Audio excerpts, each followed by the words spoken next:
Hello, wishing you moments of comfortable entertainment. This is an engaging audio channel exclusively dedicated to your favorite audiobooks. I wasn't sure what to expect when I walked into Cafe Rev, but it sure as hell wasn't a picture of myself behind the register under the cheery headline, "Do Not Serve." A yellow frowny face magnet held the photo in place. First of all, I'd never set foot in Knockamout, Virginia, let alone done anything to warrant a punishment as egregious as withholding caffeine. Secondly, just what did a person have to do in this dusty little town to have a mug shot hanging in the local cafe? Mug shot. Because I was in a cafe. Gosh, I was funny when I was too tired to blink. Anyway, thirdly, it was an incredibly unflattering picture. I looked like I'd had a long-term threesome with a tanning bed and cheap eyeliner. Right about then, reality penetrated my exhausted, dazed, bobby-pinned to within an inch of its life head. Once again, Tina had managed to make my life just a little bit worse. And considering what had gone down in the last 24 hours, that was saying something. "Can I help?" The man on the other side of the counter, the one who could give me my precious latte, took a step back and held up hands the size of dinner plates. "I don't want any trouble." He was a burly guy with smooth, dark skin and a shaved, nicely shaped head.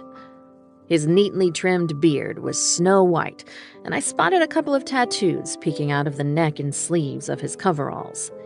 The name Justice was stitched on his curious uniform. I tried my most winning smile, but thanks to an overnight road trip spent crying through fake eyelashes, it felt more like a grimace. "That's not me," I said, pointing a finger with a wasted French tip manicure at the photo. "I'm Naomi Witt."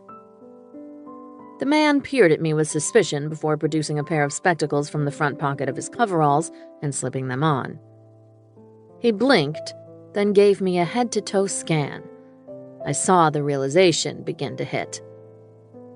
"Twins," I explained. "Well, shit," he murmured, stroking one of those big hands through his beard. Justice still looked a little skeptical. I couldn't exactly blame him. After all, how many people actually had an evil twin? "That's Tina, my sister. I'm supposed to meet her here." Though why my estranged twin asked me to meet her in an establishment where she clearly wasn't welcome was another question I was too tired to ask. Justice was still staring at me, and I realized his gaze was lingering on my hair. Reflexively, I patted my head, and a wilted daisy fluttered to the floor. Whoops. I probably should have looked in the mirror at the motel before I set foot in public, looking like a disheveled, unhinged stranger on her way home from a role-playing festival. "Here," I said, reaching into the pocket of my yoga shorts and thrusting my driver's license at the man. "See? I'm Naomi, and I would really, really like a gigantic latte." Justice took my ID and studied it, then my face again. Finally, his stoic expression cracked, and he broke into a wide grin. "I'll be damned. It's nice to meet you, Naomi." "It's really nice to meet you too, Justice, especially if you're going to make me that aforementioned caffeine." "I'll make you a latte that'll make your hair stand on end," he promised. A man who knew how to meet my immediate needs and did it with a smile?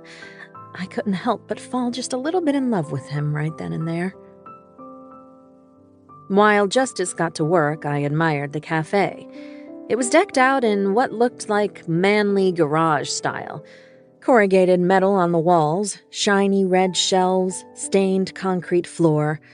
All the drinks had names like Red Line Latte and Checkered Flag Cappuccino.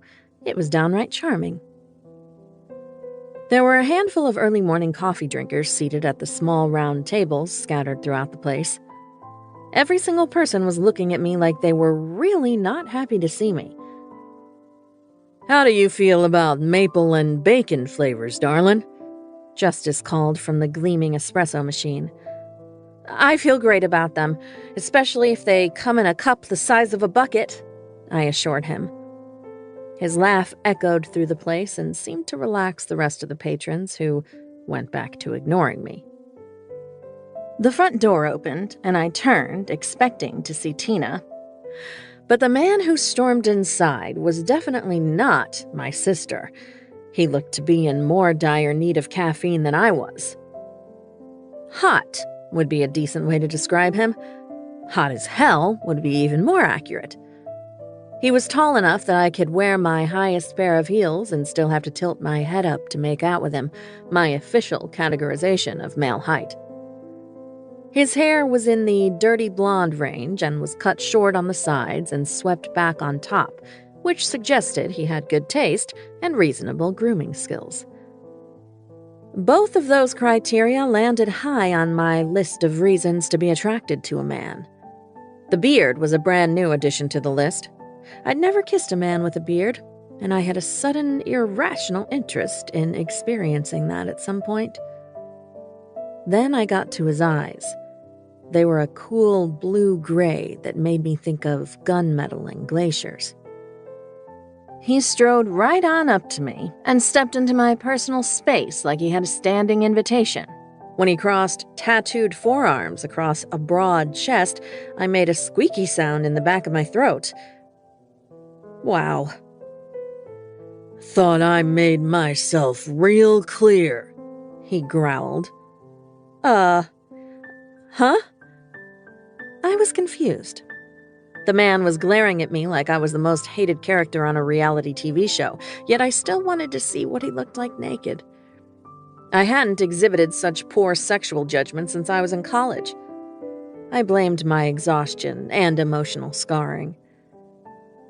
Behind the counter, Justice stopped mid-latte creation and waved both hands in the air. Hold on now, he began. It's okay, Justice, I assured him. You just keep making that coffee and I'll take care of this gentleman. Chairs pushed back from tables all around us, and I watched as every last customer beelined for the door, some with their mugs still in hand. None of them made any eye contact with me on their way out. Knox, it's not what you think, Justice tried again. I'm not playing any games today. Get the fuck out, the Viking ordered. The blonde god of sexy fury was rapidly plummeting lower on my sexy checklist. I pointed at my chest. Me? I've had enough of your games. You got 5 seconds to walk out this door and never come back, he said, stepping in even closer until the tips of his boots brushed my exposed toes in their flip-flops. Damn. Up close, he looked like he'd just stormed off a marauding Viking vessel, or the set of a cologne commercial. One of those weird, artsy ones that didn't make any sense and had names like Ignorant Beast. Look, sir, I'm in the midst of a personal crisis, and all I'm trying to do is get a cup of coffee. I fucking told you, Tina. You are not to come in here and harass Justice or his customers again, or I'd personally escort your ass out of town. Knox. The bad-tempered, sexy man-beast held up his finger in Justice's direction. 1 second, bud. Looks like I gotta take out the trash. The trash? I gasped. I thought Virginians were supposed to be friendly. Instead, I'd been in town barely half an hour and was now being rudely accosted by a Viking with the manners of a caveman. Darling, your coffee's up, Justice said, sliding a very large to-go cup onto the wooden counter. My eyes darted toward the steamy, caffeinated goodness. You even think about picking up that cup, and we're gonna have a problem, the Viking said, his voice low and dangerous. But Leif Erikson didn't know who he was messing with today. Every woman had her line. Mine, which was admittedly drawn too far back, had just been crossed. You take one step toward that beautiful latte that my friend Justice made especially for me, and I will make you regret the moment you met me. I was a nice person. According to my parents, I was a good girl. And according to that online quiz I took 2 weeks ago, I was a people pleaser. I wasn't great at doling out threats. The man's eyes narrowed, and I refused to notice the sexy crinkles at the corner. I already regret it, and so does this whole damn town. Just because you change your hair doesn't mean I'm gonna forget about the trouble you've caused here. Now get your ass out the door and don't come back. He thinks you're Tina, Justice cut in. I didn't care if this ass thought I was a serial-killing cannibal. He was standing between me and my caffeine. The blonde beast turned his head toward Justice. What the hell are you saying? Before my nice friend with the coffee could explain, I drilled my finger into the Viking's chest. It didn't go very far, thanks to the obscene layer of muscle under the skin, but I made sure to lead with the nail. Now you listen to me, I began. I don't care if you think I'm my sister or that weasel who jacked up the price of anti-malarial drugs. I am a human being having a really bad day after the worst one of her life. I do not have it in me to stuff down these emotions today. So you'd better get out of my way and leave me alone, Viking. He looked downright bemused for a hot second. I took that to mean it was coffee time. Sidestepping him, I picked up the cup, took a delicate sniff, and then shoved my face into the steaming hot life force. I drank deeply, willing the caffeine to perform its miracles as flavors exploded on my tongue. I was pretty sure the inappropriate moan I heard came from my own mouth, but I was too tired to care. When I finally lowered the cup and swiped the back of my hand over my mouth, the Viking was still standing there staring at me. Turning my back on him, I flashed my hero Justice a smile and slid my emergency coffee $20 bill across the counter. You, sir, are an artist. What do I owe you for the best latte I've ever had in my life? Considering the morning you're having, darling, it's on the house, he said, handing my license and cash back to me. You, my friend, are a true gentleman. Unlike some others. I cast a glare over my shoulder to where the Viking was standing, legs braced, arms crossed. Taking another dive into my drink, I tucked the 20 into the tip jar. Thank you for being nice to me on the worst day of my life. Thought that day was yesterday, the scowling behemoth butted in.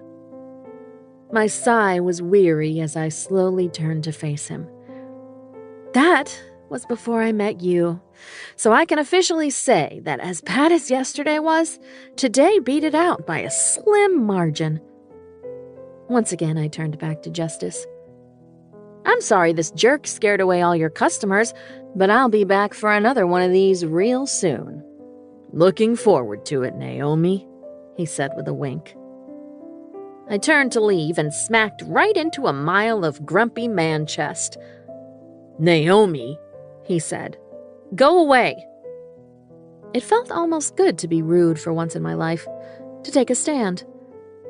Your name's Naomi, the Viking stated. I was too busy trying to incinerate him with a glare of righteous anger to respond. Not Tina, he pressed.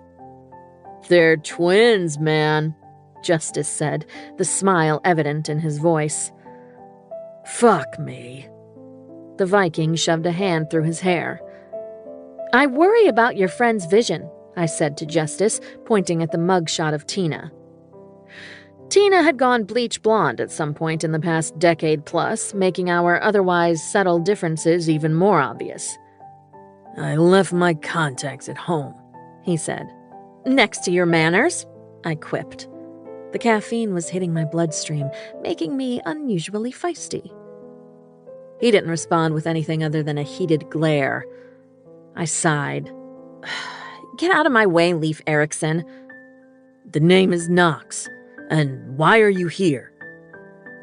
What the hell kind of name was that? Was it a Hard Knocks life? Did he tell a lot of Knox jokes?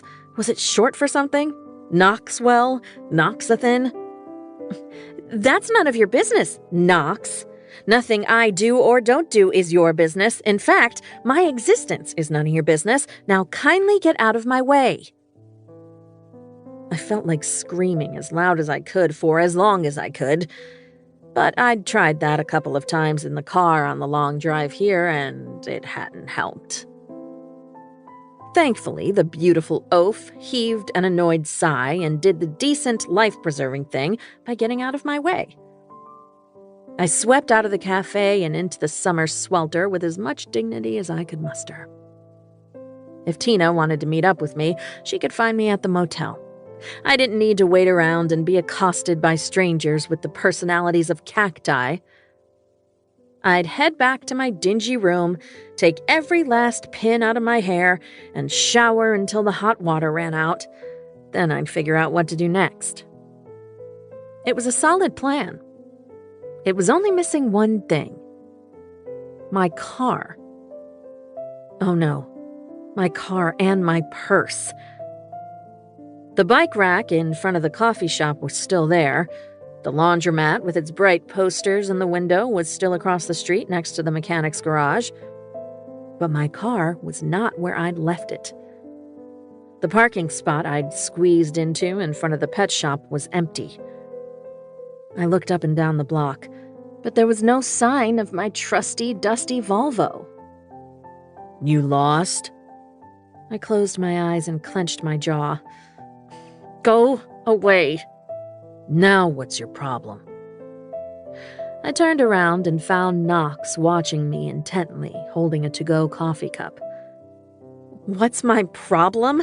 I repeated. I wanted to kick him in the shins and steal his coffee. Nothing wrong with my hearing, sweetheart. No need to yell.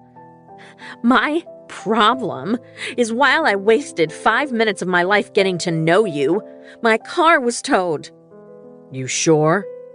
No, I never have any idea where I park my car. I just leave them everywhere and buy new ones when I can't find them. He shot me a look. I rolled my eyes.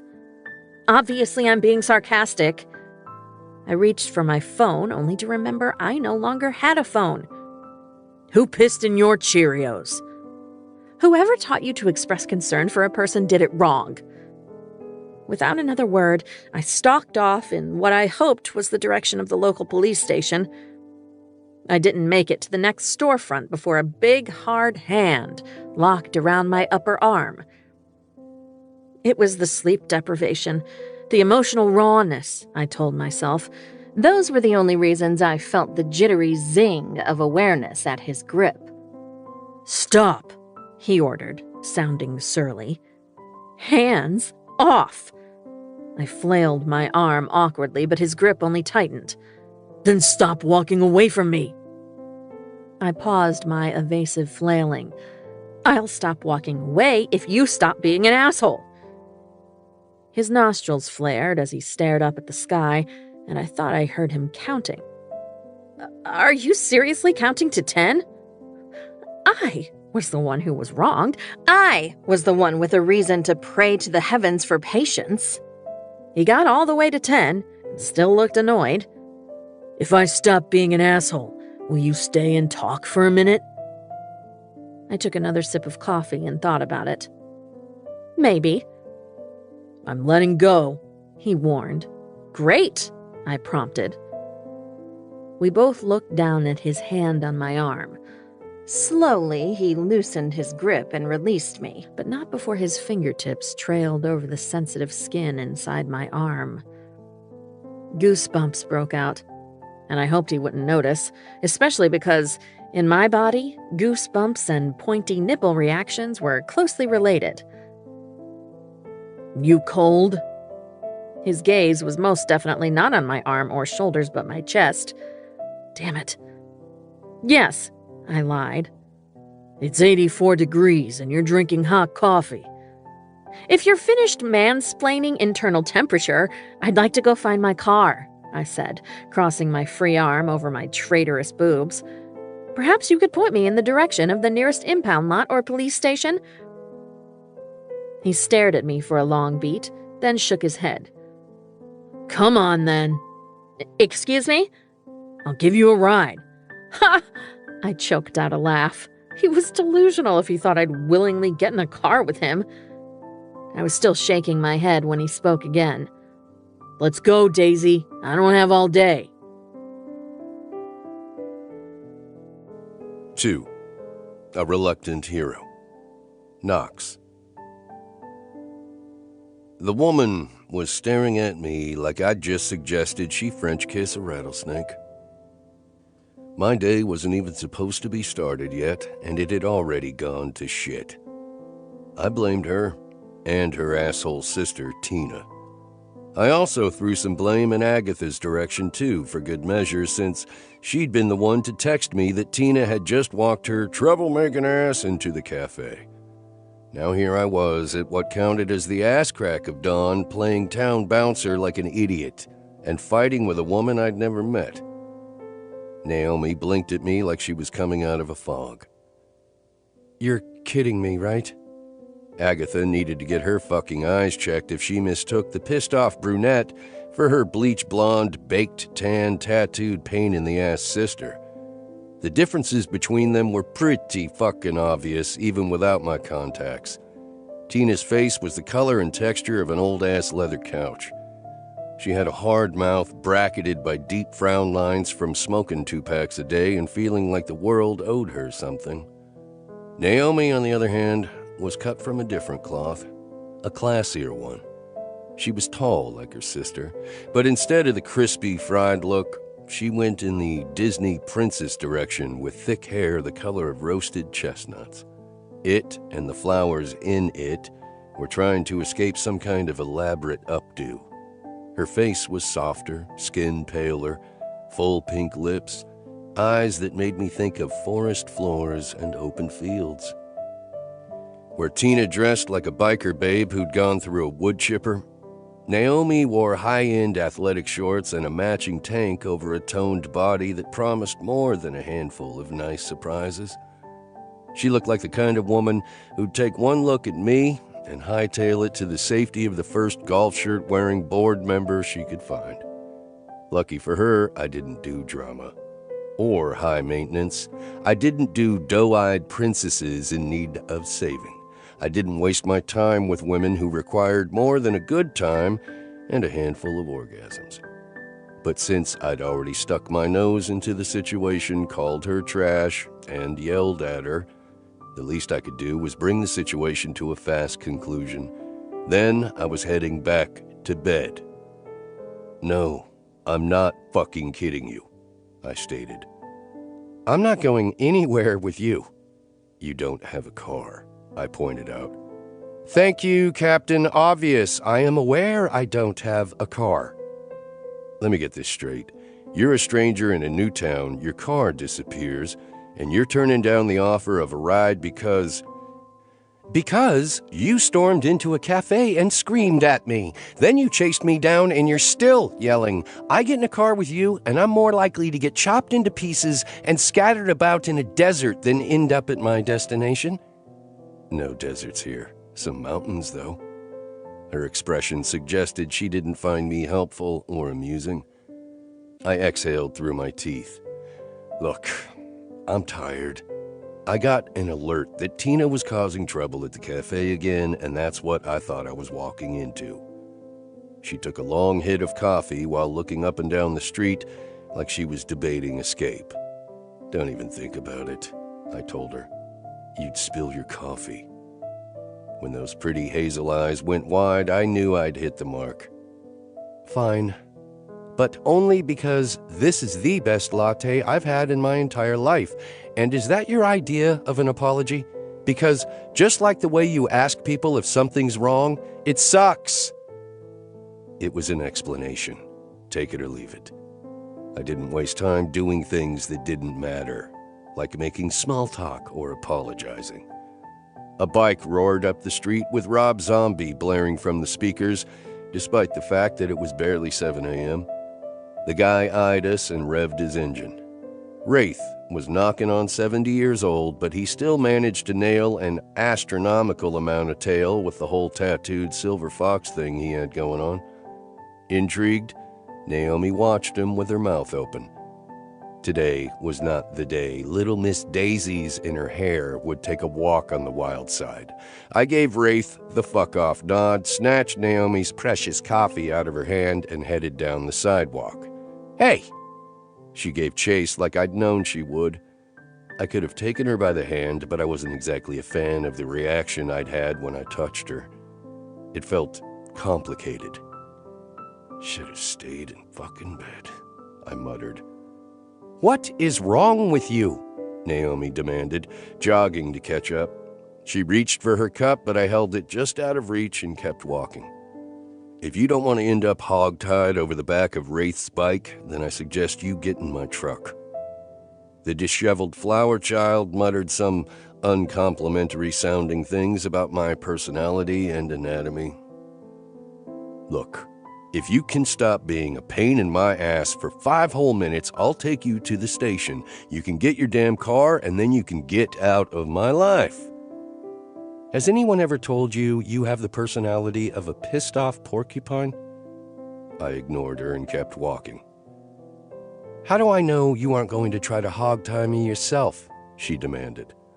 I came to a stop and gave her a lazy once-over. "Baby, you're not my type." She rolled her eyes so hard it was a miracle they didn't pop out and fall to the sidewalk. "Excuse me while I go cry myself a river." I stepped off the curb and opened the passenger door of my pickup. "Get in." "Your chivalry sucks," she complained. "Chivalry? It means—" Jesus, I know what it means. And I knew what it meant that she'd use it in conversation. She had fucking flowers in her hair. The woman was a romantic, another strike against her in my book. Romantics were the hardest women to shake loose, the sticky ones, the ones who pretended they could handle the whole no-strings deal. Meanwhile, they plotted to become the one, trying to con men into meeting their parents and secretly looking at wedding dresses. When she didn't get in by herself, I reached past her and put her coffee into the cup holder. "I am really not happy with you right now," she said. The space between our bodies was charged with the kind of energy I usually felt just before a good bar fight. Dangerous, adrenalizing. I didn't much care for it. "Get in the damn truck." Considering it a small miracle when she actually obeyed, I slammed the door on her scowl. "Everything all right there, Knox?" Bud Nickleby called from the doorway of his hardware store. He was dressed in his usual uniform of bib overalls and a Led Zeppelin t-shirt. The ponytail he'd had for 30 years hung down his back, thin and gray, making him look like a heavier, less funny George Carlin. "All good," I assured him. His gaze skated toward Naomi through the windshield. "Call me if you need help with the body." I climbed in behind the wheel and fired up the engine. "A witness saw me get in this truck, so I'd think long and hard about murdering me at this point," she said, pointing to Bud, who was still watching us. Obviously, she hadn't heard his comment. "I'm not murdering you," I snapped. "Yet." She was already buckled in, her long legs crossed. A flip-flop dangled from her toes as she jiggled her foot. Both her knees were bruised, and I noticed a raw scrape on her right forearm. I told myself I didn't want to know and threw the truck into reverse. I'd dump her at the station. Hopefully it was early enough to avoid who I wanted to avoid and make sure she got her damn car. If I was lucky, I could still grab another hour of shut-eye before I had to officially start my day. "You know," she began, "if one of us should be mad at the other, it's me. I don't even know you, and here you are yelling in my face, getting between me and my coffee, and then practically abducting me. You have no reason to be upset." "You have no idea, sweetheart. I've got plenty of reasons to be pissed, and a lot of them involve your waste-of-space sister." "Tina may not be the nicest of people, but that doesn't give you the right to be such an ass. She's still family," Naomi sniffed. "I wouldn't apply the label people to your sister. Tina was a monster of the first degree. She stole, she lied, she picked fights, drank too much, showered too little, and had no regard for anyone else, all because she thought the world owed her. Listen, whoever the hell you are, the only people who can talk about her like that are me, our parents, and the Andersontown High graduating class of 2003, and maybe also the Andersontown Fire Department, but that's because they earned the right. You haven't, and I don't need you taking your problems with my sister out on me. Whatever, I said through gritted teeth. We drove the rest of the way in silence. The Knockemout Police Department sat back a few blocks from Main Street and shared a new building with the town's public library. Just seeing it made the muscle under my eye twitch. In the parking lot was a pickup truck, a cruiser, and a Harley Fatboy. There was no sign of the chief's SUV. Thank Christ for small miracles. Come on, let's get this over with. There's no need for you to come in, Naomi sniffed. She was eyeing her empty coffee with puppy dog eyes. On a growl, I shoved my own mostly untouched coffee at her. I'm getting you to the desk, making sure they've got your car, and then never seeing you again. Fine, but I'm not saying thank you. I didn't bother replying because I was too busy storming toward the front door and ignoring the big gold letters above it. The Knox Morgan Municipal Building. I pretended I didn't hear her and let the glass door swing closed behind me. Is there more than one Knox in this town? She asked, wrenching the door open and following me inside. No, I said, hoping that would put an end to questions I didn't want to fucking answer. The building was relatively new, with a shit ton of glass, wide hallways, and that fresh paint smell. So it's your name on the building? She pressed, jogging again to keep up with me. Guess so. I yanked open another door on the right and gestured for her to go inside.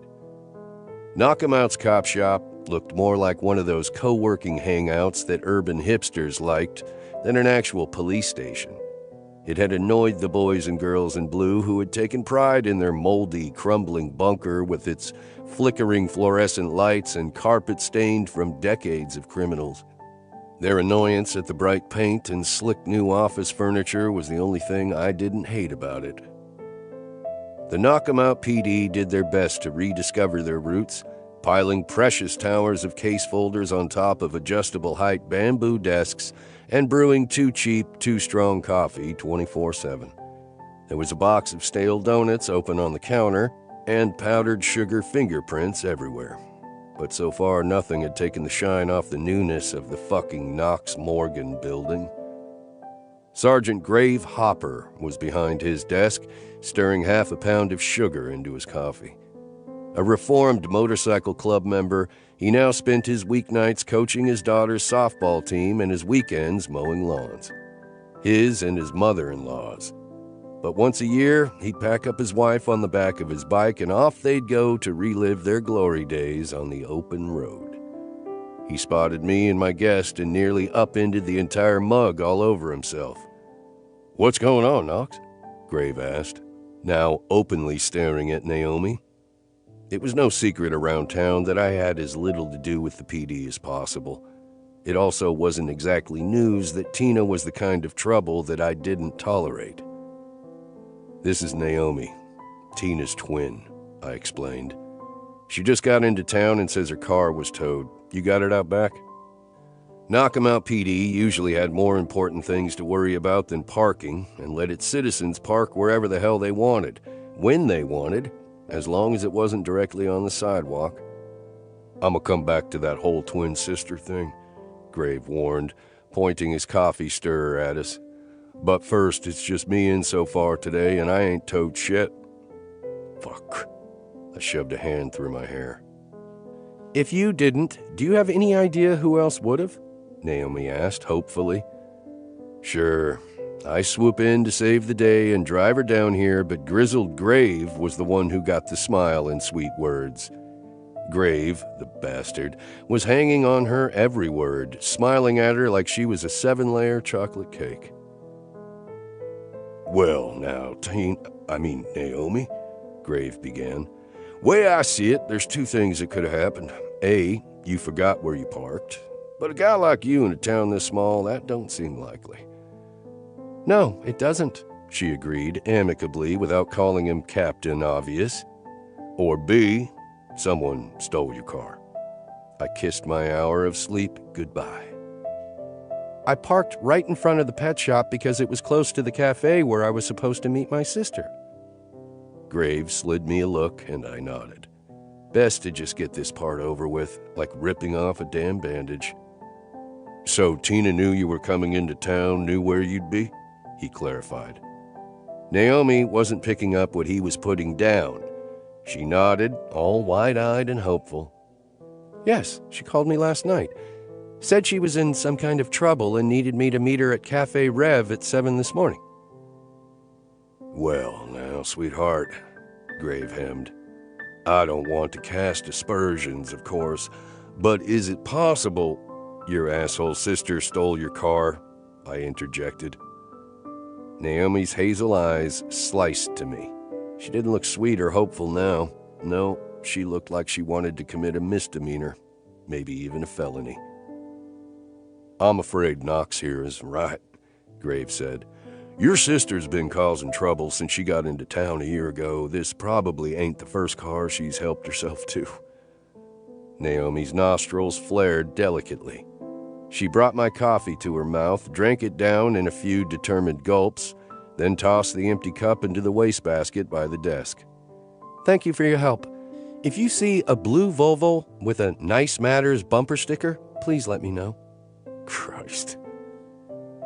Don't suppose you've got one of those apps on your phone that'll tell you where your car is, do you? Grave asked. She reached for her pocket, then stopped and squeezed her eyes shut for a beat. I did. But you don't no more? I don't have a phone. Mine broke last night. That's all right. I can put a call out so officers will be on the lookout if you give me the license plate, Grave said, helpfully shoving a piece of paper and pen in her direction. She took them and started to write in neat, swoopy cursive. You could leave your contact info too, where you're staying and such, so me or Nash can update you. The name set my teeth on edge. Happy to, Naomi said, sounding anything but. You got maybe a husband or boyfriend whose contact info you can add? I glared at him. Naomi shook her head. No. Maybe a girlfriend or wife? He tried again. I'm single, she said, sounding just unsure enough that my curiosity piqued. Imagine that. So's our chief, Grave said, as innocent as a 6-foot-tall biker with a rap sheet could sound. Can we get back to the part where you tell Naomi you'll be in touch if you find her car, which we all know you won't? I snapped. Well, not with that attitude we won't, she chided. This was the last fucking time I was riding to the rescue of anyone. It wasn't my job, wasn't my responsibility, and now it was costing me sleep. How long are you in town? He asked as Naomi scrawled her information on the paper. Only as long as it takes to find and murder my sister, she said, capping the pen and sliding the paper back. Thank you so much for your help, Sergeant. My pleasure. She turned to look up at me. Our gazes held for a beat. Knox. Naomi. With that, she swept right on out of the station. How can two sisters look that much alike and have nothing else in common? Grave wondered. I don't want to know, I said honestly, and headed outside after her. I found her pacing and muttering to herself in front of the wheelchair ramp. What's your plan? I asked in resignation. She looked at me and her lips puckered. Plan? She repeated, her voice cracking. My fight-or-flight instincts kicked in. I fucking hated tears, especially tears of the female persuasion. A crying woman made me feel like I was being ripped to shreds, from the inside out, a weapon I'd never make public knowledge. Do not cry, I ordered. Her eyes were damp. Cry? I'm not going to cry. She was a shit liar. Don't fucking cry. It's just a car, and she's just a piece of shit. Neither's worth crying over. She blinked rapidly, and I couldn't tell if she was going to cry or yell at me again. But she surprised me by doing neither. She straightened her shoulders and nodded. You're right. It's just a car. I can get replacement credit cards, a new purse, and another stash of honey mustard dipping sauces. Tell me where you need to go and I'll drop you. You can get a rental and be on your way. I jerked my thumb toward my truck. She looked up and down the street again, probably hoping for some suit and tie wearing hero to appear. When none did, she sighed. I got a room at the motel. There was only one motel in town. A single-story, one-star shithole that didn't warrant an official name. I was impressed she'd actually checked in. We walked back to my truck in silence. Her shoulder brushed my arm, making my skin feel like it was heating up. I opened her door again for her, not because I was a gentleman, but because some perverse part of me liked being close. I waited until she'd belted in before shutting the door and rounding the truck. Honey mustard dipping sauces? She glanced at me as I slid in behind the wheel. You hear about that guy who drove through a guardrail in the winter a few years back? It sounded vaguely familiar. He ate nothing but ketchup packets for 3 days. You plan on driving through a guardrail? No, but I like to be prepared, and I don't like ketchup. 3. A pint-sized criminal. Naomi. What room are you in? Knox asked. I realized we were already back at the motel.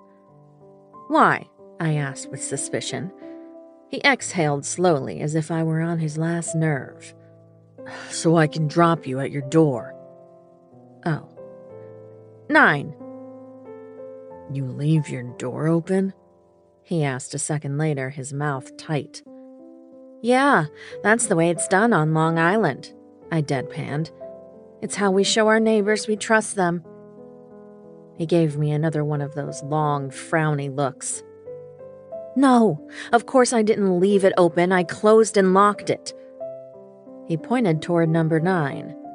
My door was ajar. Oh. He put the truck in park where it sat in the middle of the lot with more force than necessary. Stay here. I blinked as he climbed out and stalked toward my room. My weary eyes were drawn to the view of those worn jeans clinging to a spectacular butt as he stalked toward my door. Hypnotized for a few of his long strides, it took me a hot minute to remember exactly what I'd left in that room and how very much I didn't want Knox, of all people, to see it. Wait! I jumped out of the truck and ran after him, but he didn't stop, didn't even slow down. I turned on the speed in a last-ditch effort and jumped in front of him.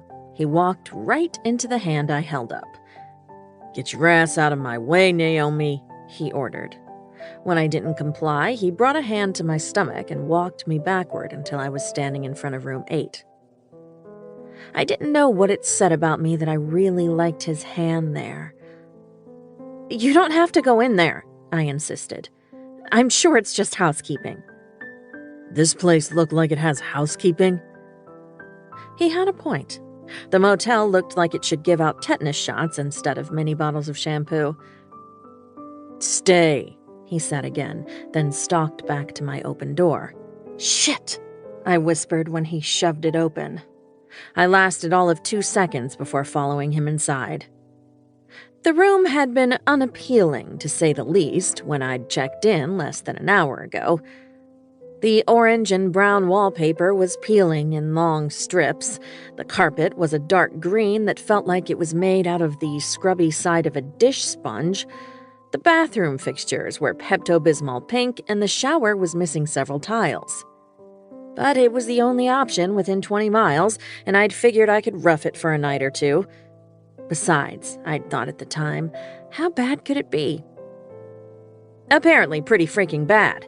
Between the time I'd checked in, stowed my suitcase, plugged in my laptop, and left to meet Tina, someone had broken in and ransacked the room. My suitcase was upended on the floor, some of its contents strewn all over the carpet. The dresser drawers were pulled out, closet doors left open. My laptop was missing, so was the zippered pouch of cash I'd hidden in my suitcase. Sucker was scrawled across the bathroom vanity mirror in my favorite lipstick.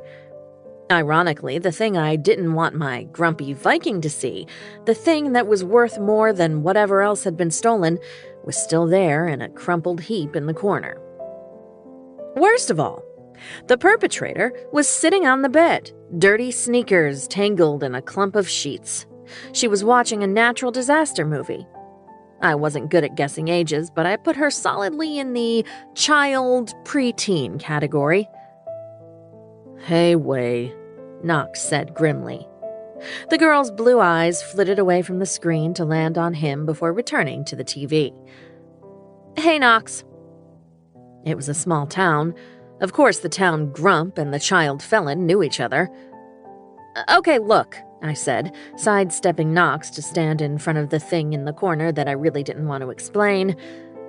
"I don't know if child labor laws are different in Virginia, but I asked for an extra pillow, not to be robbed by a pint-sized criminal." The girl spared me a glance. "Where's your mom?" Knox asked, ignoring me. Another shrug. "Gone," she said. "Who's your friend?" "That'd be your Aunt Naomi." She didn't look impressed. I, on the other hand, probably looked like I'd just been shot out of a cannon toward a brick wall.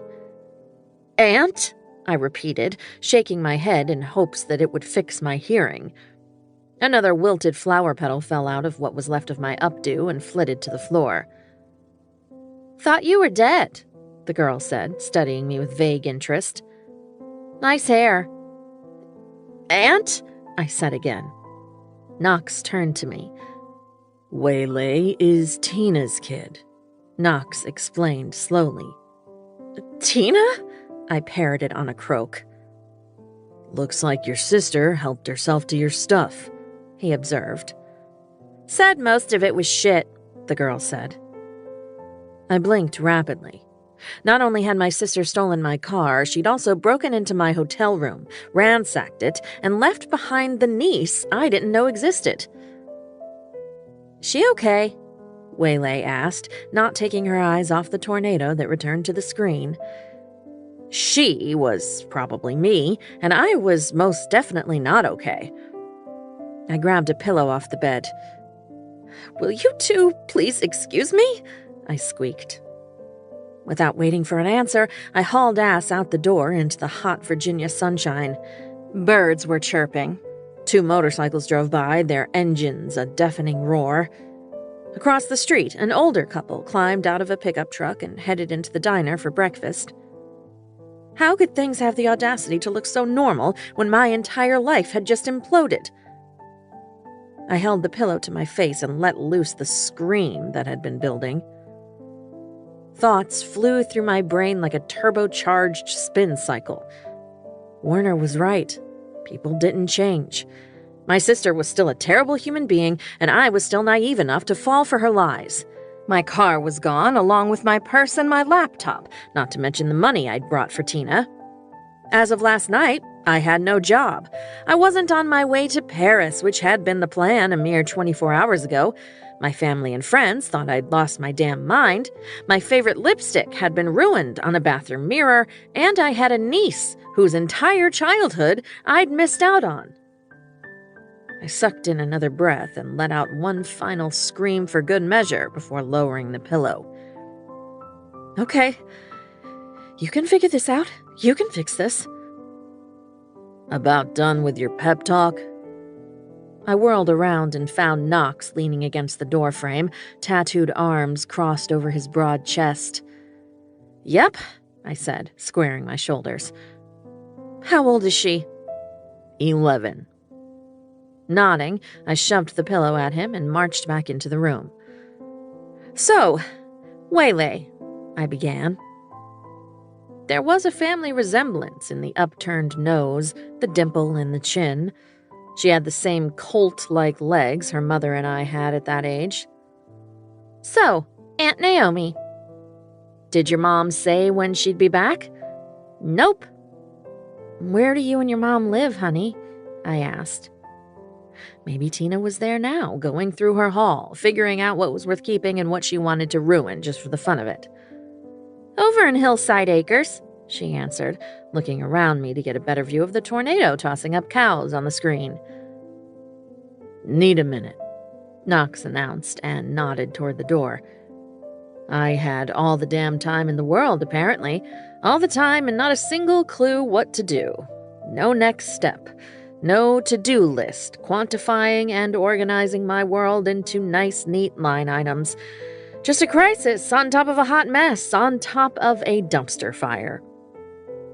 "Sure," I said, sounding only mildly hysterical. He waited until I passed him before stepping out after me. When I stopped, he kept walking toward the faded soda machine outside the front office. "You seriously want me to buy you a soda right now?" I asked, flummoxed. "No. I'm trying to get out of earshot of the kid who doesn't realize she's been abandoned," he snapped. I followed him. "Maybe Tina's coming back," I said. He stopped and turned to face me. "Way says Tina didn't tell her anything, just that she had something to take care of and she'd be gone a long time." A long time? What the hell was a long time in Tina time? A weekend? A week? A month? Oh my God, my parents. This was going to devastate them. As if what I'd done yesterday wasn't upsetting enough, I'd managed to assure them last night on a highway in Pennsylvania that I was fine and definitely not going through some kind of midlife crisis.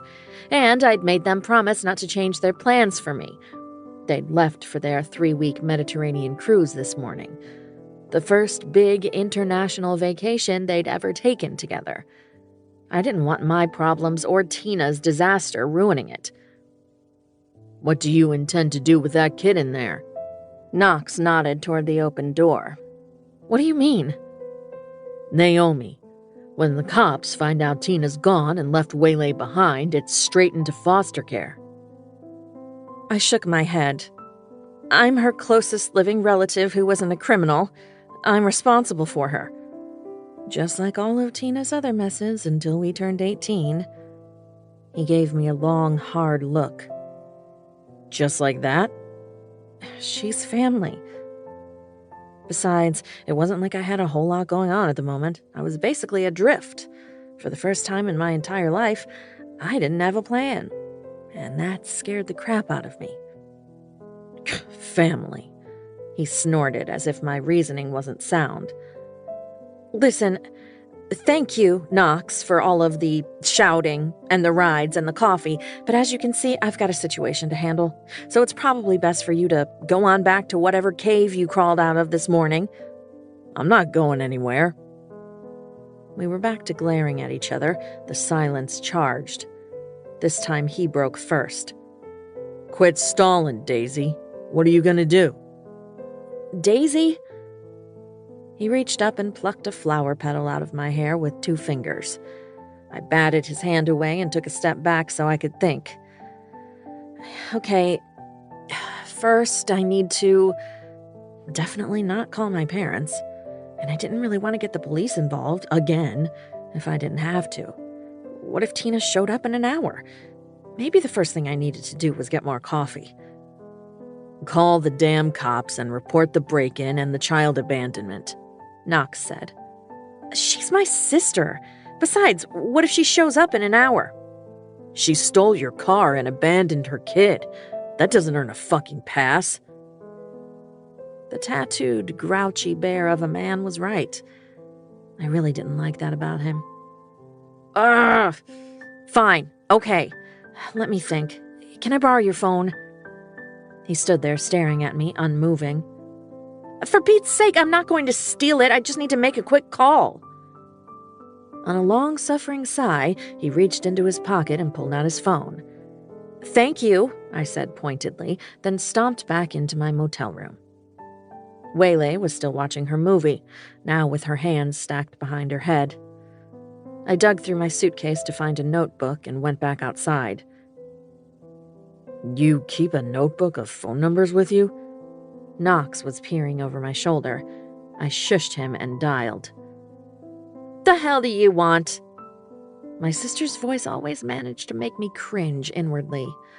"An explanation for starters," I snapped. "Where are you?" "Where are you?" She mimicked me in a high-pitched Muppet voice that I'd always hated. I heard a prolonged exhale. "Are you smoking in my car?" "Looks like it's my car now." "You know what? Forget the car. We have bigger things to discuss. You have a daughter. A daughter you abandoned in a motel room."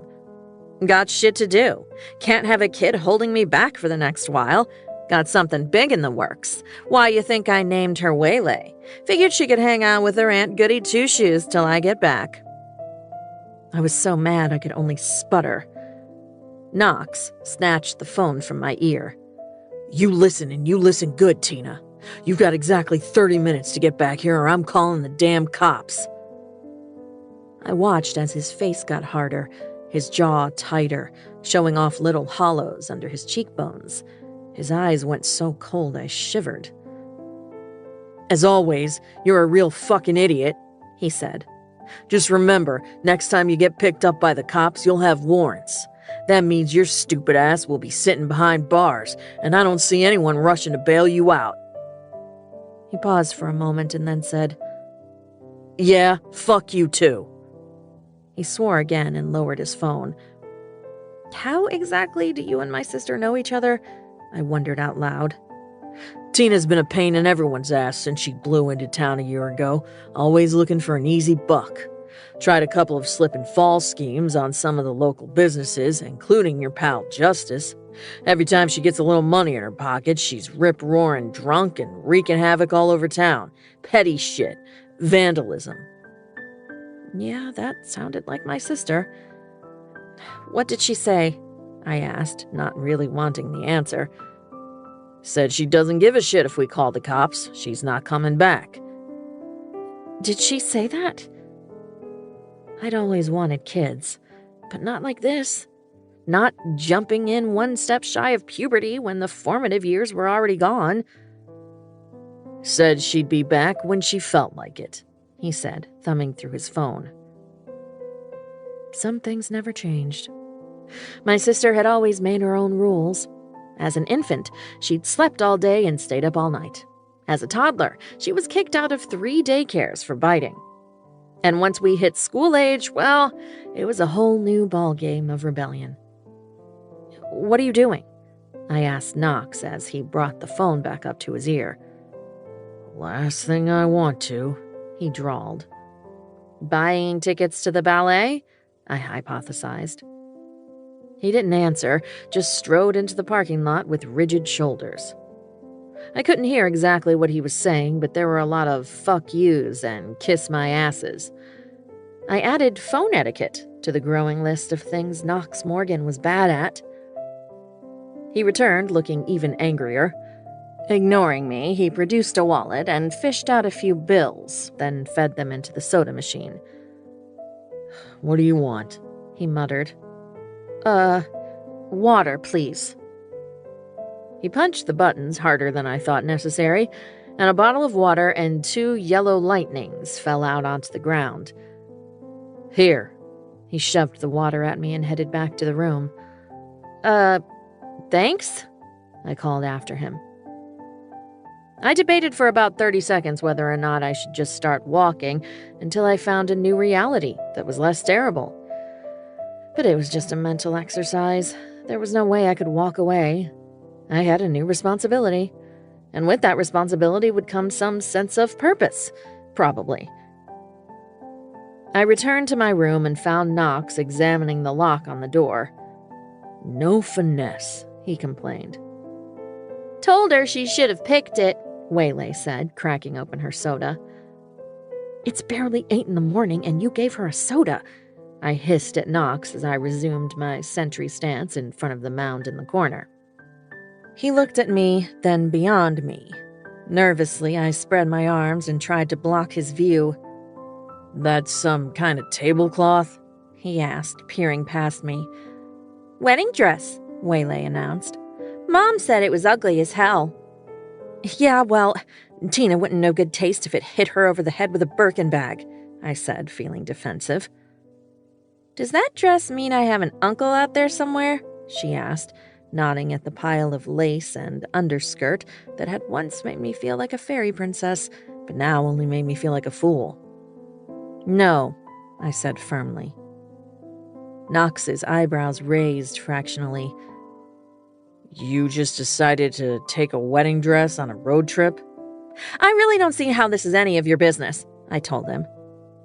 "Hair's done up like she was going someplace fancy," Waylay mused, eyeing me. "Sure looks that way, Knox agreed, crossing his arms over his chest and looking amused. I did not like the two of them ganging up against me. "Let's worry less about my hair and a dress than what we're going to do next," I suggested. "Waylay, did your mom say anything about where she was going?" The girl's eyes zeroed back on the screen. Her slim shoulders shrugged. "Dunno.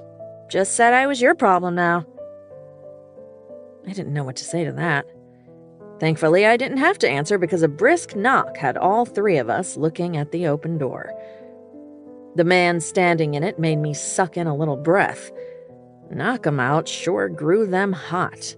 He was dressed in a spotless dark blue uniform with a very shiny badge. There was a nice layer of stubble accentuating a strong jaw. His shoulders and chest were broad, hips and waist tapered. His hair was close to blonde. There was something familiar about his eyes. "Knox," he said. "Nash." His tone was as cold as his eyes. "Hey, Way," the newcomer said.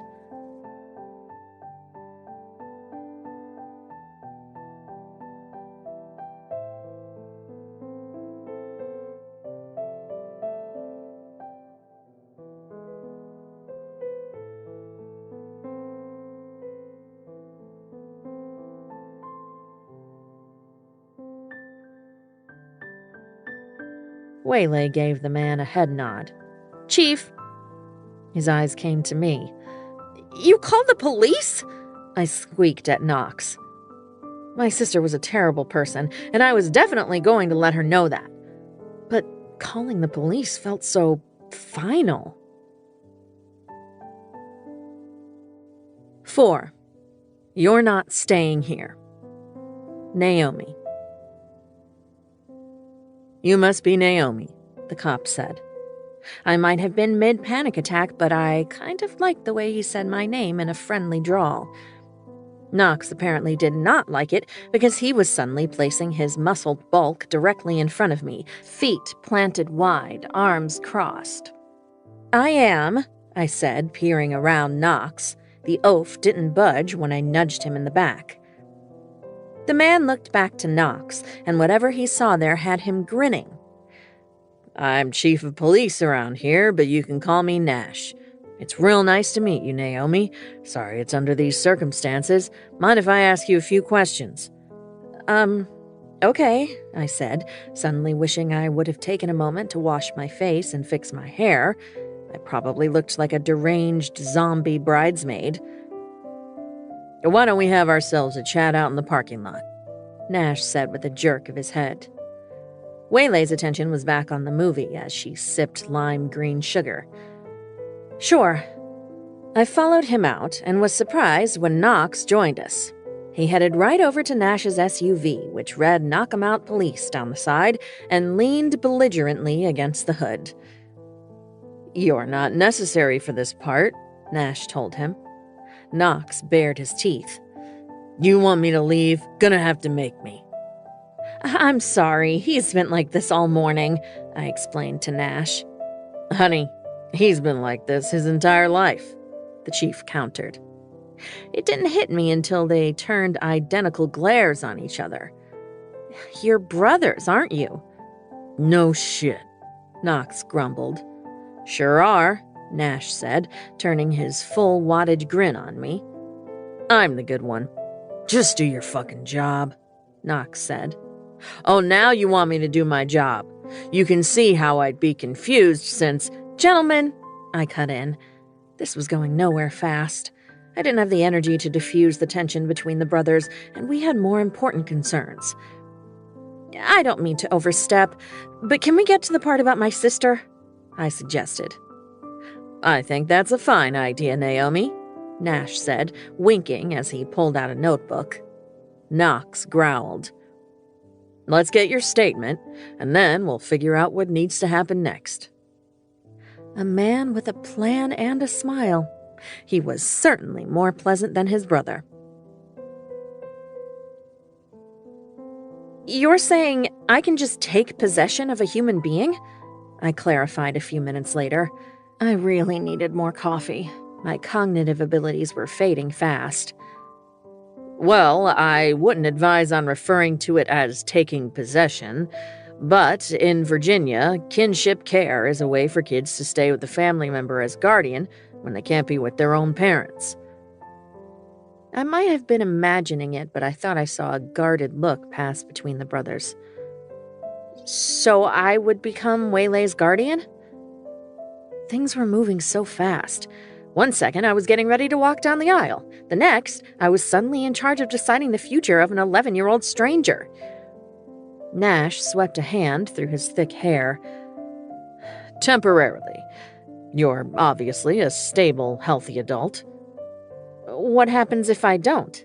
I hedged. Juvenile and domestic relations will place Waylay in a foster home. If you've got no problem staying in town for a few weeks while we figure things out, the law's got no issue with Waylay staying with you. If things work out, you can even make it permanent. Okay. I nervously wiped my hands on the back of my shorts.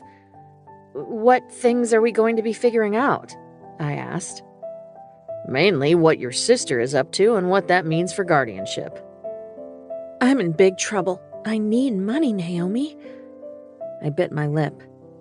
She called me last night, said she needed help and wanted me to bring cash. Do you think she's in actual danger? How about this? You focus on Waylay and let me worry about your sister, Nash advised. I appreciated the theory, but in my experience, the only way to make sure a mess was clean to my satisfaction was to do the cleaning myself. Did you bring cash? Knox asked, his eyes on me. I looked down at my feet, feeling stupid and embarrassed. I knew better. I did. She get it? I focused on Nash's face since it was friendlier. I thought I was being smart. I had half of it in the car and left the other half in my suitcase. Nash looked sympathetic. Knox, on the other hand, grumbled something under his breath. Well, I guess I'd better get back in there and introduce myself properly to my niece, I said. Please keep me posted. You're not staying here. This proclamation came from Knox. I threw my hands up. If my presence bothers you that much, why don't you take an extended vacation? If looks could boil blood, mine would have turned to magma. You're not staying here, he repeated. This time he pointed to the flimsy door with the busted lock. Oh, that. I'm sure I can come up with a solution, I said brightly. Chief, call me Nash, he insisted again. Knox looked like he wanted to shove his brother's head through the already damaged door. Nash, I said, turning up the charm, do you know where Waylay and I could stay for a few nights?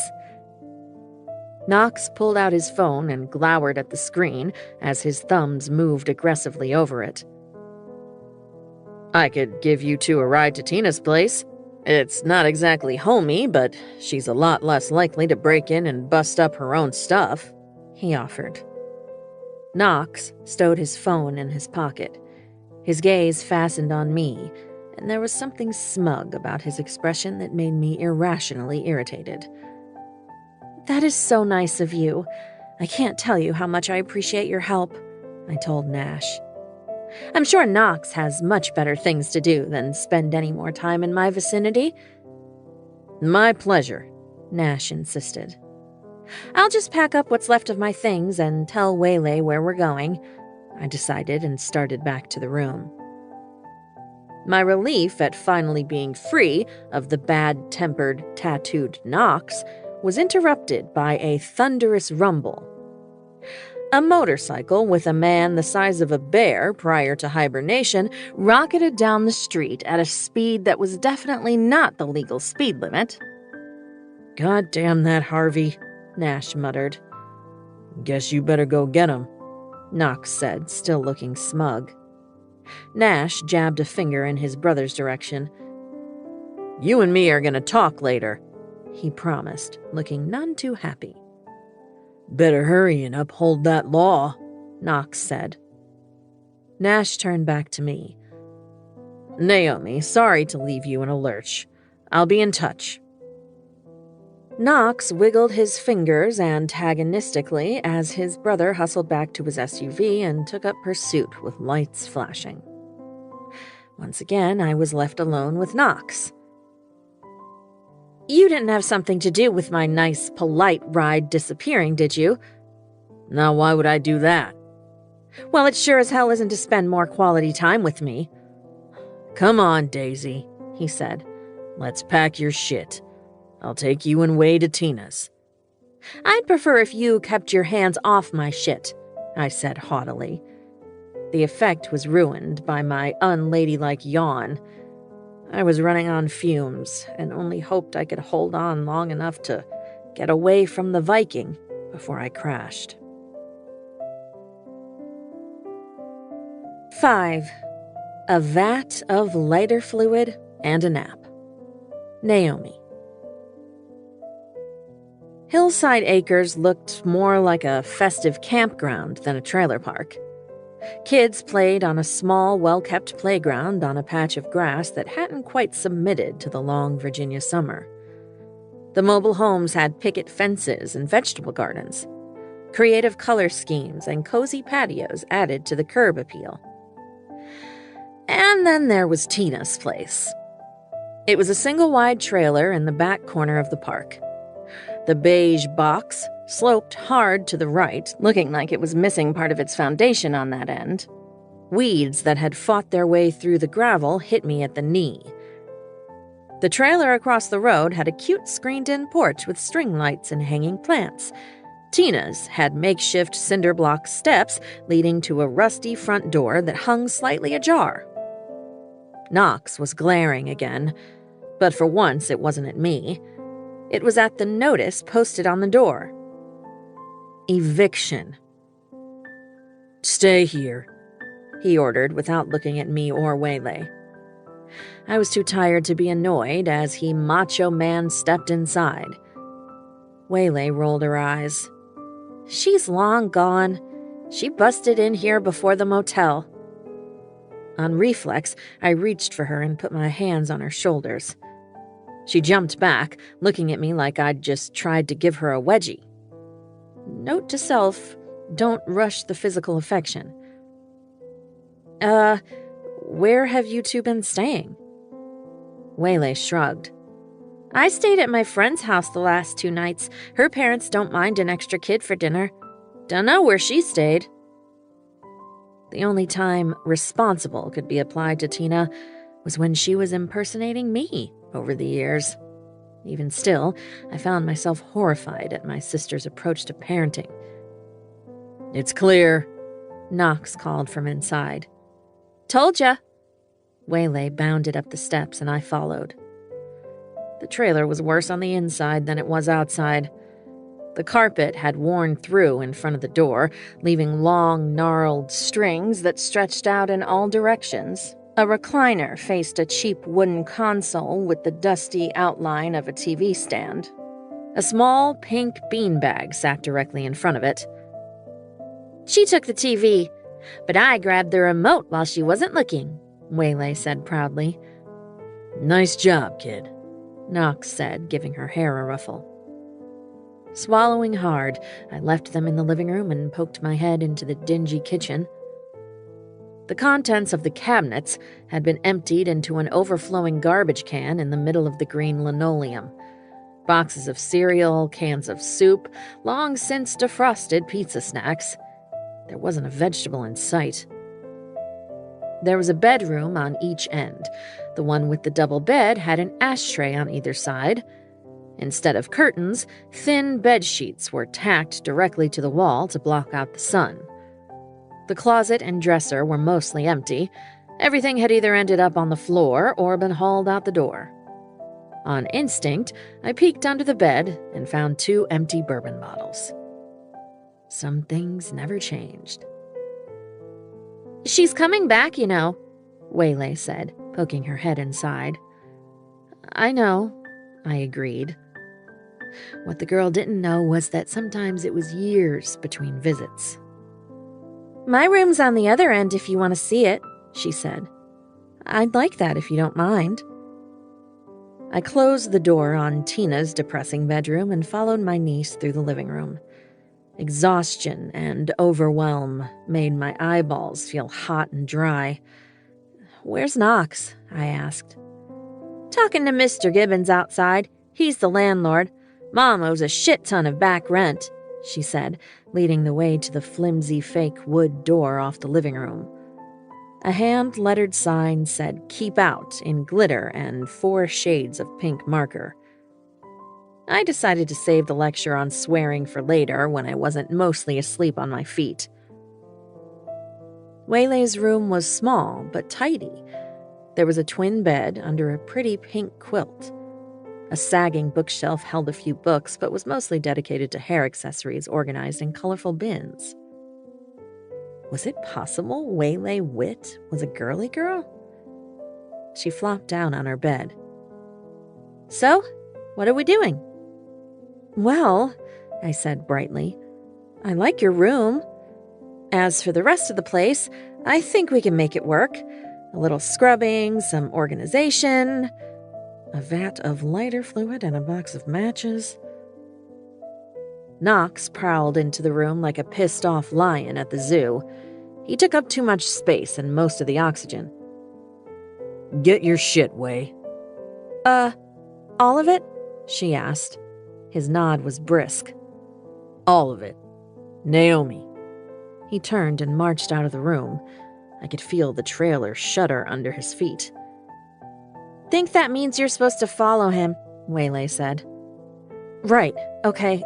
Just hang tight. I'll be back in a second." I found him outside, hands on hips and staring at the gravel. "Is there a problem?" "You 2 aren't fucking staying here." Suddenly too tired to function, I collapsed against the trailer's aluminum siding. "Look, Knox, my bones are tired. I've been up for 1,000,000 hours straight. I'm in a strange place, in a stranger situation, and there's a little girl in there who needs someone. Unfortunately for her, that someone is me. You made up for the asshole routine with the chauffeur routine. You can just stop with the macho, inconvenienced thing. I didn't ask you for help, so you're free to go. I need to start cleaning this mess up." Literally and figuratively. "About done?" he asked. I was too tired to be infuriated. "Yeah, about." "Good. Then get your ass in the truck. You're not staying here." "Are you serious right now?" "You 2 aren't staying in a motel with cardboard doors or a health violation of a trailer that's been broken into. Besides..." He paused his tirade to rip the eviction notice off the door. "This place ain't Tina's anymore. Legally, you can't crash here. Morally, I can't let you try. Got it?" It was the longest speech he'd made in my presence, and I honestly didn't have the energy for a reply. But he wasn't looking for one. "So you're going to get your ass in the truck?" "And then what, Knox?" I pushed away from the trailer and threw my hands up. "What's next? Do you know? Because I haven't got a clue, and that scares the hell out of me." "I know a place you can stay. Safer than the motel. Cleaner than this fucking mess." "Knox, I've got no wallet, no checkbook, no phone or laptop. As of yesterday, I've got no job to go back to. How am I supposed to pay for... I couldn't even finish the sentence. Exhaustion and despair overwhelmed me. He swore and shoved a hand through his hair. You're asleep on your feet. So, I said sullenly. He stared at me hard for a long beat. Daisy, just get in the truck. I need to help waylay pack, I argued. And I need to go through the trash in there in case there's any important paperwork. Insurance, birth certificate, school records. He stepped forward and I moved back. He kept advancing on me until my back met his pickup. He opened the passenger door. Gibbons will let you know if he finds anything important. But shouldn't I talk to him? Already did. This ain't his first rodeo, and he's not a bad guy. He keeps important shit tenants leave behind and knows what to keep a lookout for. He'll call me if he finds something. Now, get in the truck. I climbed up on the seat and tried to think of other things that I needed to do. Way! Knox barked. Geez, keep your pants on! Waylay appeared in the doorway wearing a backpack and holding 2 garbage bags. My heart shivered. Her life, all her treasured possessions, fit into 2 trash bags. And not even the good kind with drawstrings. Knox took the bags from her and put them in the bed of his pickup.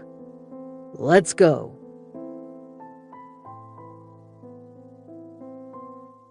It was a quiet ride, and apparently if I wasn't making conversation or fighting with Knox, I didn't have the energy to remain conscious. I woke abruptly when the truck jostled. We were on a dirt road that snaked its way through woods. The trees created a canopy above us. I had no idea if I'd just dozed off or if we'd been driving for an hour.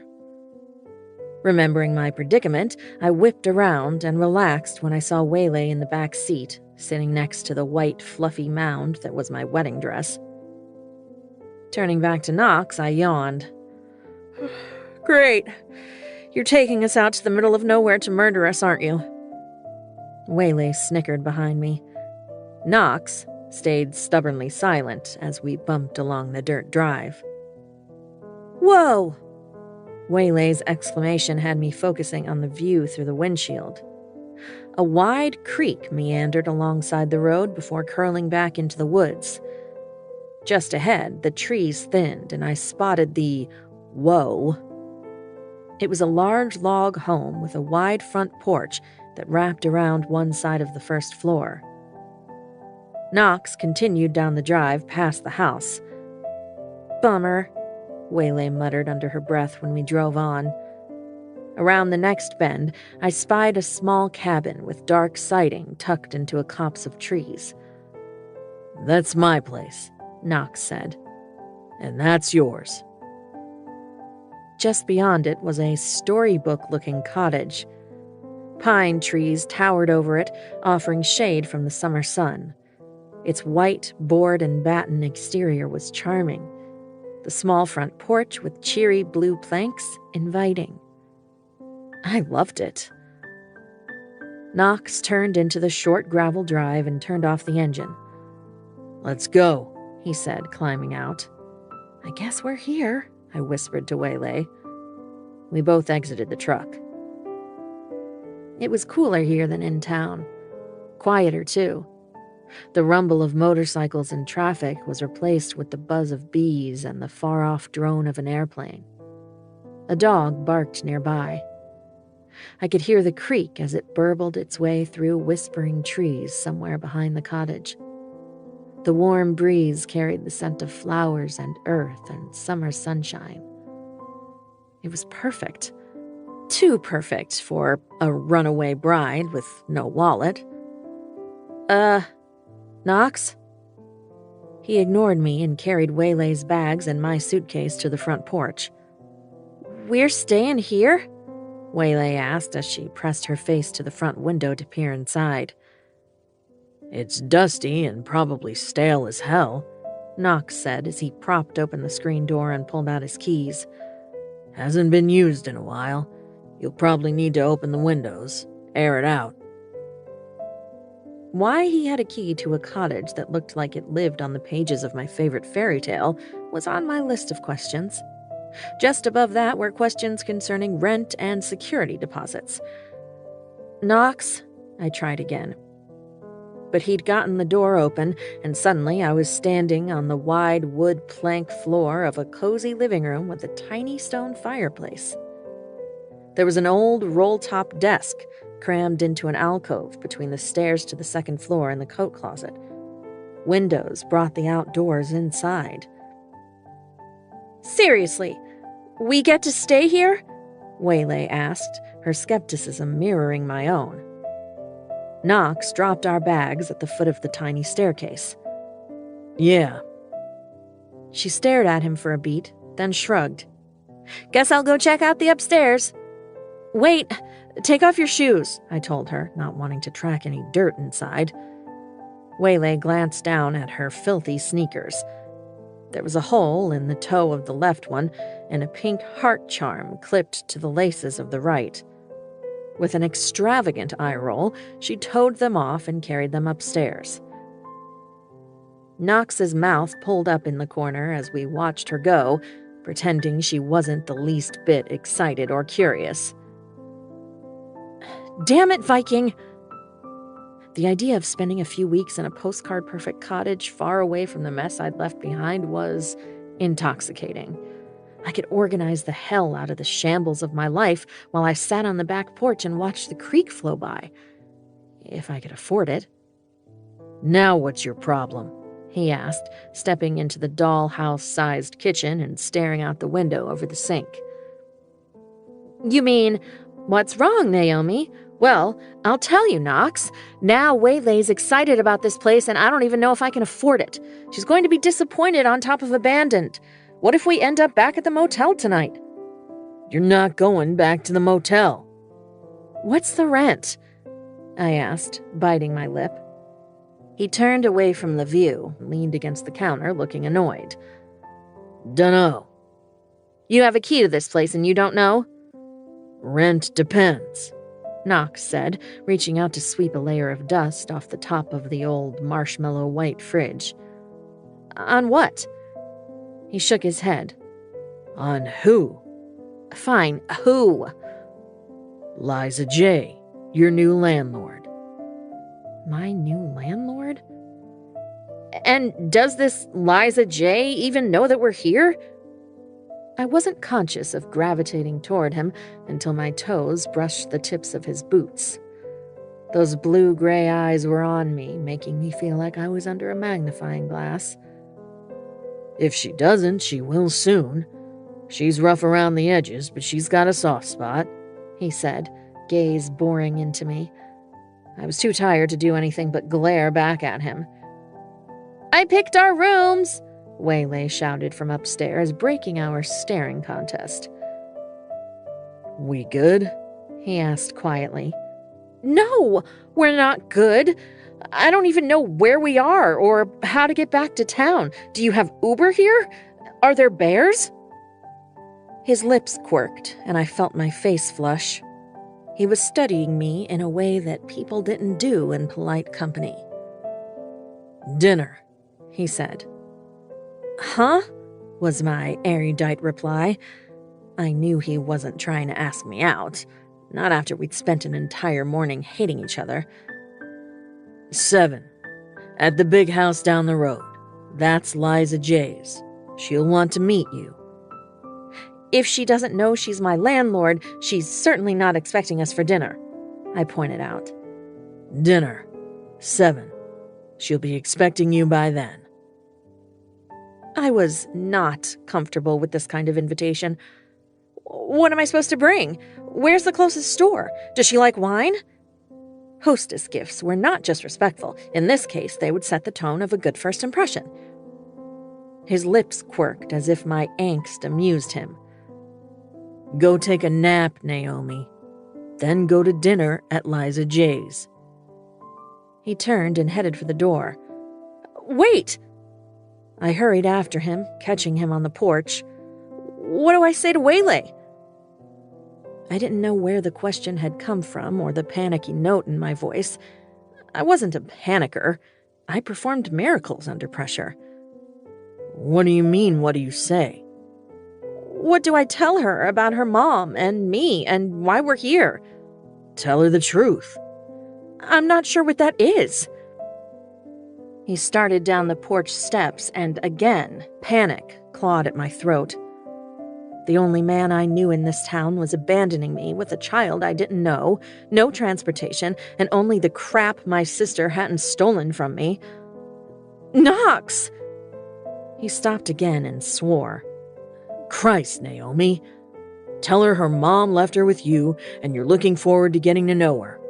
Don't make it more complicated than it has to be. What if she asks when Tina's coming back? What if she doesn't want to stay with me? Oh, God, how do I make her listen to me? He stepped back up onto the porch and into my space, then did something I never saw coming. He grinned. Full-on, panty-melting, 100% wattage grinned. I felt woozy and hot, and like I didn't know how any of my joints worked anymore. Wow, I whispered. Wow, what? He asked. You smiled, and it was just seriously wow. I had no idea you could look like that. I mean, you already look like... I waved my hand awkwardly in front of him. You know, but then you add the smile and you look almost human. His smile was gone and the familiar annoyance was back. Jesus, Daisy, get some sleep. You're babbling like an idiot. I didn't wait to watch him drive away. Instead, I went back inside and closed the door. Now what the hell am I going to do? Sleep deserted me abruptly, leaving behind a groggy, panicked confusion. I was face down on a bare mattress, a scrub brush still clutched in one hand. The room slowly came into focus as my eyes and brain returned to the land of the living. Warner. Grr. Tina. Ugh. Car. Damn it. Waylay. Holy crap. Cottage. Adorable. Knox. Grumpy. Sexy. Horrible. Yet helpful. The timeline of the last 24 hours intact, I pried myself off the mattress and sat up. The room was small, but cute, just like the rest of the place. Paneled walls painted a bright white, antique brass bed. There was a tall dresser opposite the bed, and a skinny table painted peacock blue tucked under the window that overlooked the meandering creek. I heard someone humming downstairs and remembered. Waylay. Damn it, I muttered, jumping off the bed. My first day on the job as a guardian, and I'd left my new charge unattended for who knew how long. She could have been abducted by her mother or mauled by a bear while I indulged in an afternoon nap. I sucked, I decided as I raced down the stairs. Geez, don't break your neck or anything. Waylay sat at the kitchen table, swinging a bare foot while she chowed down on what appeared to be a peanut butter and jelly sandwich, with thick white bread and enough jelly to cause instant cavities. Coffee, I croaked at her. Man, you look like a zombie. Zombie needs coffee. Soda in the fridge. Soda would have to do. I stumbled my way to the refrigerator and opened it.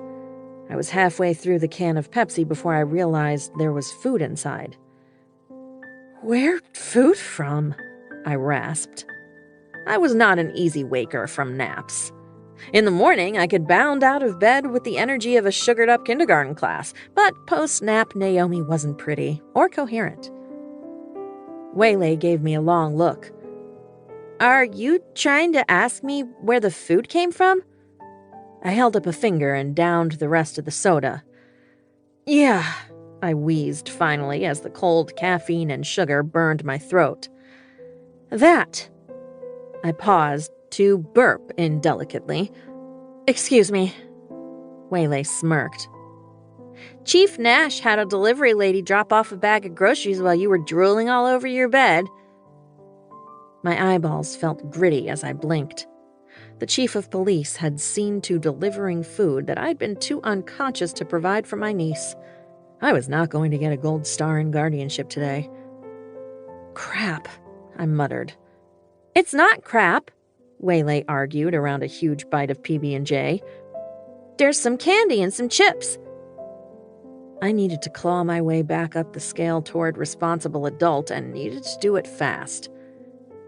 We need a list, I decided, scrubbing my hands over my eyes.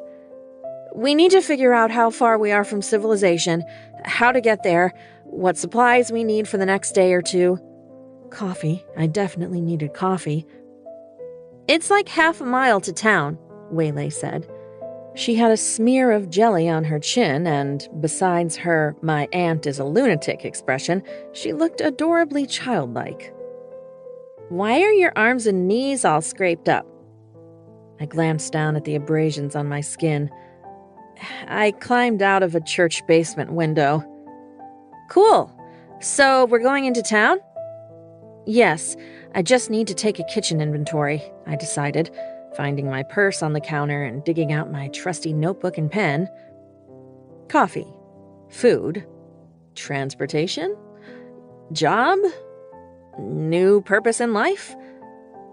We can take the bikes, Waylay piped up. Bikes? I repeated. Yeah, Liza J dropped them off. Said we have to come to dinner tonight, too. You met our landlord? I squeaked. Who else stopped by? The mayor? Exactly how long have I been asleep? Her eyes went wide and serious. Aunt Naomi, you've been asleep for 2 whole days. What? She smirked. Just messing with you. You were out for an hour. Hilarious. Just for that, I'm buying Brussels sprouts and carrots. She wrinkled her nose. Gross. Serves you right, smarty pants. Now make me a sandwich while I tackle this inventory. Fine, but only if you think about brushing your hair and washing your face before we go out in public. I don't want to be seen with Aunt Zombie. 6. Asparagus and a Showdown. Naomi.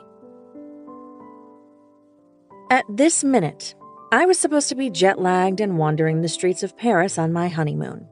Instead, I was clinging to the handlebars of an ancient 10-speed bike, trying not to tip over. It had been years since my ass had met a bike seat. Every bump and rut on the gravel road jarred both my teeth and my lady parts. The one and only time I'd talked Warner into trying one of those tandem bikes at the beach, we'd ended up headfirst in a shrub outside the kite store. Warner had not been pleased. There were a lot of things that hadn't pleased Warner Dennison III, things I should have paid more attention to. The thicket of woods passed in a buzzing blur as we rode through swirls of gnats and the thick southern humidity. Beads of sweat trickled down my spine. Are you coming or what? Waylay called from what seemed like a mile ahead. She was riding a rusty boy's bike with her arms dangling at her sides. What's your middle name? I yelled back. Regina. Waylay Regina Witt, you put both hands on your handlebars this instant. Oh, come on. You're not one of those fun-hating ants, are you? I pedaled harder until I caught up. I am lots of fun, I huffed, partially because I was offended, but mostly because I was out of breath.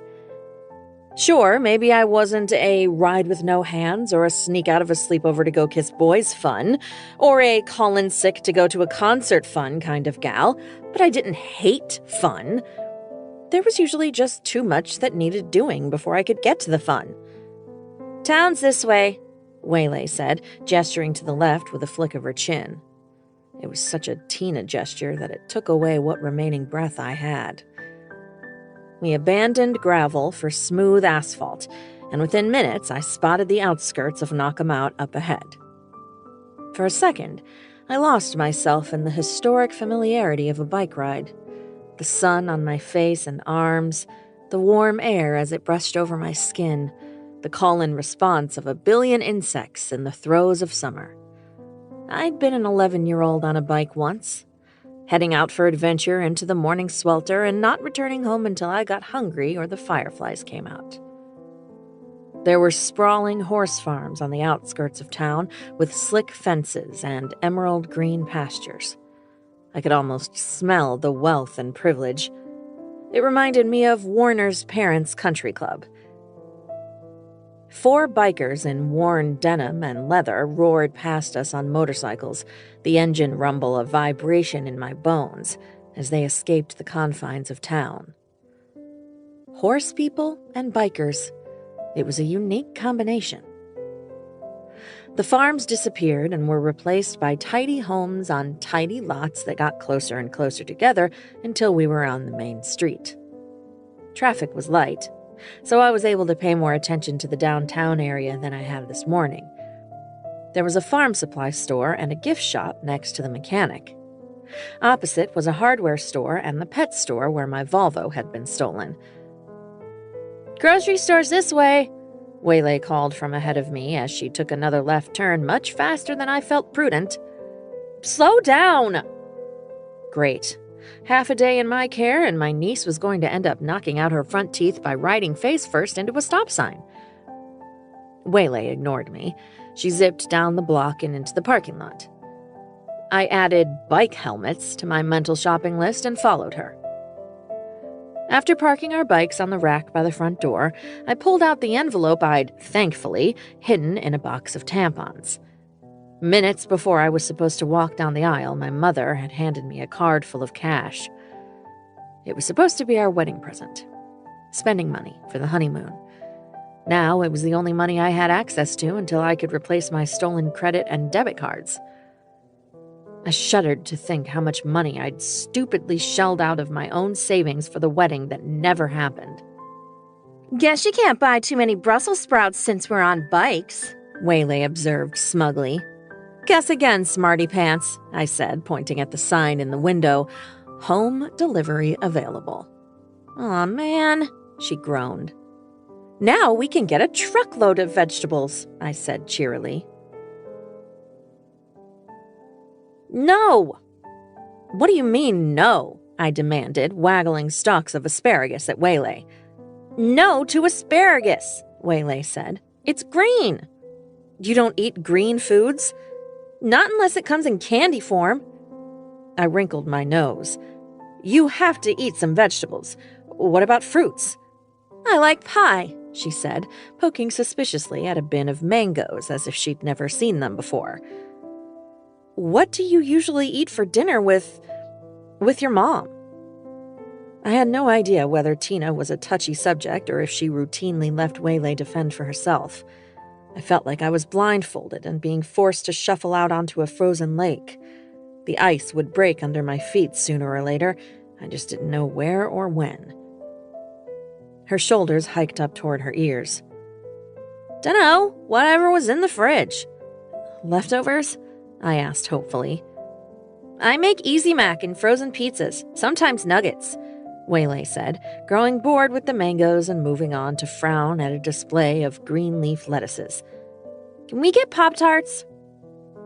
I was getting a headache. I needed more sleep and coffee, not necessarily in that order. "Maybe, but first we have to agree on a few healthy foods." A man in a Grover's Groceries apron turned the corner into produce. His polite smile vanished when he caught sight of us. Eyes narrowed, lip curled. He looked as if he'd just spotted us drop-kicking a plastic light-up baby Jesus in an outdoor nativity scene. "Hello," I said, adding an extra punch of warmth to my smile. He gave a harumph in our direction and stalked off. I glanced at Waylay, but either she hadn't noticed the eye daggers or she was immune. So much for Southern hospitality. Though we were in Northern Virginia. Maybe they didn't do the Southern hospitality thing here. Or maybe the man had just found out that his cat had a month to live. You never knew what people were going through behind the scenes. Waylay and I worked our way around the store, and I noticed a similar reaction from a few other employees and patrons. When the woman behind the deli counter threw the pound of sliced turkey breast at me, I'd had enough. I made sure Waylay was busy leaning over an open freezer of chicken nuggets. Excuse me, I'm new here. Am I breaking some sort of store etiquette that results in hurled deli meats? Ha! You ain't fooling me, Tina Witt. Now you gonna pay for that turkey or try to stuff it in your bra like last time? And there was my answer. I'm Naomi Witt, Tina's sister and Waylay's aunt. I can assure you I've never stuffed deli meat in my bra. Bullshit, she said it, cupping a hand to her mouth like she was using a bullhorn. You and that kid of yours are no good shoplifting pains in the ass. My conflict resolution skills were limited to people-pleasing. Usually I would squeak out a terrified apology and then feel compelled to buy the offended party some kind of small, thoughtful gift. But today I was tired. Okay, you know what? I don't think you're supposed to talk to patrons like that, I said. I was going for firm and confident, but it came out tinged with hysteria. And you know what else? Today, I've been yelled at, robbed twice, and turned into an inexperienced Instaparent, and that was before lunch. I've slept about an hour in the last 2 days, and you don't see me hurling deli meat around. All I ask from you is that you treat me and my niece with a modicum of respect as a paying customer. I don't know you. I've never been here before. I'm sorry for whatever my sister did with her breasts and your meat, but I'd really like this turkey sliced thinner. I pushed the package back over the top of the cooler at her. Her eyes were wide in that, not sure how to handle this unhinged customer way. You're not shitting me? You're not Tina. I am not shitting you. Damn it, I should have gone for the coffee first.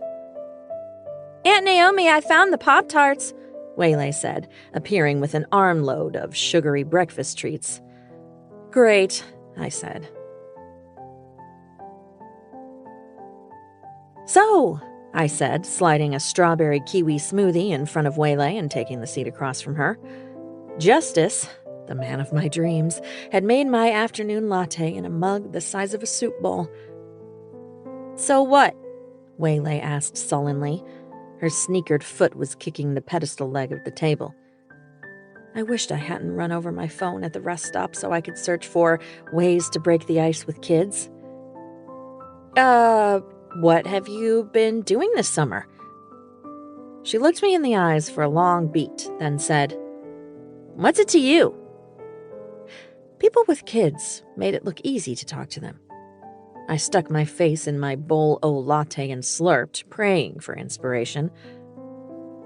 Thought you two ladies could use a little snack, Justice said, sliding a plate of cookies onto the table. Fresh out of the oven. Waylay's blue eyes went wide as she took in the plate and then looked up into Justice's face with suspicion. Thank you, Justice. That's so sweet of you, I said. I gave my niece a nudge. Yeah, thanks, Waylay said. She didn't reach for a cookie but sat there staring at the plate. This was an example I felt confident setting. I snatched up a peanut butter cookie and, between guzzles of my coffee, took a bite. Oh my God, I managed. Justice, I know we just met, but I'd be honored if you marry me. She's already got the wedding dress, Waylay said. He laughed and flashed the gold band on his left hand. It devastates me to say I'm already spoken for. The good ones always are, I sighed. Waylay's fingers furtively moved closer to the plate. My favorite is the chocolate chip, Justice said, pointing at the biggest cookie on the plate. With a wink, he was gone. She waited until he was behind the counter before snatching the cookie off the plate. So good, I mumbled, my mouth full of cookie goodness. She rolled her eyes. You're so weird. Shut up and eat your cookie. Her eyes narrowed and I grinned. Kidding. So, what's your favorite color? We were on question 10 of my half-assed getting-to-know-you icebreaker when the door to the cafe flew open and a woman strolled inside in ripped tights, a short denim skirt, and a Lenny Kravitz t-shirt. She had wild dark hair worn in a high ponytail, several earrings, and a lotus flower tattooed on her forearm.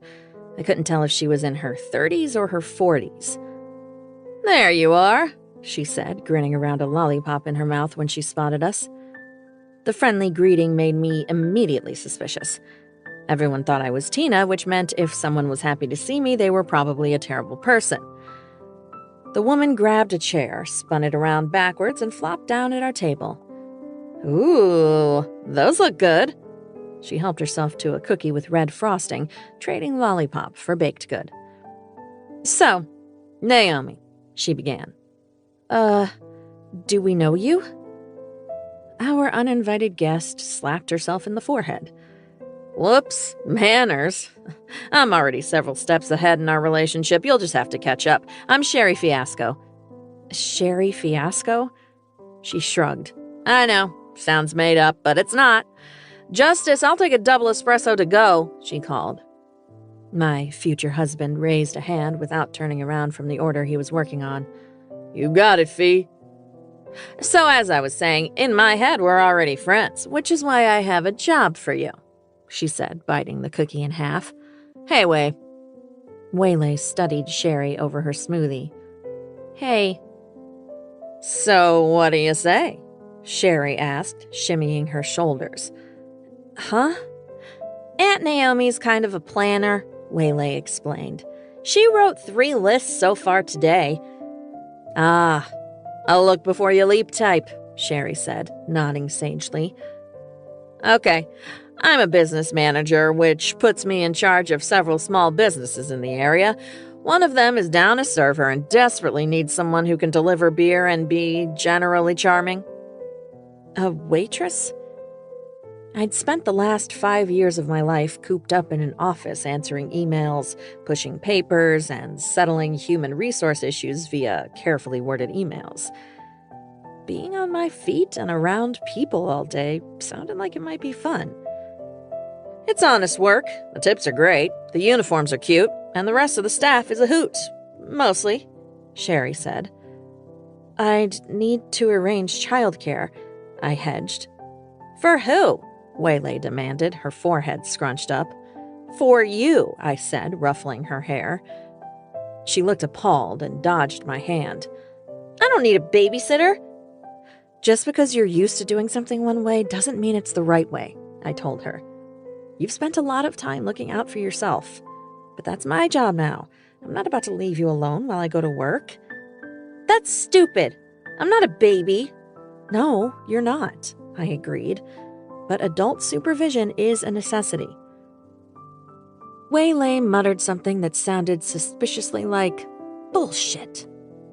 I decided to pick my battles and pretend I hadn't heard. "If that's your only reservation, I can easily find someone to hang out with Way here while you rake in the tip money." I chewed on my lower lip. I wasn't a fan of having to decide things on the spot.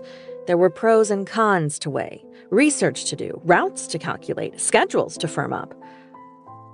"I wouldn't feel comfortable leaving Waylay with a stranger," I explained. "Of course not," Sherry chirped. "I'll arrange a meeting and you can decide then." Justice whistled from the counter. "Orders up, Fee." "Thanks, big guy," she said, jumping up from her chair. "Well, I'll see you 2 ladies later. First shift's tomorrow night. Be there at 5. "Wait!"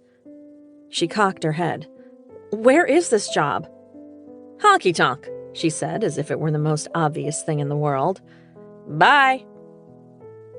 I watched Sherry Fiasco strut out of the cafe with the confidence of a woman who knew exactly where she was going and what she was doing. Even when my 5-year plan was intact, I hadn't had that kind of confidence.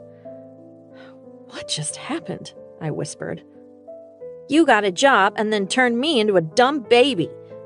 Waylay's face was stony. "I didn't call you a dumb baby, and I didn't officially accept," I pointed out. But I needed income, and the sooner the better.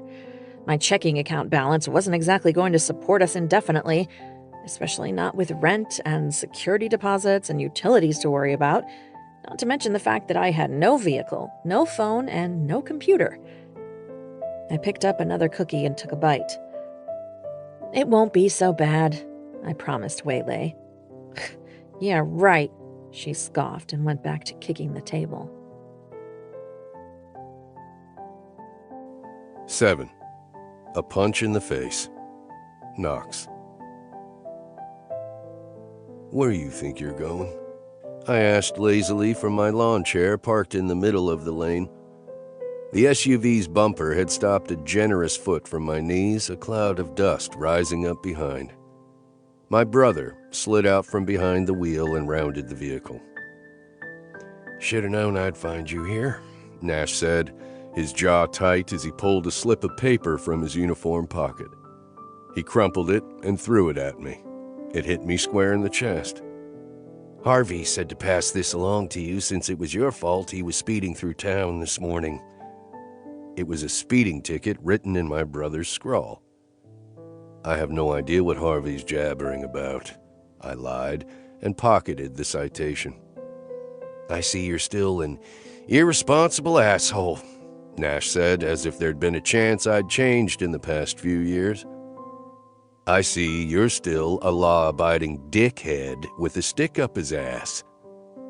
Waylon, my lazy basset hound, wandered his stumpy legs off the porch to greet his uncle.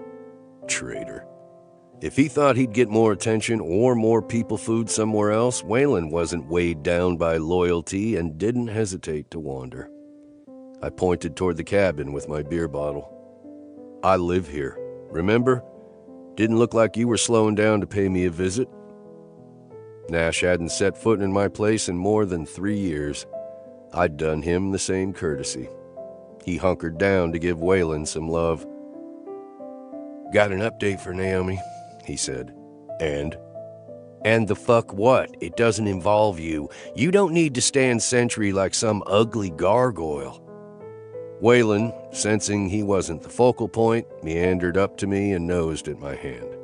I gave him a thump on his side and the dog biscuit I'd stashed in the chair's cup holder. He took it and pranced back to the porch, white-tipped tail a blur of happy. I raised the beer to my mouth. Saw her first, I reminded Nash. The flash of anger I saw in his eyes was gratifying. Oh, fuck you, man. You pissed her off first.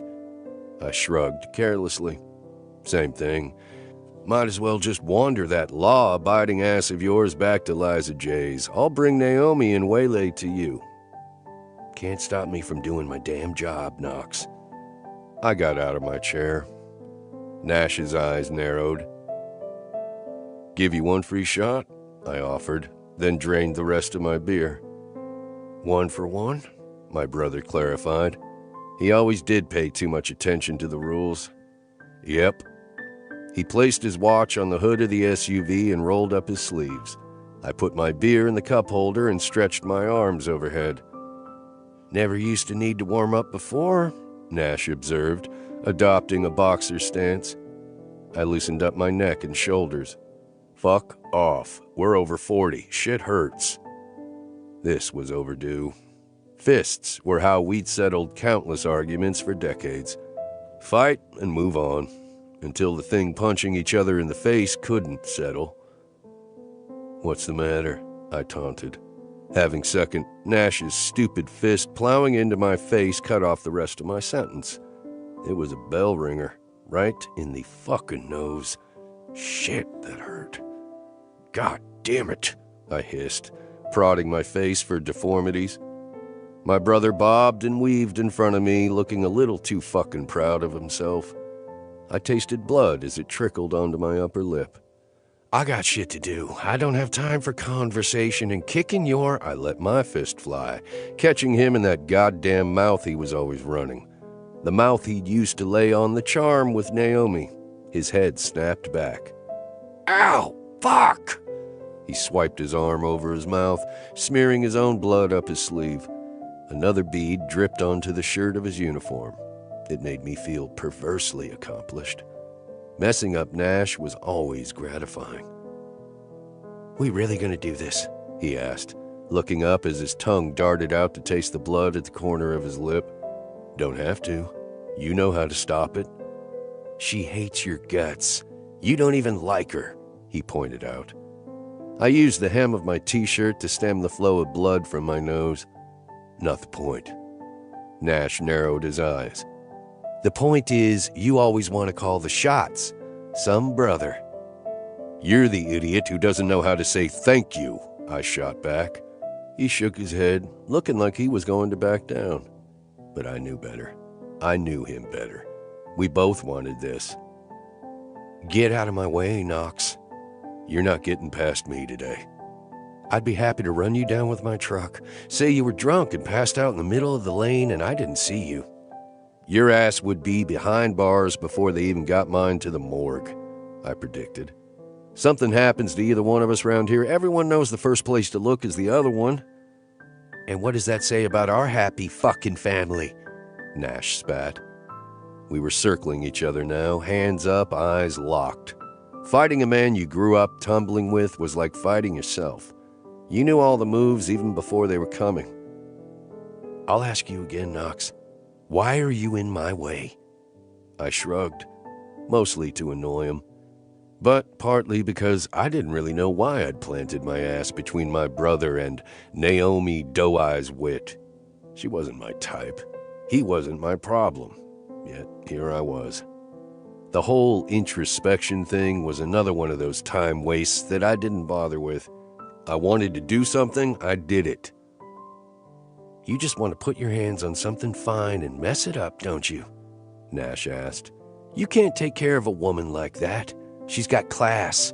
She's smart. She's needy as fuck, right up your alley, I shot back. Then get out of my way. Tired of the conversation, I threw a jab to his jaw. He returned it with a shot to my ribs.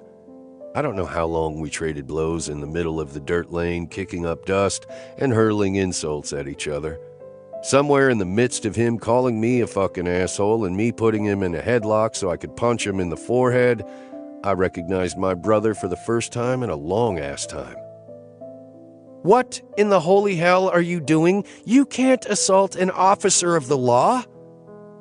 Naomi floated into my line of sight, looking exactly like the high-class woman I didn't want, exactly the type my brother did. Her hair was down now and daisy-free, draped over one shoulder, thick and sleek.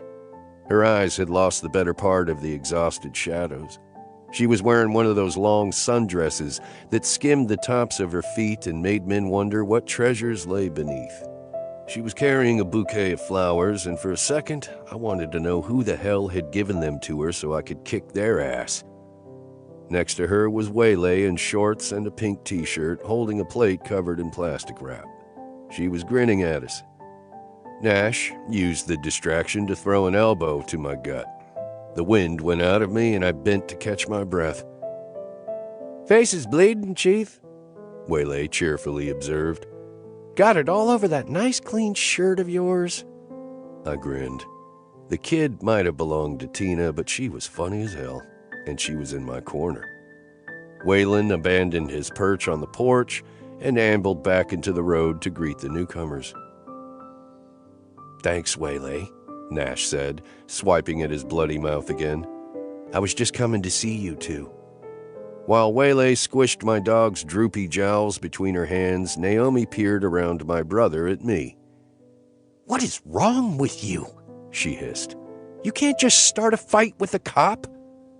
I slowly straightened, rubbing a hand over my sternum. Doesn't count as a cop, he's my brother. Waylon shoved his nose under the hem of Naomi's dress and stepped on her foot. He was a needy bastard. "Well, hello," Naomi crooned, crouching down to pet him. "His name's Waylon," Nash told her. "Waylon and Waylay," she mused. "That won't get confusing." My nose burned. My face fucking hurt. My knuckles were bleeding. But looking at her petting my needy-ass dog with an armful of flowers made everything else start to fade away. Fuck me.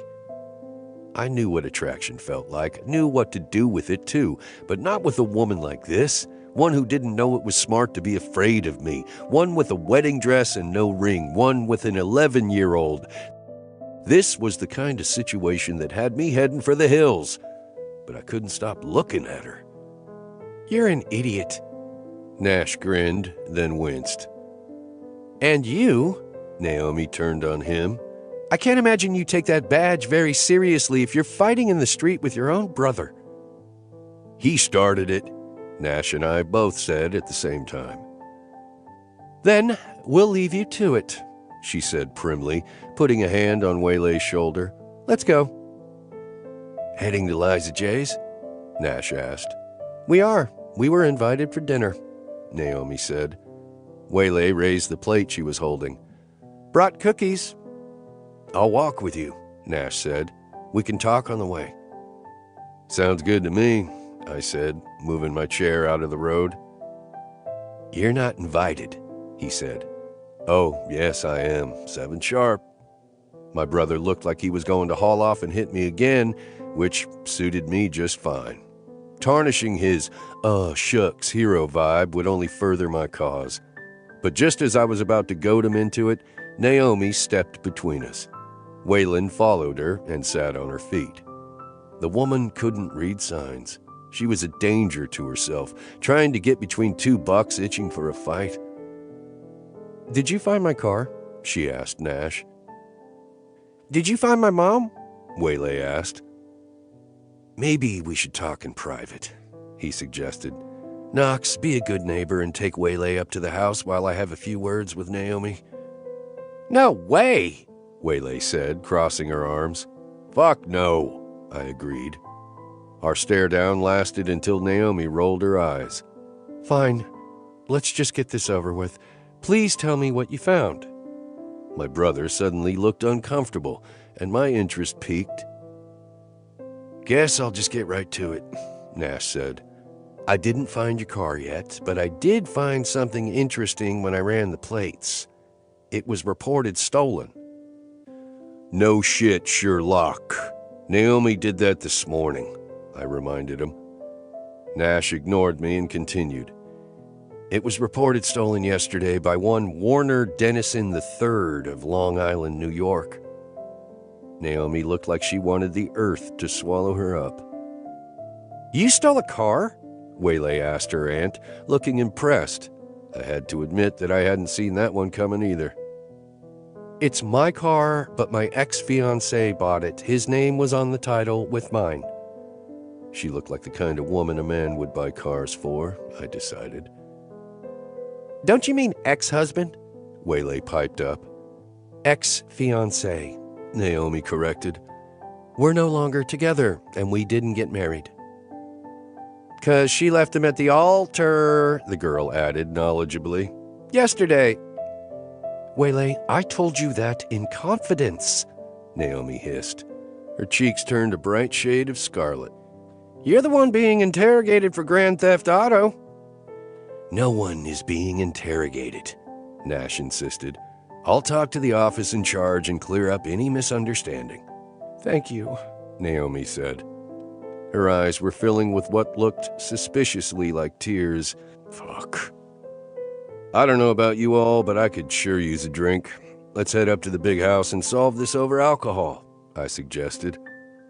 I didn't imagine the flicker of relief that flashed over her pretty face. I spent the short walk to Liza J's wondering when the hell I'd turned into a sundress guy. The women I dated wore jeans and leather and rocker t-shirts. They didn't have prep school vocabularies or dresses that floated around their ankles like some summer fantasy. I liked my women the way I liked my relationships. Fast, dirty, and casual. Naomi Witt was none of those, and I needed to remember that. "You're seriously going to dinner like that?" Naomi asked me, as Waylon wandered off the drive to lift his leg on a dogwood. Behind us, Waylay peppered Nash with questions about crime and knock him out. "Liza J's seen worse," I said, biting into a cookie. "Where did you get that cookie?" she demanded. "Waylay," I said. Naomi looked like she was going to slap it out of my hand, so I shoved the rest of it into my mouth. "Those are for this mysterious Liza J I'm supposed to be making a good impression on," she complained. This isn't a great way for me to meet a new potential landlord. Hi, I'm Naomi. I'm squatting in your cottage and these guys were fighting in your driveway. Please give me affordable rent.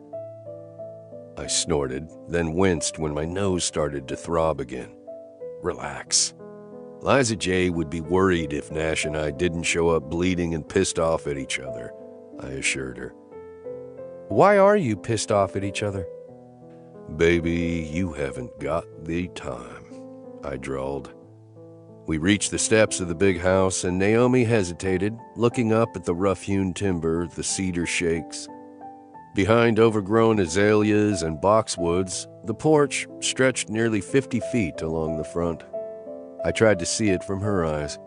New in town, running from a wedding, no place to stay, thrown into a guardianship she hadn't seen coming.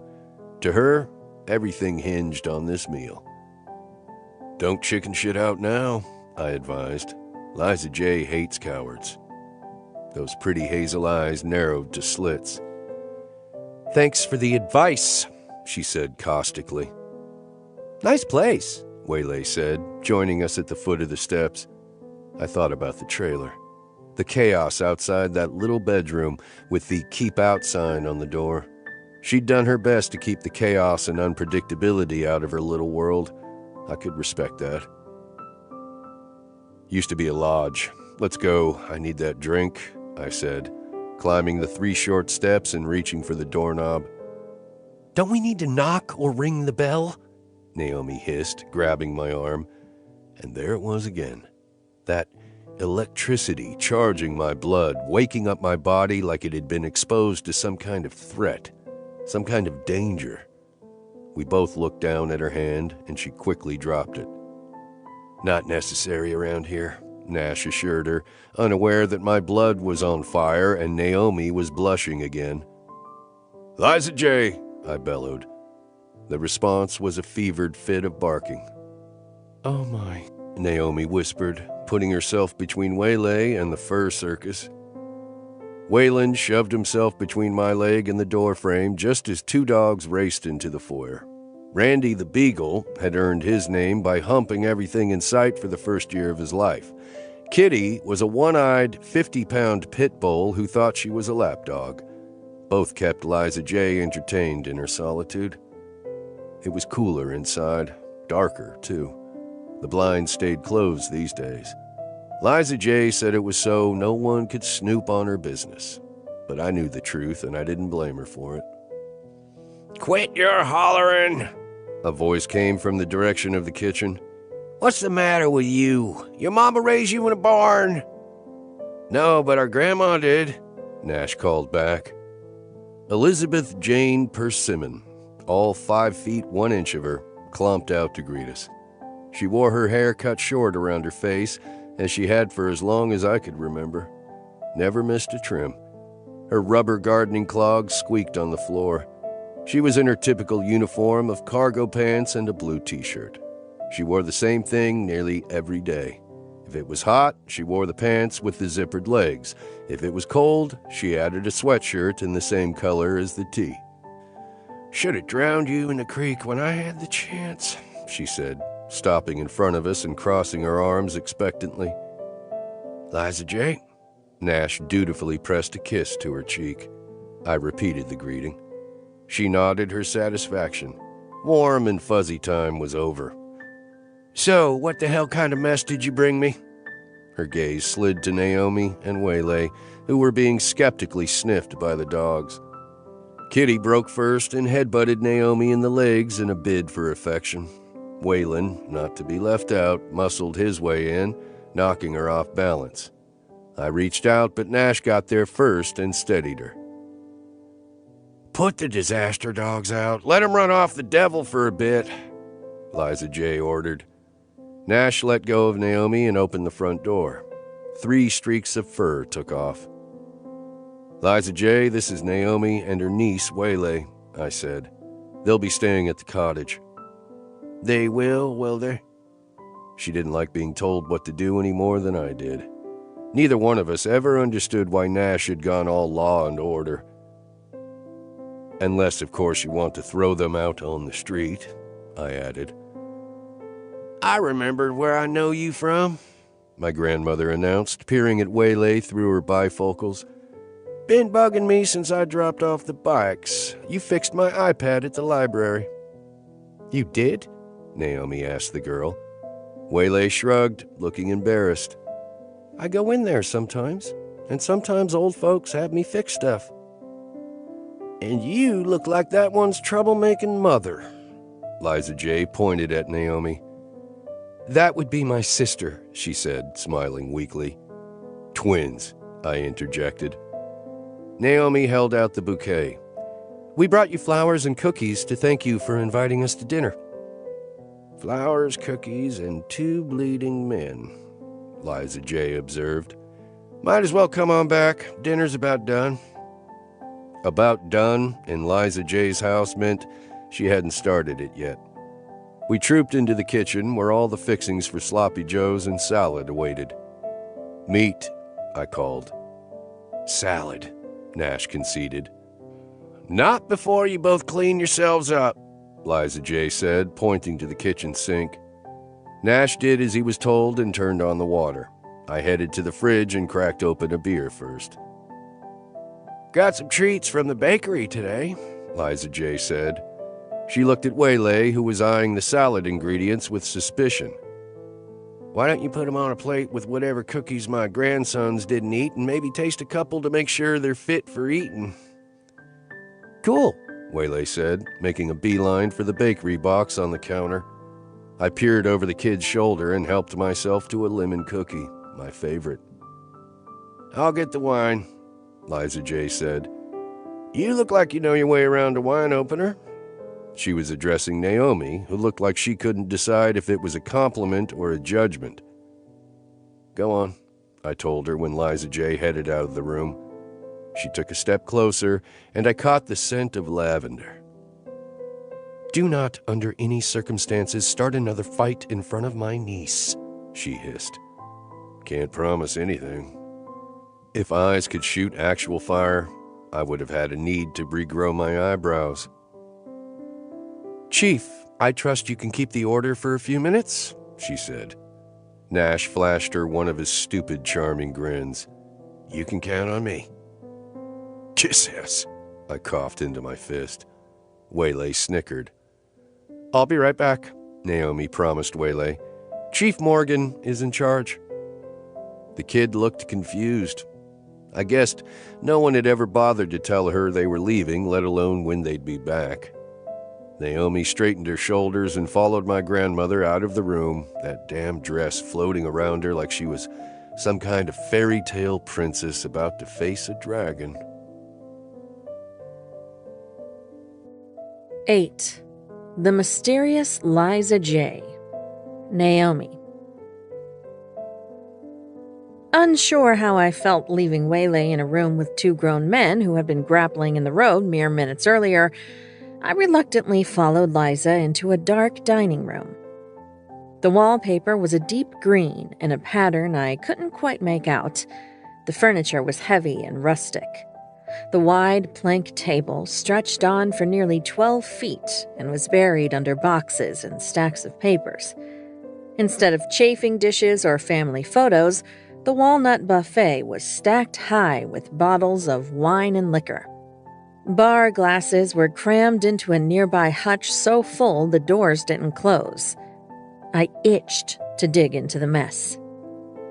The only light in the room came from the far wall, where an arched opening led into what looked like a sun porch with floor-to-ceiling glass that needed a good scrubbing. You have a beautiful home, I ventured, gently shifting a half-dozen china plates stacked precariously on the corner of the table. From what I'd seen so far, the house had buckets of potential. It was just buried under piles of drapes and dusty stuff. Liza straightened from the buffet, a bottle of wine in each hand. She was short and soft on the outside, like anyone's favorite grandma, but Liza greeted her grandsons with chores and gruffness.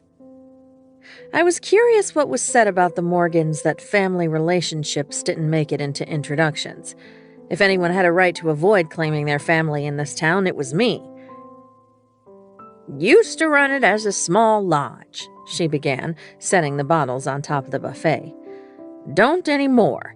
Guess you'll be wanting to stay for a while. Okay, not big on small talk. Got it. I nodded. It's a lovely cottage, but I understand if it's an inconvenience. I'm sure I could come up with an alternative soon. That wasn't exactly a truth, so much as a hope. The woman before me was my best chance of creating a little stability in the short term for my niece. Liza swiped a cloth napkin over the dust on the wine label. Don't bother. It was just sitting there, going unused. Her accent ventured a little farther south than the mid-Atlantic tone of Northern Virginia. I prayed that there was a dash of Southern hospitality mixed in there somewhere. That's very kind of you. If you don't mind, I'd like to discuss the rent and security deposit. She shoved the first bottle at me. Opener's in the drawer. I opened the top drawer of the buffet and found a tangle of napkin rings, coasters, candlesticks, matches, and finally a corkscrew. I went to work on the cork. As I was saying, money's a little bit tight. That's what happens when you got yourself a sister who steals from you and a new mouth to feed, Liza said, arms crossed. Knox or Nash had a very big mouth. I said nothing and popped the cork free. Guessing you'll need work, too, she predicted.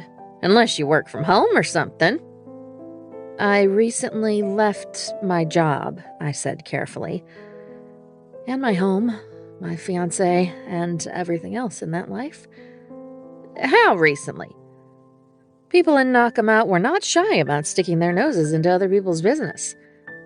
Yesterday. Heard my grandson drove you out here with a wedding dress flying like a flag out the window. You a runaway bride? She set 2 glasses next to the open bottle and nodded.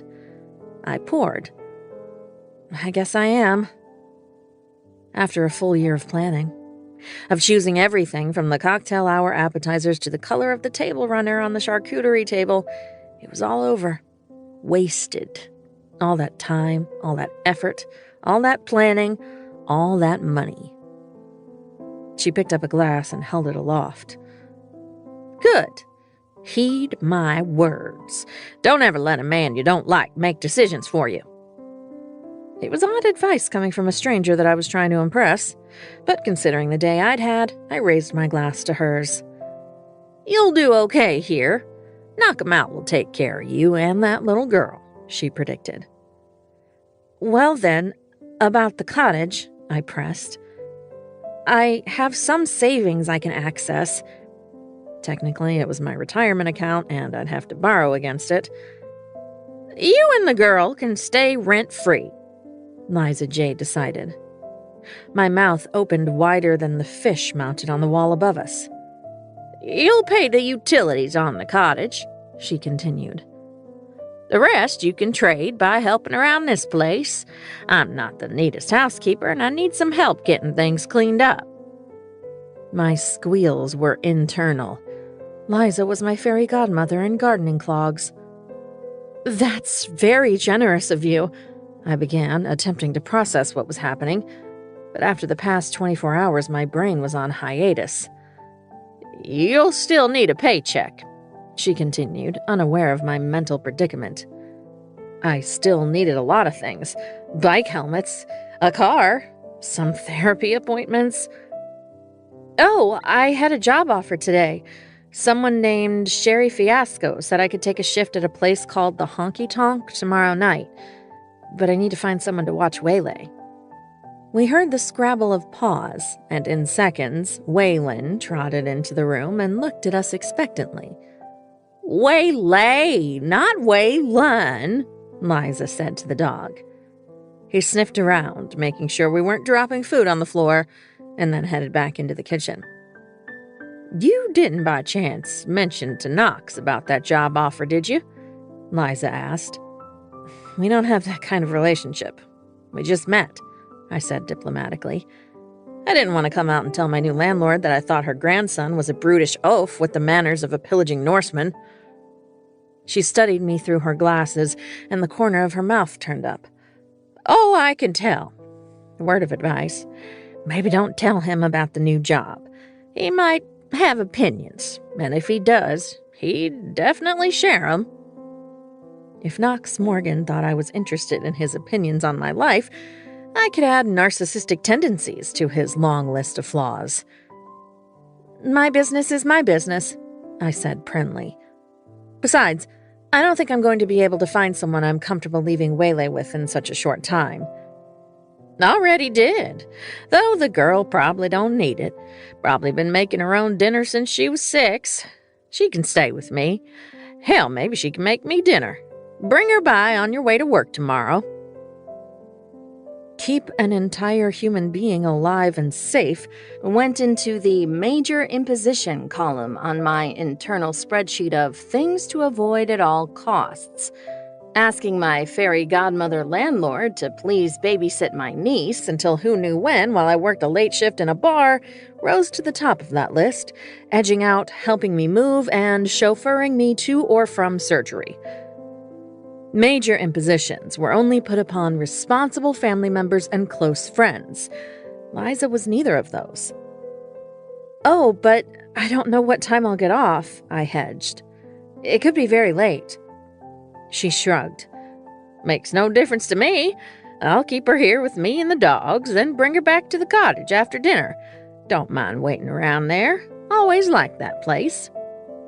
She headed toward the doorway, leaving me with my feet glued to the rug and my mouth still gaping.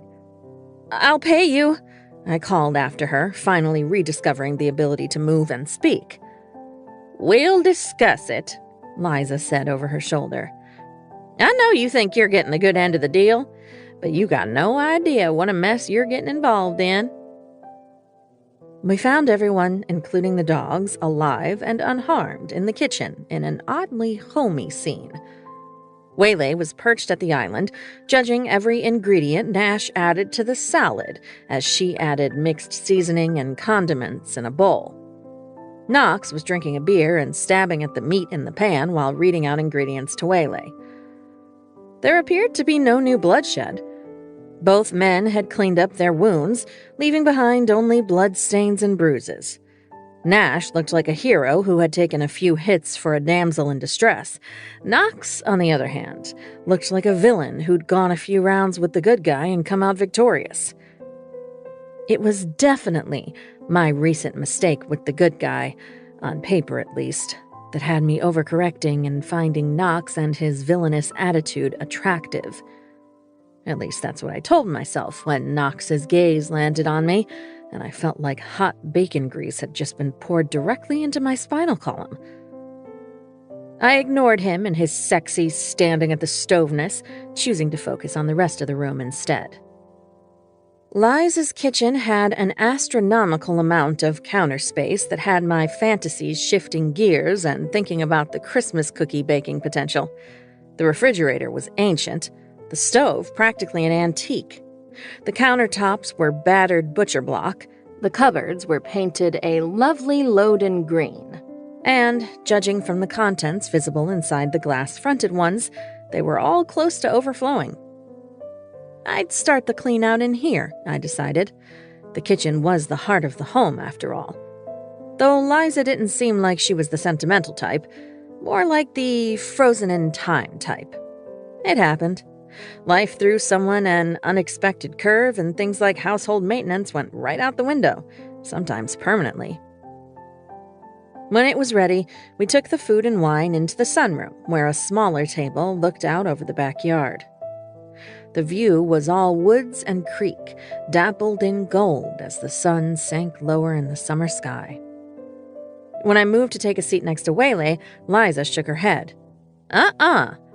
These two sit next to each other. They'll be wrestling on the floor before cookies. I'm sure they can behave themselves for one meal, I insisted. She snorted. No, they can't. No, we can't, Knox said at the same time. Of course we can, Nash insisted. Liza jerked her head at Waylay, who scampered to the opposite side of the table with her plate. The dogs filed in and trotted up to claim their sentry positions around the table. Two of them had judged Waylay to be the one most likely to drop food and stationed themselves next to her. Waylon plopped down behind Liza at the head of the table. Both men moved to take the chair next to mine, Knox winning it by throwing an elbow that nearly had Nash dropping his plate. "See," their grandmother said with a triumphant jab of her fork. I took my seat and tried to ignore my acute awareness of Knox as he sat down. The task became downright impossible when his denim-clad thigh brushed against my arm as he sat down. I yanked my arm back and nearly put my plate in my lap. "Why are you so jumpy?" Waylay asked.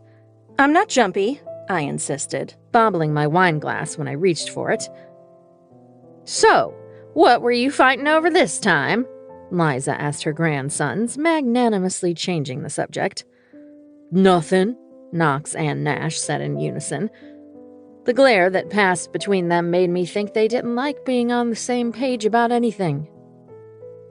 "Aunt Naomi broke 'em up," Waylay reported, studying a slice of tomato with suspicion. "Eat your salad," I told her. "Who was winning?" Liza asked. Me, the brothers announced together. The pronouncement was followed by another chilly silence. "Rough and tumble as they come, these two," Liza reminisced. "Course they used to make up after a fight and be back to being thick as thieves in no time. Guess y'all outgrew that part." He started it, Nash complained. Knox snorted. Just 'cause you're the good one doesn't mean you're always innocent. I understood the dynamics of the good sibling versus the bad one all too well. "You two with Lucy thrown in the mix?" Liza shook her head. "Whole town knew trouble was coming when you three got together." "Lucy?" I asked before I could help myself. "Lucian Rollins," Nash said as he used his bun to scoop up the ground beef that escaped to his plate. "An old friend." Knox grunted. His elbow brushed mine, and I felt my skin catch fire again. I withdrew as far as I dared without ending up in Liza's lap. "What's Lucy up to these days?" she asked. "Last I heard, he was some big wig mogul in a suit." "That's about the truth," Nash said. "Kid was a hustler," Liza explained. "Always knew he was meant for bigger and better things than a trailer and hand-me-downs."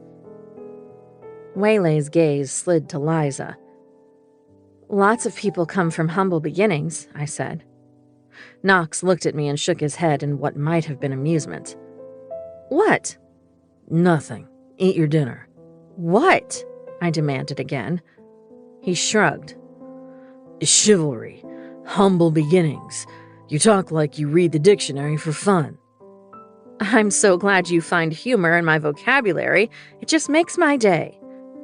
"Don't mind Knox," Nash cut in. "He's intimidated by women with brains." "You want my fist up your nose again?"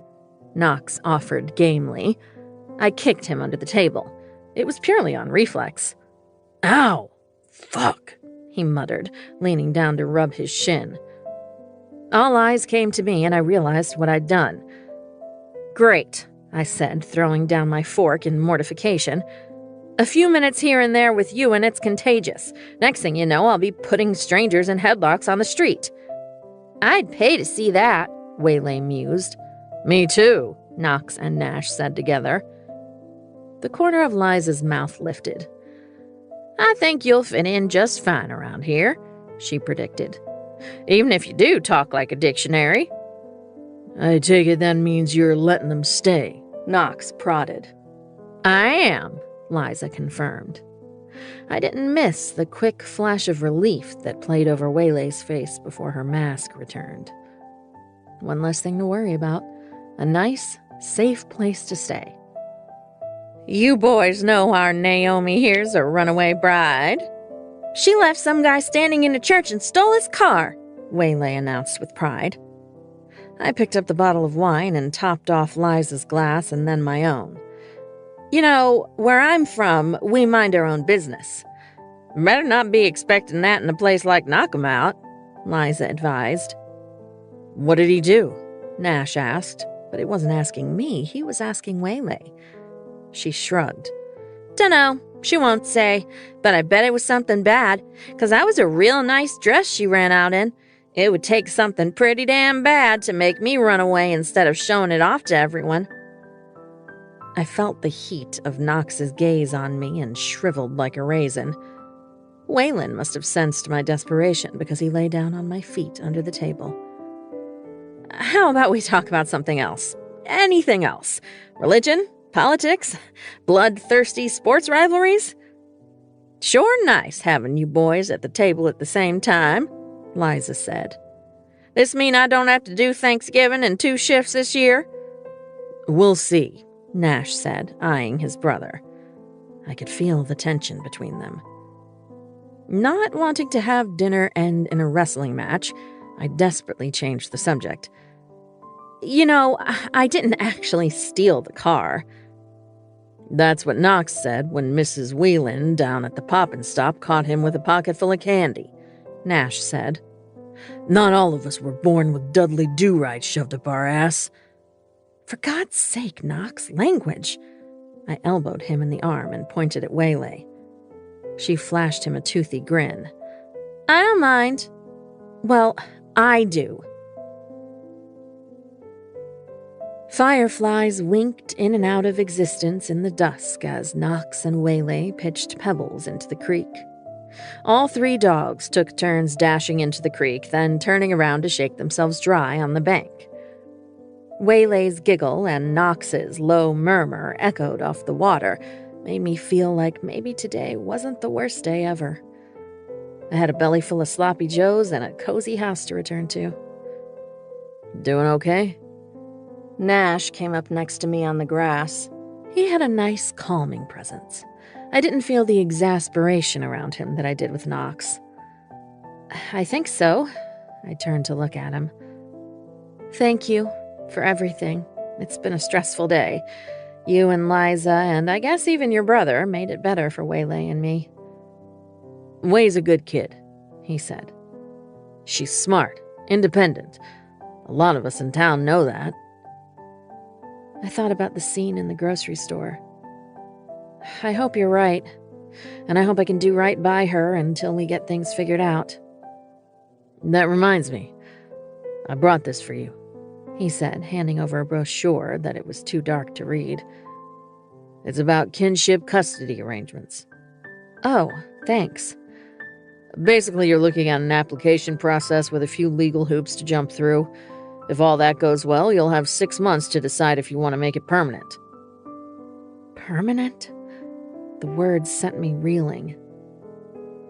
I stared unseeing as Waylay and Knox took turns throwing a soggy tennis ball for the dogs.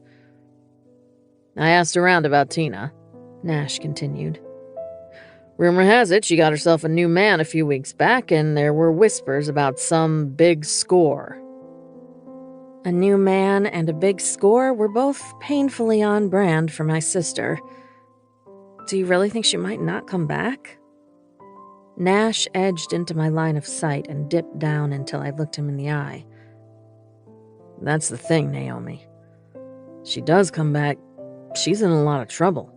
No court's going to be thrilled with the idea of letting her retain custody. And if it's not me, it's foster care, I said, filling in the unspoken blanks. That's the long and short of it, he said. I know it's a big decision, and I'm not asking you to make it right this second. Get to know her. Get to know the town. Think on it. I've got a friend who does casework. She can help you get started with the application process. He was asking me to put the next 6 months of my life on hold for a little girl I'd just met. Yep. It was safe to say my bruised and battered life plan had officially disintegrated. I blew out a sigh and decided tomorrow was as good a day as any for panicking over the future. Waylay, it's time to go, I called. Waylon galloped to me, ears flying. He spit the tennis ball out at my feet. Not you, buddy, I said, leaning down to pet him. Do we have to? Waylay whined, dragging her feet as if they were encased in concrete. I shared similar sentiments. Knox put his hand on the top of her head and guided her in my direction. Get used to it, kid. Sometimes we all gotta do things we don't want to. 9. Backyard urination and Dewey Decimal. Naomi. I found the cottage's back porch to be a lovely little spot for organizing my daily to-do list by priority as I waited for the pot of coffee to brew. I'd slept like a coma patient, and when my eyelids popped open at 6:15 on the dot, I'd tiptoed across the hall to Waylay's room and peeked in to make sure my niece was still there. She was, tucked between fresh sheets in a white 4-poster bed. I stared down at my list and tapped the end of a blue highlighter against the page. I needed to contact my parents and let them know I was alive and not having some kind of breakdown, but I wasn't sure how much else to tell them. Hey guys, you remember your other daughter? The one who gave you migraines for 20 years before she vanished from our lives? Yeah, well, she has a daughter who has no idea you exist. They'd disembark from their cruise ship in a hot minute and be on the first plane headed in our direction. Waylay had just been abandoned by her own mother and was now under the roof of an aunt she'd never met. Introducing grandparents into the mix might not be the best idea this soon out of the gate. Plus, it was my parents' first vacation together in 10 years. They deserved 3 weeks of peace and quiet. The choice was only partially weighted in favor of the fact that I wouldn't have to come up with a diplomatic way to explain that they had missed out on the first 11 years of their only grandchild's life. Yet. I didn't like doing things until I knew the exact right way to do them. So I would wait until I knew Waylay a little better and my parents were back from their anniversary cruise, well rested and ready for crazy news. Satisfied, I collected my notebook and highlighters and was just about ready to stand when I heard the distant squeak of a screen door. Next door, Waylon trotted down the back stairs into the yard where he promptly lifted his leg on a dead spot he clearly enjoyed using as a toilet. I smiled, and then the muscles of my face froze when another movement caught my eye. Knox, the Viking, Morgan, strolled off the deck in nothing but a pair of black boxer briefs. He was all man. Muscles, chest hair, tattoos. He stretched one arm lazily overhead and scratched the back of his neck, creating a picture of sleepy testosterone. It took me a full 10 seconds of open-mouthed ogling to realize the man, like his dog, was peeing. My highlighters flying made a rapid-fire racket as they hit the wooden planks beneath me. Time froze as Knox turned in my direction. He was facing me with one hand on his... Nope. I left my highlighters where they were and fled for the safety of the cottage, all the while congratulating myself for not trying to get a better look at Knox Jr. Why's your face so red? You get sunburnt? I let out a shriek and crashed back against the screen door, nearly falling out onto the porch. Waylay was standing on a chair trying to reach the Pop-Tarts I'd hidden above the fridge. You're so jumpy, she accused. Carefully, I closed the door, leaving all thoughts of urinating men in the outside world. Put the Pop-Tarts down. We're having eggs for breakfast. Aw, man. I ignored her disdain and placed the house's only skillet on the stove. How do you feel about going to the library today? The Knockemout Public Library was a sanctuary of cool and quiet in the Virginia summer swelter. It was a light, bright space with white oak shelves and farm-style work tables.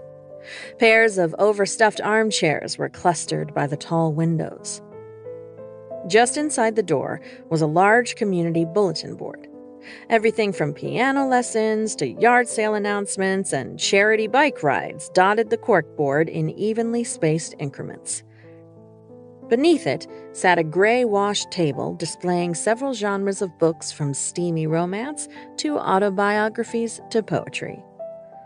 Glossy green plants in blue and yellow pots added life on shelves and sunny, flat surfaces.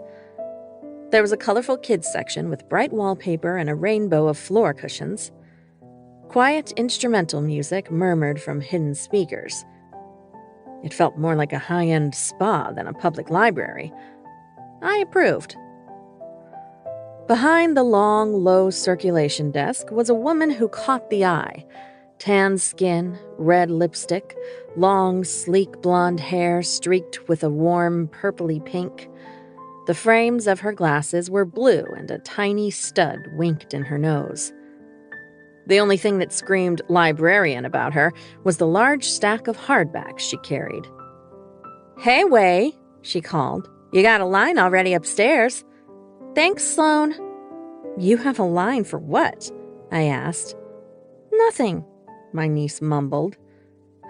"Tech support," the attractive and surprisingly loud librarian announced. "We get a lot of older folks who don't have access to their own 11-year-olds to fix their phones and Kindles and tablets." I recalled Liza's comment at dinner the night before, which made me recall Knox and his penis this morning. Whoops. "The computers are over there next to the coffee bar and the restrooms, Aunt Naomi. I'll be on the second floor if you need anything." "Coffee bar?" I parroted, trying not to think of my nearly naked next-door neighbor. But my charge was already striding purposefully past the book stacks toward an open staircase in the back. The librarian tossed me a curious look as she shelved a Stephen King novel. "You're not Tina," she said. "How'd you know?" "I've never seen Tina so much as drop waylay off here, let alone willingly cross the threshold." "Tina's my sister," I explained. "I gathered that from the whole you look almost exactly alike thing. How long have you been in town? I can't believe there hasn't been a trail of hot gossip blazed to my doorstep." "I got in yesterday." "Ah, my day off. I knew I shouldn't have buried myself in my 4th rewatch of Ted Lasso," she complained to no one. "Anyway, I'm Sloane." She juggled novels in order to hold out a hand. I shook it tentatively, not wanting to dislodge the 20 pounds of literature she still held. "Naomi." "Welcome to Knock 'em Out, Naomi. Your niece is a godsend." It was nice hearing good things about the Witt family around here for a change. "Thank you.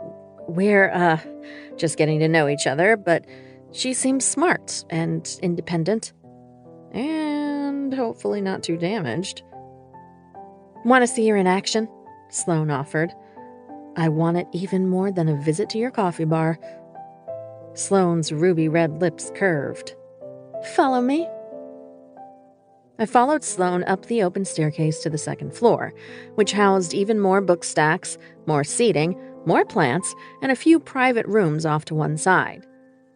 In the back was another long, low desk under a hanging sign that said Community. Waylay sat on a stool behind the desk, frowning at an electronic device. The device's owner, an elderly black man in a crisp button-down and trousers, leaned on the counter. "That's Hinkle McCord. He's 101 years old and reads 2 books a week. He keeps messing with the settings on his e-reader," Sloane explained. "I swear it's the damn great-grandkids. Those sticky-fingered little punks see an electronic device and they go after it like kids went after sticks and candy in my day," Hinkle complained. "She started coming in here a couple times a week after she and your sister moved here.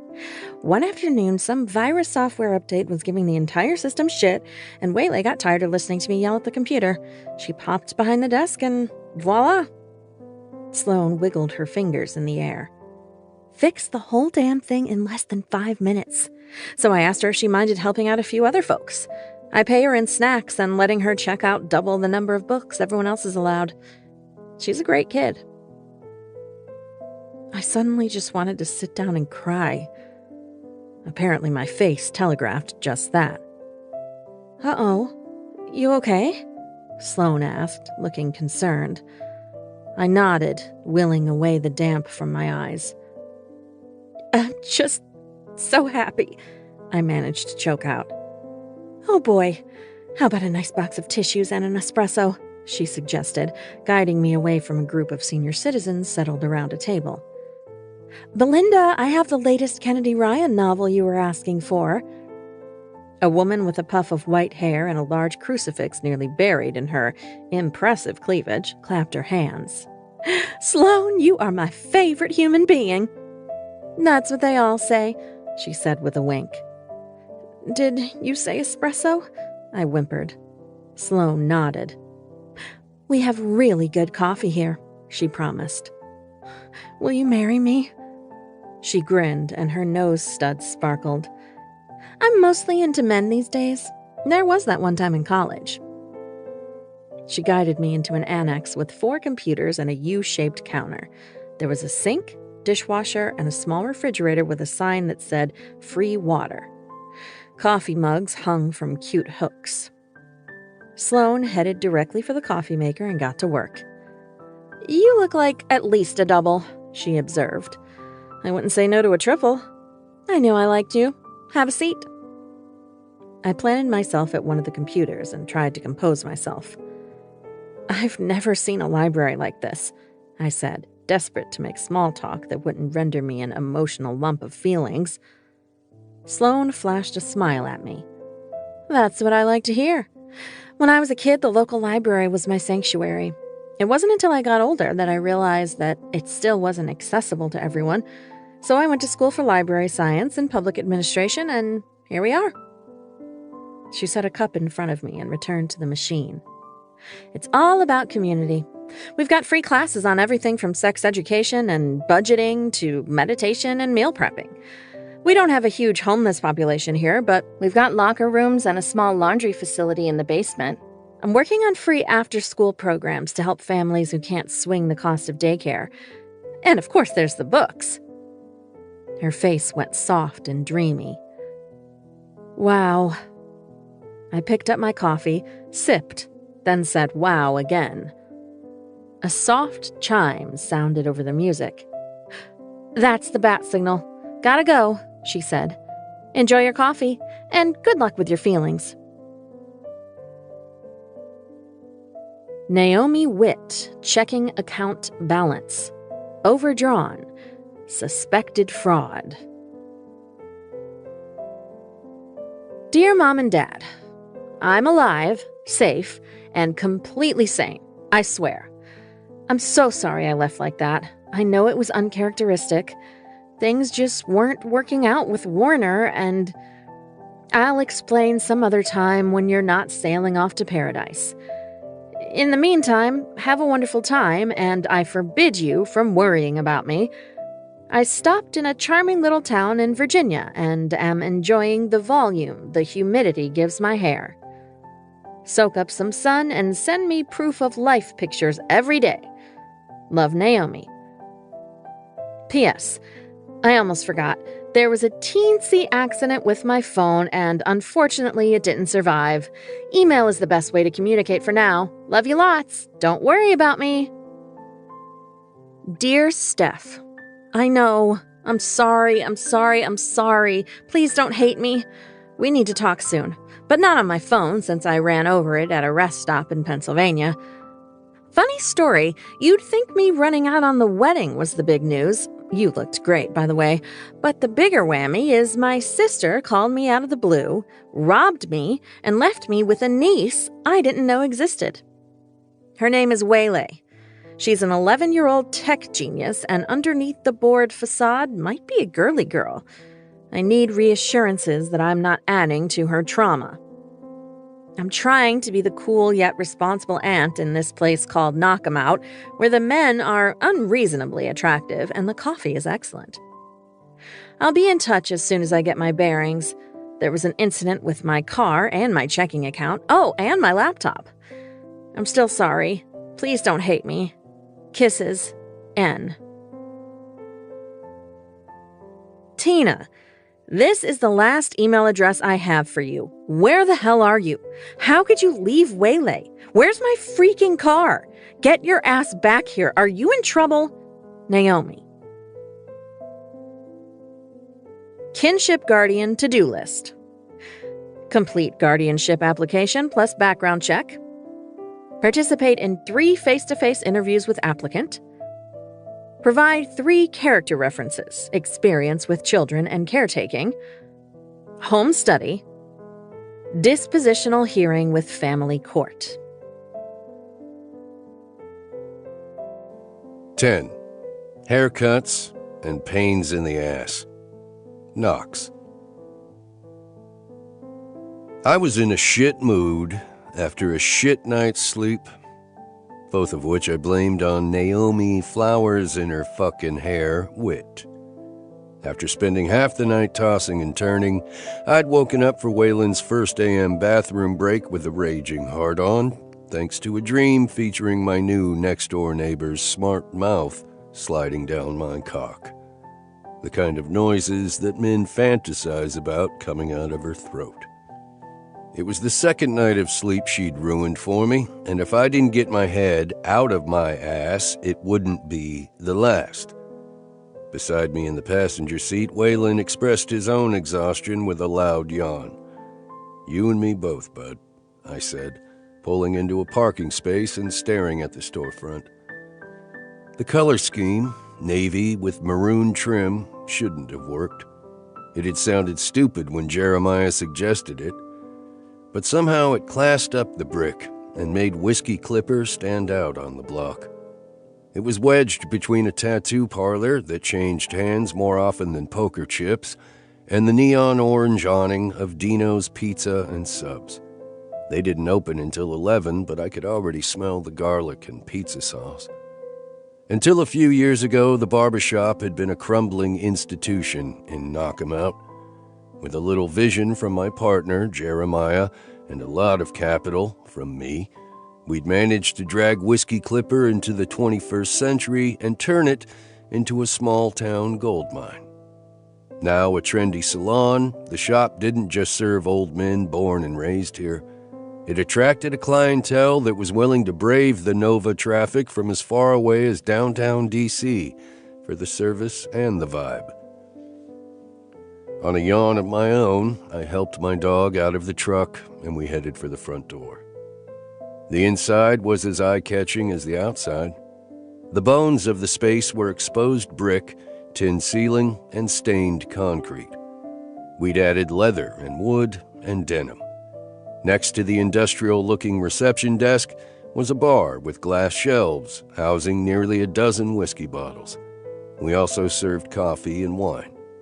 The walls were decorated with framed black and white prints, most highlighting Knock 'em Out's storied history. Beyond the leather couches in the reception area, there were 4 hair stations with large round mirrors. Along the back wall were the restroom, the shampoo sinks, and the dryers. "Morning, boss. You're here early." Stasia, short for Anastasia, had Browder Klein's head in one of the sinks. I grunted and went straight for the coffee pot next to the whiskey. Waylon climbed up on the couch next to a woman enjoying a coffee and Baileys. Stasia's teenage son, Ricky, swiveled back and forth rhythmically in the reception chair. Between booking appointments and cashing out clients, he played a stupid-looking game on his phone. Jeremiah, my business partner and longtime friend, looked up from the temple fade he was doing on a client in a suit and $400 shoes. "You look like shit," he observed. Jeremiah wore his thick, dark hair rebelliously long, but kept his face clean-shaven. He had a sleeve tattoo and a Rolex. He got a manicure every 2 weeks and spent his days off tinkering with the dirt bikes he occasionally raced. He dated both men and women, a fact that his parents were fine with, but which his Lebanese grandmother still prayed over every Sunday at Mass.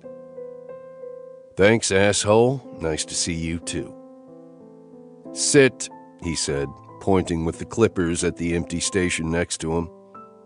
"I don't have time for your judgmental grooming.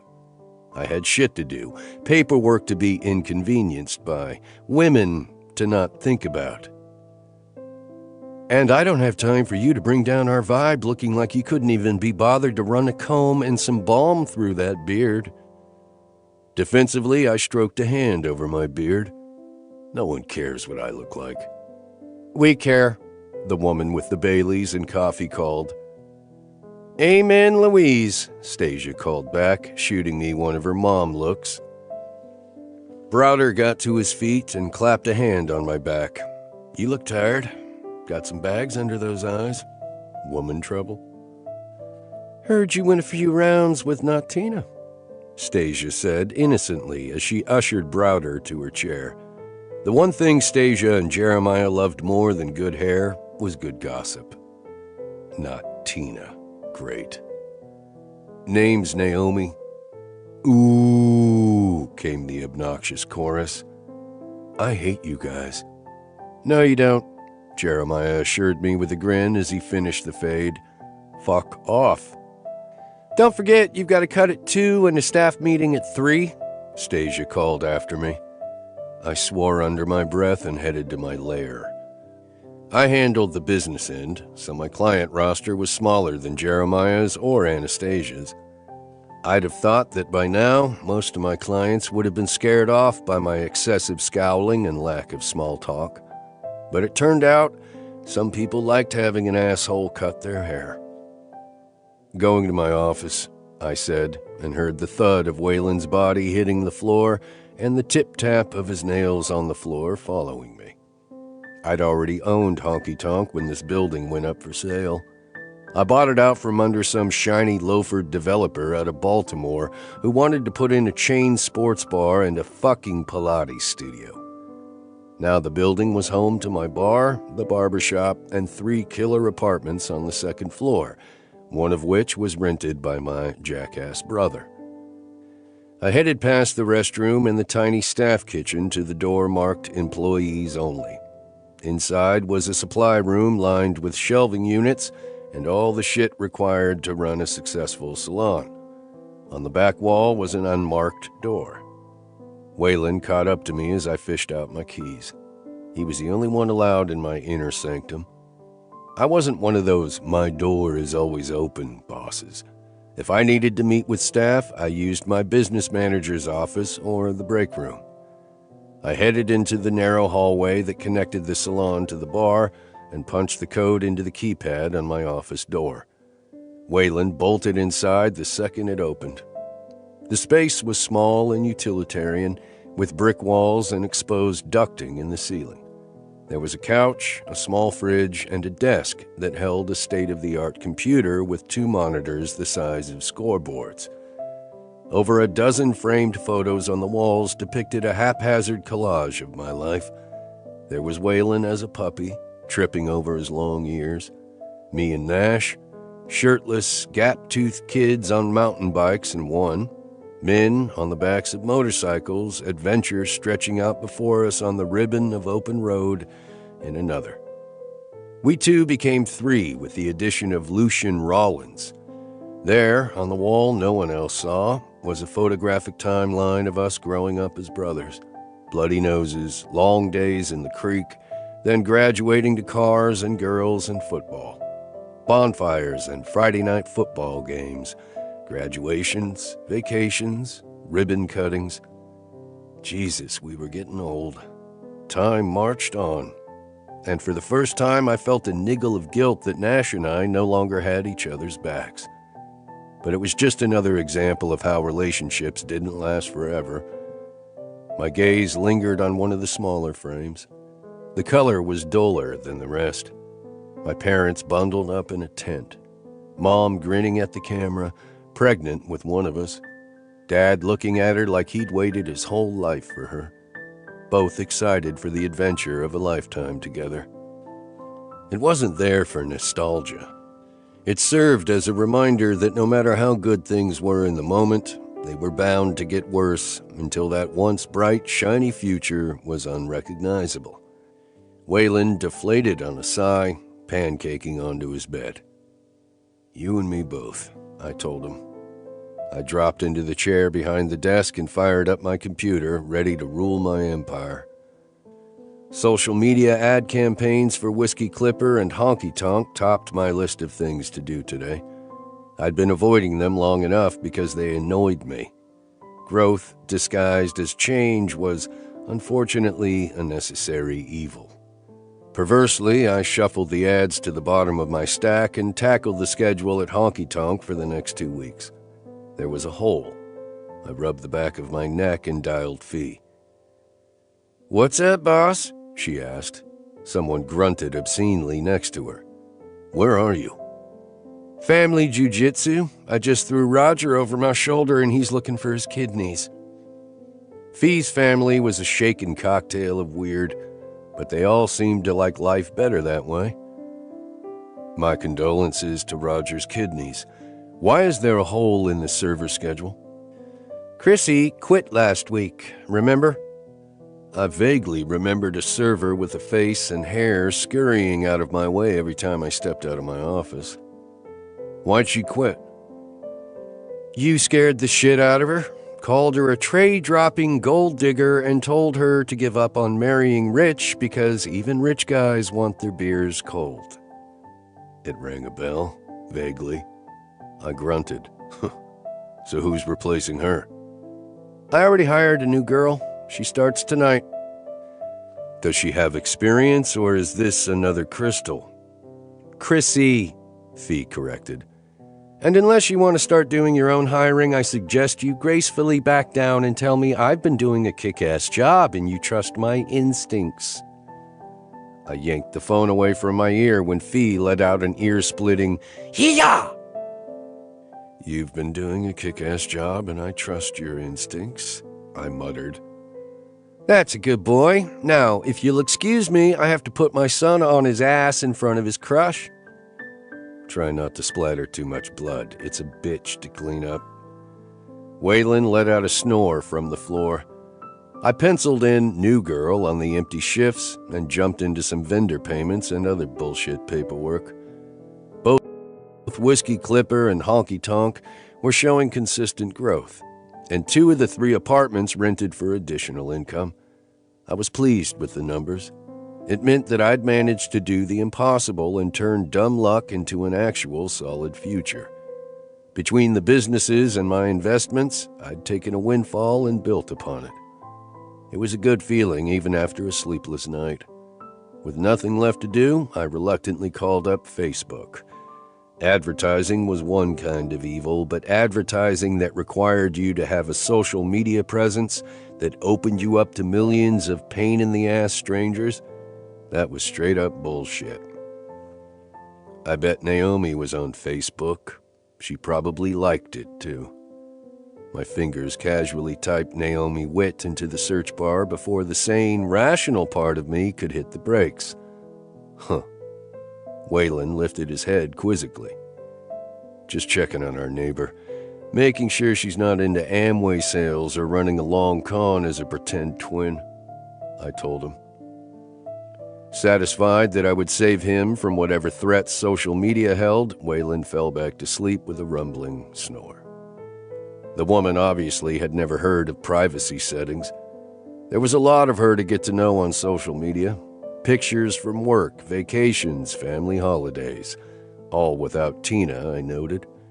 She ran 5Ks for good causes and raised funds for neighbors' vet bills. And she lived in a nice-looking house at least twice the size of the cottage.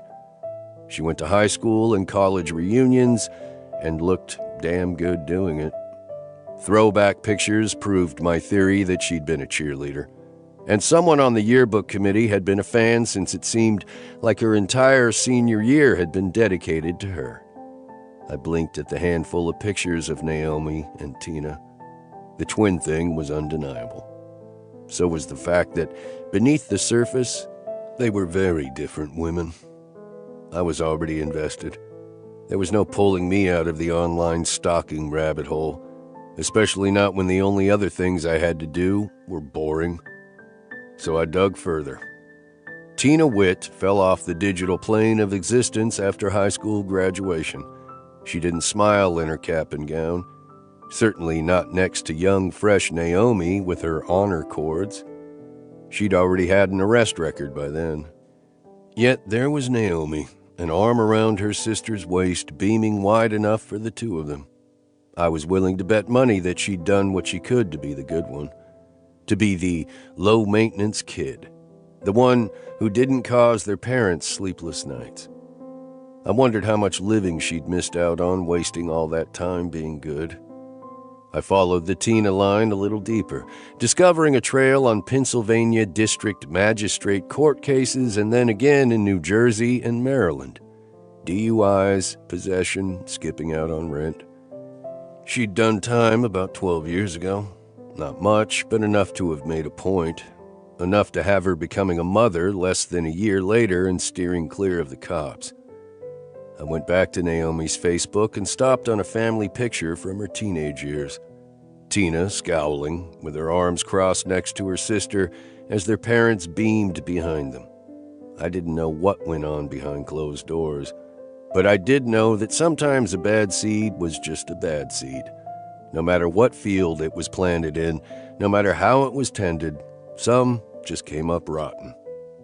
A glance at the clock reminded me I only had a little time before my 2 o'clock, which meant I should get back to the ad campaigns. But unlike Naomi, I didn't like worrying about what I should do. I typed her name into a search engine and had immediate regrets. Warner Dennison III and Naomi Witt announced their engagement. This Dennison guy looked like the kind of asshole who hung out on golf courses and always had a story to top everyone else's. Sure, he was vice president of whatever, but it was at a company with his last name on it. I doubted that he'd earned his fancy title. Judging from her face this morning, this Warner suit had never taken a piss in the great outdoors. Naomi looked heart-stoppingly gorgeous, not to mention happy in the formal photo, which for some stupid reason annoyed me. What did I care if she was into men who ironed their pants? My next-door neighbor was no longer any of my damn business. I'd found her and Way a place to stay. Anything that happened from here on out was her own problem. I closed out of the window on my screen. Naomi Witt no longer existed to me. I felt good about that. My phone buzzed on the desk, and Waylon's head popped up. "Yeah," I answered. "Vernon's here. Want me to get him started?" Jeremiah offered. "Get him a whiskey. I'm on my way out." "Will do." "There he is," Vernon Quigg called when I returned to the shop. The retired Marine was 6 feet tall, 70 years old, and the proud owner of an impeccable walrus mustache. I was the only person allowed near the stash with scissors.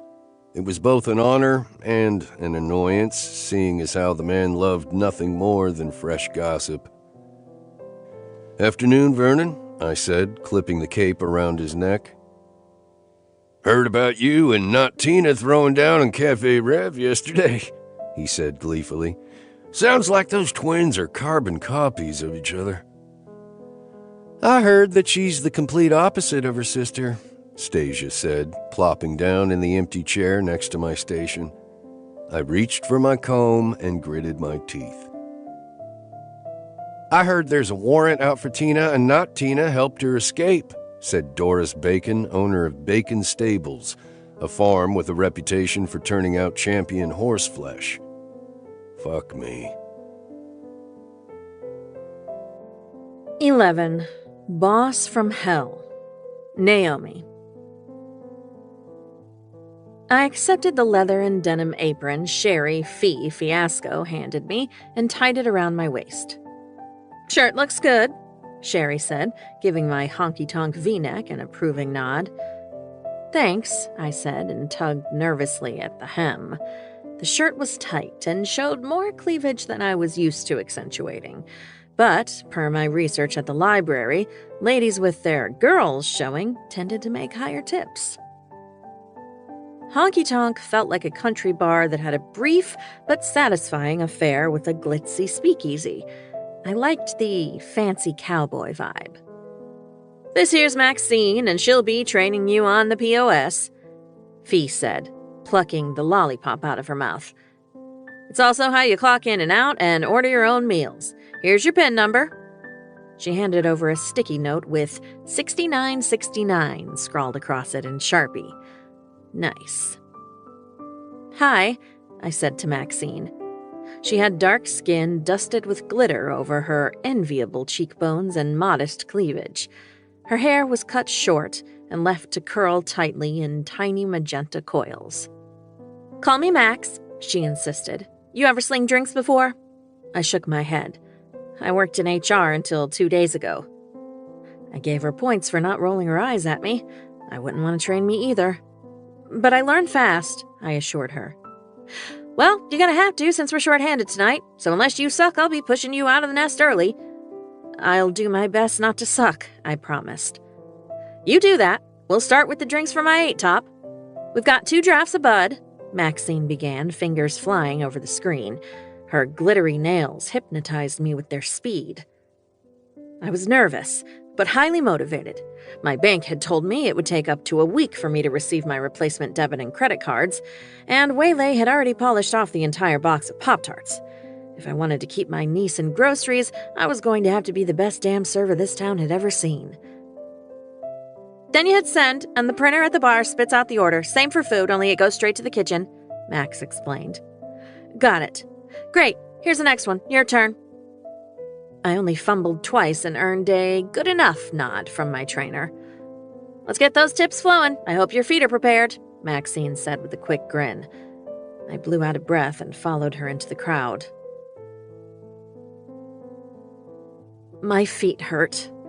I was hours behind on my water intake, and I was really tired of explaining that I wasn't Tina, especially since that seemed to have earned me the nickname Not Tina. Silver, the bartender, said something that I missed as I wearily unloaded glasses at the service bar. "What?" I yelled over the music. "Hanging in there," she repeated, louder this time. "I think so." Max had given me 2 tables of understanding regulars to handle on my own, and so far no one besides me was wearing beer or complaining about how long it took to get their brisket nachos, so I felt like I was doing an adequate job. I felt like I'd walked 10 miles just going between the bar and the tables. Most of the patrons seemed like regulars. They knew each other's names and drink orders and razzed each other over sports rivalries. The kitchen staff was nice enough, and while Silver wasn't exactly friendly, she was a pro, pulling pints with both hands while taking a to-go order over the phone. I admired her efficiency. I'd just dropped off a fresh round of drinks when I realized I'd spent the last few hours not thinking about, well, anything. I hadn't had time to worry about Waylay at Liza's or about the 4 emails from Warner I hadn't opened, and the small roll of cash in my apron made me forget all about my thieving sister and my overdrawn accounts. I also hadn't given my hot, grumpy, urinating neighbor a passing thought. That's when I lost my focus and walked smack into a solid wall of chest under a black t-shirt. "Pardon me," I said, slapping a hand to the muscly obstacle to stay upright. "What the fuck are you doing?" "Not again." "Are you kidding me?" I squeaked, looking up to find Knox scowling at me. "What are you doing here, Naomi?" "I'm checking Santa's naughty list. What does it look like I'm doing? I'm working. Now get out of my way or I'll hit you with my tray, and I've had a lot of espresso today. I could get you on the floor in 3 or 4 whacks." He didn't respond verbally, probably because he was too busy taking me by the arm and dragging me out into the hallway.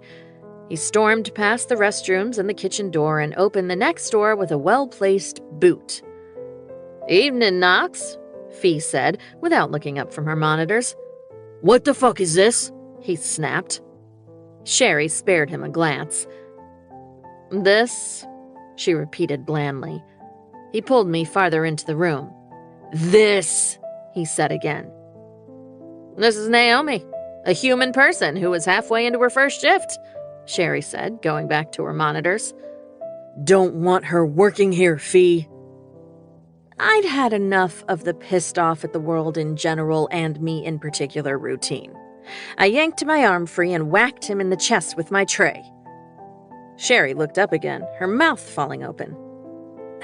I don't care if you don't want me working here, Viking. Fee hired me. I'm here. Now, unless you have a reason for detaining me at a job I desperately need, you blonde Oscar the Grouch, I suggest you take up your hiring concerns with this establishment's management. I am this establishment's management, he snarled. Great.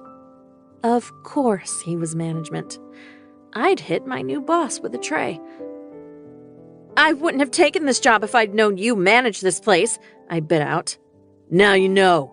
Get out. Knox, Sherry sighed wearily. We need a replacement for the server you scared off with all your scowling and Oscar the Grouching.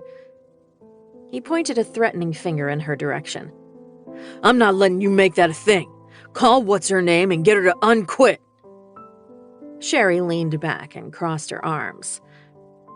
If you can tell me her name, I'll call her up right now. Knox muttered a curse. That's what I thought, she said smugly. Now, who makes the hiring decisions around here? I don't give a shit if it's the damn Pope, he growled. She's not working here. I don't want her around. Deciding I had nothing to lose, I hit him again with the tray. Listen, Viking, I don't know what your problem is with me. Whatever narcissistic, delusional roller coaster you're on, I'm not here to ruin your life. I'm trying to earn back some of the money my sister stole from me, and until the bank unfreezes my account, I'm not letting you or anyone else stand in the way of Waylay's Pop-Tarts. Unless you want to take her tables for her, boss. I'm siding with Naomi, Sherry said. Knox's eyes glowed with icy fire. Fuck. Fine. One shift. You make one mistake, get one complaint, and your ass is gone. Your magnanimity won't be forgotten. I've got tables waiting. One mistake, he called after me. I flipped him off over my shoulder and stormed into the hall. Get rid of her, Fee. I'm not working with some uppity, needy pain in the ass. His words carried to me outside the door. My cheeks flamed. An uppity, needy pain in the ass. So that's what the gorgeous, bad-tempered Knox Morgan saw when he looked at me. I kept it together, pushing all thoughts of my stupid boss out of my mind and putting my full attention into getting the right drinks to the right people, bussing tables for turnover, and being helpful wherever I could. I squeezed in the shortest dinner break in the history of dinner breaks, sneaking a pit stop at the bathroom and a few bites of a spectacularly good grilled chicken salad from Milford in the kitchen. Then made a beeline for the bar, where Silver was pouring a stream of liquor into a cocktail shaker with one hand and opening a beer bottle with the other. Her hair was buzzed short, leaving nothing to distract from the dramatic smoky eye makeup and tiny eyebrow ring. The sleeves of her black blazer were rolled up, and she wore a striped tie loose over a honky-tonk tank. She was androgynously attractive in a way that made me feel like an 8th grader with a crush on the cool girl. Silver, do you mind if I use the phone to check in with my babysitter? I asked over the thump of the music. She jerked her head toward the phone between the two tap systems, and I took that as approval. I checked my watch and dialed the cottage's number. Liza answered on the 3rd ring. We ordered pizza instead of eating that mound of veggies you left us, she said over the blare of the TV on her end. Are those gunshots? I asked, plugging my ear with a finger so I could hear her over the musical stylings of country singer Mickey Guyton on my end. Can you believe she's never seen The Usual Suspects? Liza scoffed. Liza! Relax. We're just shooting real guns in the house, not watching R-rated movies. Liza! You're right. Your aunt really is wound tighter than a necktie on Friday, Liza said, presumably to my big-mouthed niece. Everything's fine. Way helped me in the garden, we ate pizza, and now we're watching a PG-13 edited-for-TV action movie. Sylvester Stallone just called someone a poophead. I sighed. Ugh, thank you so much for this. I really appreciate it. Kinda nice to have company for once. When's your next shift? I bit my lip. I'm not sure. This might be a one and done. My new boss doesn't seem to like me. She laughed softly. Give him time. I realized my babysitting fairy godmother had predicted this and wondered what she knew that I didn't. This ain't social hour. Get your ass off the phone, Daisy. I gritted my teeth at Knox's interruption. Your grandson says hi. Liza chuckled. Tell him to kiss my ass and to pick up a rotisserie chicken for me tomorrow. I'll see you when you get home, she said. Thanks again. I owe you. Bye. I turned and found Knox looming over me like a sexy turkey vulture. Your grandmother says kiss her ass and bring her a rotisserie chicken. Why are you on the phone with my grandma on your first and last bar shift? Because she's watching my 11-year-old niece so I can earn money for groceries and back-to-school clothes, you uncharitable oaf! Figures, he muttered. Lay off, Knox, Silver said as she shook 2 cocktail shakers at once. You know being a dick costs you in turnover. I want this one to turn over, he insisted. Why don't you hide in the kitchen and text like everyone else? Because I don't have a cell phone, I reminded him. Who in the fuck doesn't have a cell phone? Someone who lost hers in a tragic rest stop accident, I shot back. I'd love to continue this stimulating conversation, but I need to help Max turn over some tables. You tell him not, Tina, Hinkle McCord crowed from his bar stool. Knox looked like he was going to pick him up and hurl him through the door. I took a cleansing breath and did what I did best. Stuffed all of my feelings into a little box with a tight lid. Is there something you need before I go back to work? His eyes narrowed at my polite tone. We stared each other down until we were interrupted. There she is, a familiar voice boomed over the din. Justice! My cafe-owning future husband had his arm around a beautiful woman. I brought the wife so she could meet my fiancé, Justice joked. Wait till Muriel hears about this, Hinkle cackled, whipping out his phone. I'm Tallulah, she said, leaning over the bar to offer her hand. Hubs told me all about your first day in town. She was tall, with a cascade of long braids down her back. She was wearing a St. John Garage t-shirt, jeans, and cowboy boots. Somehow I missed your first time in the cafe. Heard it was quite a show. This one hasn't been half bad either, Hinkle interjected. It's nice to meet you, Tallulah, I said. I'm sorry for proposing to your husband, but the man makes coffee that angels sing about. Don't I know it, she agreed.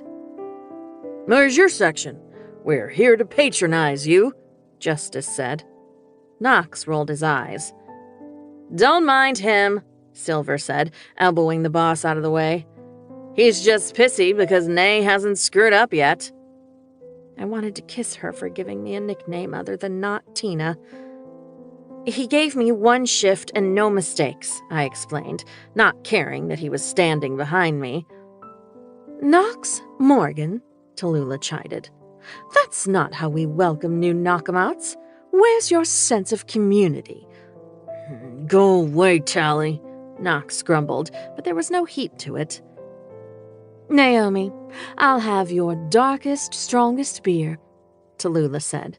And the Hubs here will have a pina colada with whipped cream. Justice rubbed his palms together in anticipation.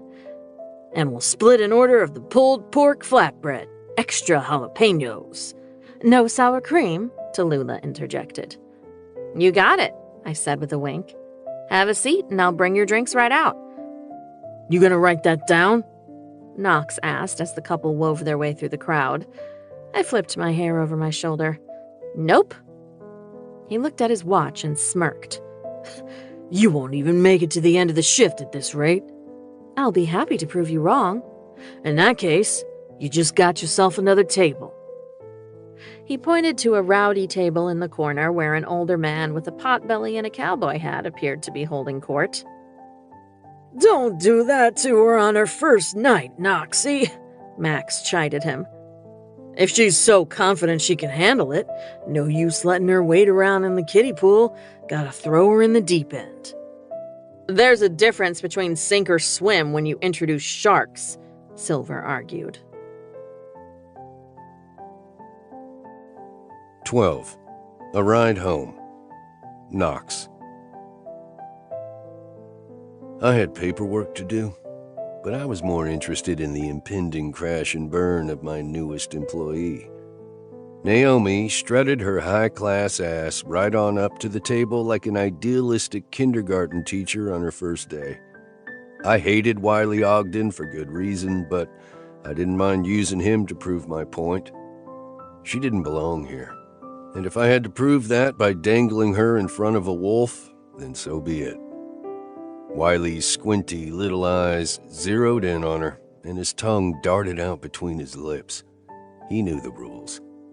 Knew I wouldn't hesitate to toss his ass out of here if he so much as touched one of my employees, but that didn't stop him from being a creepy old man. "What's your problem with Nut Tina?" Silver asked, punching the button on the blender and pouring vodka into 3 rocks glasses. I didn't reply. Answering questions only encouraged conversations. I watched as Wiley lavished Naomi with his pervy brand of attention without feeling the least bit guilty. She wasn't my type on any plane of existence. Hell, even in jeans and a honky-tonk t-shirt, she still looked high class and high maintenance. She wouldn't settle for a few nights between the sheets. She was the kind of woman with expectations, with long-term plans, with honey-do lists and would you minds and can you pleases. Normally, I could ignore an attraction to a woman who wasn't my type. Maybe I needed a break. It had been a while since I'd taken a few days off, had some fun, gotten laid. I did the math, winced. It had been more than a while. That's what I needed. A few days away. Maybe I'd hit the beach, read a few fucking novels, drink a few beers out of someone else's inventory, find a good lay with no strings or expectations. I ignored the knee-jerk meh. After hitting 40, I'd noticed an alarming ambivalence when it came to the hunt. Laziness, most likely. The hunt, the narrowing of the field, the flirtation. What had once been entertaining started to seem like a lot of work for just a night or two. But I'd work up the energy, work off the sexual frustration. Then I could come back here and not feel compelled to jerk off every time I saw Naomi Witt. Matter settled, I poured myself a water from the soda gun and watched Naomi try to leave the table only to be stopped by Wiley. The fucker actually grabbed her by the wrist.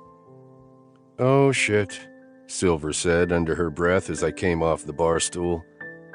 "God damn it," I muttered as I made my way across the bar. "Now don't you dally, Naomi," Wiley was saying. "The boys and I sure like looking at your face." "Among other things," one of his idiotic friends said, sending the table into spasms of laughter. I'd expected her to be clawing her way free, but Naomi was smiling. "I knew you boys were going to be trouble," she teased lightly. "There a problem?" I snapped. Wiley's hand fell away from Naomi's wrist, and I didn't miss the fact that she immediately took a step back. "Problem?" Wiley said. "I don't see no problem." Wiley and his friends were introducing themselves, Naomi said. "I'll be right back with your drinks." With a parting glare in my direction, she sauntered back to the bar. I stepped into Wiley's line of sight, ruining his view of her departing ass. "You know the rules, Ogden. Boy, I was running this town when you were nothing but a spark in your daddy's eyes." "Don't run shit now, do you?" I said. "But this place, this is mine. And if you want to be able to drink here, you'll keep your goddamn hands to yourself." "I don't appreciate the insinuations, boy," And I don't appreciate having to serve your crooked ass. Guess we're even. I left him and his cronies and went in search of Naomi. I found her at the POS by the bar.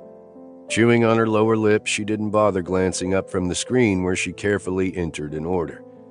From the sex on the beach and flaming orgasm, I guessed it was Wiley's table of morons. You hit me with a fucking tray for talking shit, but you let that sweaty asshole put his hand on you? I don't have time to point out the fact that you told me if I upset one table, you were firing me, so you'll have to settle for this, she said, holding up her middle finger in my face. Hinkle McCord and Tallulah burst out laughing. Y'all aren't getting dinner and a show, I warned before turning back to Naomi. Damn it, where's the substitute button? She muttered. I reached around her and paged through the options to the right one. Having her caged between me and the screen was making my libido malfunction. To be contrary, I didn't step back while she keyed in the rest of the order.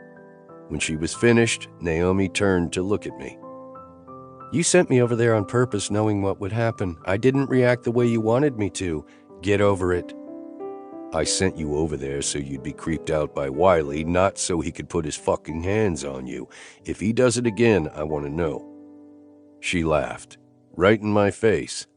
Yeah, sure, Viking. I'll come running. Drinks up, Nay, Silver called. Gotta go, boss, Naomi said with the kind of fake, bright politeness she'd used on Wiley. It made me want to punch a hole in the wall. 10 minutes later, I was still thinking about punching something when my brother strolled through the door. His gaze went directly to Naomi, who was delivering a second round of drinks to the St. John's. About a second later, he'd clocked Wiley at the table. The two exchanged a long stare before Nash headed my way. Look what the cat dragged in, Sherry crowed. My soon-to-be-fired business manager had come out of the office to watch the Naomi show. Nash dragged his eyes away from Naomi's ass and flashed her an easy grin. How's it going, Fee? He asked. Never a dull moment. You here to see the new girl? She asked, slyly, shooting me a look. Thought I'd drop in and see how Naomi's first day is going, he said.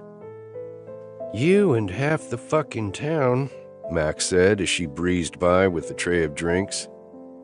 She's doing great, Sherry told him, despite some headbutting with management. Nash glanced my way. Doesn't surprise me. Hi, Nash, Naomi chirped as she passed us on her way to the bar. He nodded. Naomi? Sherry elbowed me in the gut. Somebody's got a crush, she sang. I grunted. Two somebodies had a crush, and if I had anything to say about it, neither of us was going to get the girl. Pull up a stool, Chief, Silver said. Nash took her up on the offer and sat at the corner closest to the server station. On call or off for the night? Silver asked. Officially off. Beer it is, she said with a little salute. Don't you have payroll to approve? Sherry asked innocently as I hovered behind my brother. Maybe I already did it, I hedged, watching as Naomi approached Wiley's table again.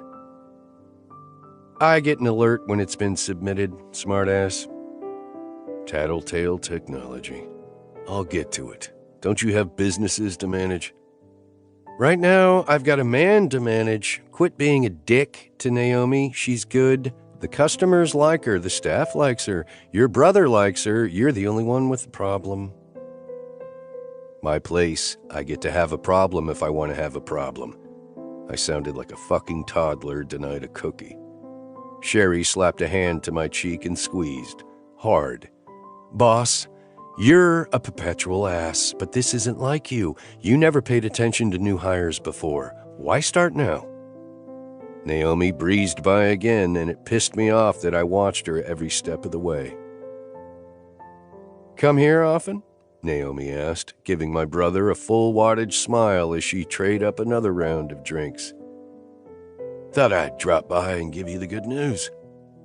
What good news? she asked, looking hopeful. I cleared up your little Grand Theft Auto misunderstanding. You would have thought my brother had just whipped out a solid gold 10-inch dick with the way Naomi flew into him and wrapped him in a hug. Thank you, thank you, thank you, she chanted. No manhandling the customers, I snarled.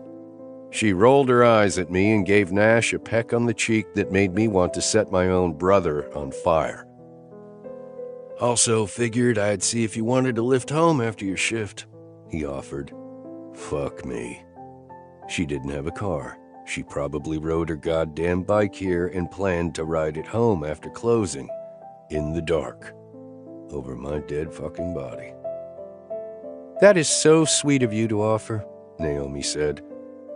Not necessary, I said, butting into the conversation. She's already got a ride. Sherry'll take her.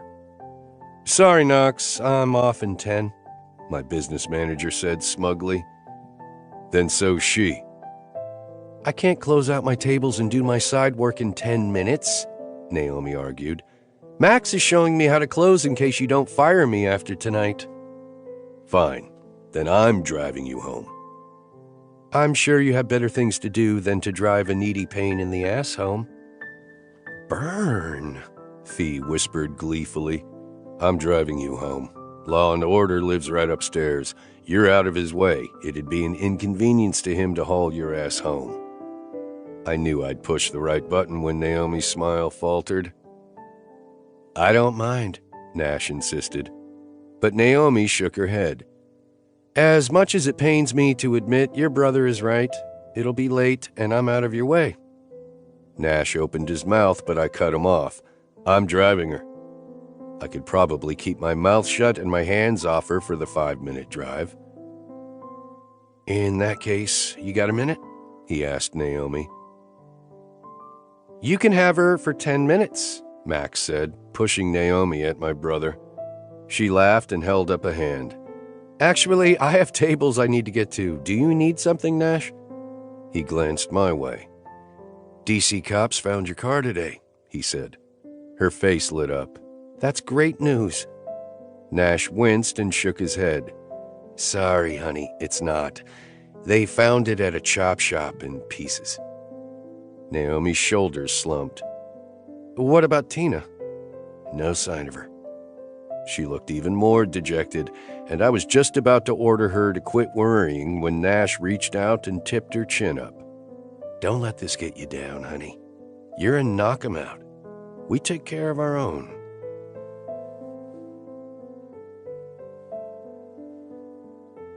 Once my handsy fucking brother and Wiley Ogden left, I locked myself in my office and focused on paperwork rather than watching Daisy bravely smile her way into the hearts of Knockemout. Business was good, and I knew how important staff was to that bottom line. But Jesus, working with Naomi day in and day out, how long would it take before she'd spout off something smart and I'd pin her to a wall and kiss her just to shut her up? I kept an eye on the security monitor while I worked my way through the list of stuff Fee needed me to do. Payroll submitted, liquor order finalized, emails returned, and I'd finally gotten around to working on the ads. It was midnight, closing time, and I was beyond ready to call it a night. Come on, Waylon, I called. The dog bounded out of his bed. We found the bar empty of patrons. Decent night tonight, Silver called from the register where she was scanning the day's report. How decent? I asked, doing my best to ignore Naomi and Max as they rolled utensils into napkins and laughed about something. Waylon charged over to them to demand affection. Good enough for shots? Silver said. Did someone say shots? Max called. I had a deal with the staff.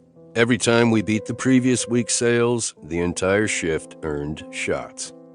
She slid the report across the bar to me, and I flipped to the bottom line. Damn, it had been a good night.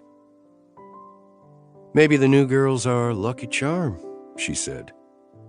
Nothing about her is lucky, I insisted. You still owe us, I sighed. Fine. Line 'em up. Tear 'em on 'em. I glanced over my shoulder. Let's go, ladies. Naomi cocked her head, but Max jumped out of her seat. I knew it was a good night. Fat tips, too. Come on, she said, pulling Naomi to her feet. I didn't miss the wince as Naomi stood. She obviously wasn't used to being on her feet for hours at a time, but I respected her for stubbornly trying to hide her discomfort on the way to the bar. Waylon followed on her heels like a lovesick idiot. Boss called tequila, Silver said, producing the bottle. Max whistled and drummed the bar. Tequila? Naomi repeated on a yawn. Tradition, Silver explained. Gotta celebrate the wins. One more, I said before Silver started to pour. Her eyebrows winged up as she produced another glass. Boss man is in. This is a first. Max looked surprised too. Wait, don't we need salt or lemons or hot sauce or something? Naomi asked. Silver shook her head. That's for shitty tequila. Shots poured, we held our glasses aloft. You gotta make the toast, Max said to me when it became clear no one else was going to do it. Fuck, fine. To a good night, I said. Lame, Silver said. I rolled my eyes. Shut up and drink. Cheers. We touched glass to glass and then to the wood of the bar. Naomi mimicked us, and I watched her as she knocked back her shot. I expected her to start gasping and wheezing like a sorority sister during pledge week, but those hazel eyes went wide as she looked at her empty glass. So apparently I've never had good tequila before. Welcome to Honky Tonk, Max said. Thanks. And now that my first shift is officially complete, Naomi put her glass and apron on the bar and turned to me. I quit. She headed for the door. No! Silver and Max called after her. You better do something, Silver said, pinning me with a glare. She's good. And she's trying to support a kid, Noxie. Have a heart? Max pointed out. I swore under my breath. Walk each other out, I ordered, and then went after Naomi. I found her in the parking lot next to an ancient 10-speed. You're not riding that thing home, I announced, grabbing the handlebars. Naomi let out a long sigh. You're lucky I'm too tired to pedal or fight, but I still quit. No, you don't. Handing her the apron, I hauled the bike over to my truck and put it in the bed. She limped along after me, shoulders slumped. Jesus, you look like you got trampled by a herd of horses. I'm not used to being on my feet for hours at a time. Okay, Mr. Pushes paper from a comfy desk chair? I opened the passenger side door and gestured for her to get in. She winced when she climbed up. I waited until she was settled before shutting her door, then rounding the hood and sliding behind the wheel. You're not quitting, I said, just in case she hadn't heard me the first time. Oh, I'm definitely quitting. It's the only thing that got me through the shift. I plotted all night. I'd be the best damn server you ever saw, and then when you had your change of heart, I'd tell you I quit. You're unquitting. She yawned. You're just saying that so you can fire me. No, I'm not, I said grimly. You wanted me to quit, she reminded me. I quit. You win. Yay, you. Yeah, well, you didn't suck. And you need the money. Your benevolence is astounding. I shook my head. Even exhausted, her vocabulary still hit high on the SAT scale. She rested her head against the seat. What are we waiting for? Making sure the girls walk out together and get in their cars. That's nice of you, she said, yawning again. I'm not a complete asshole all the time. So, just with me then?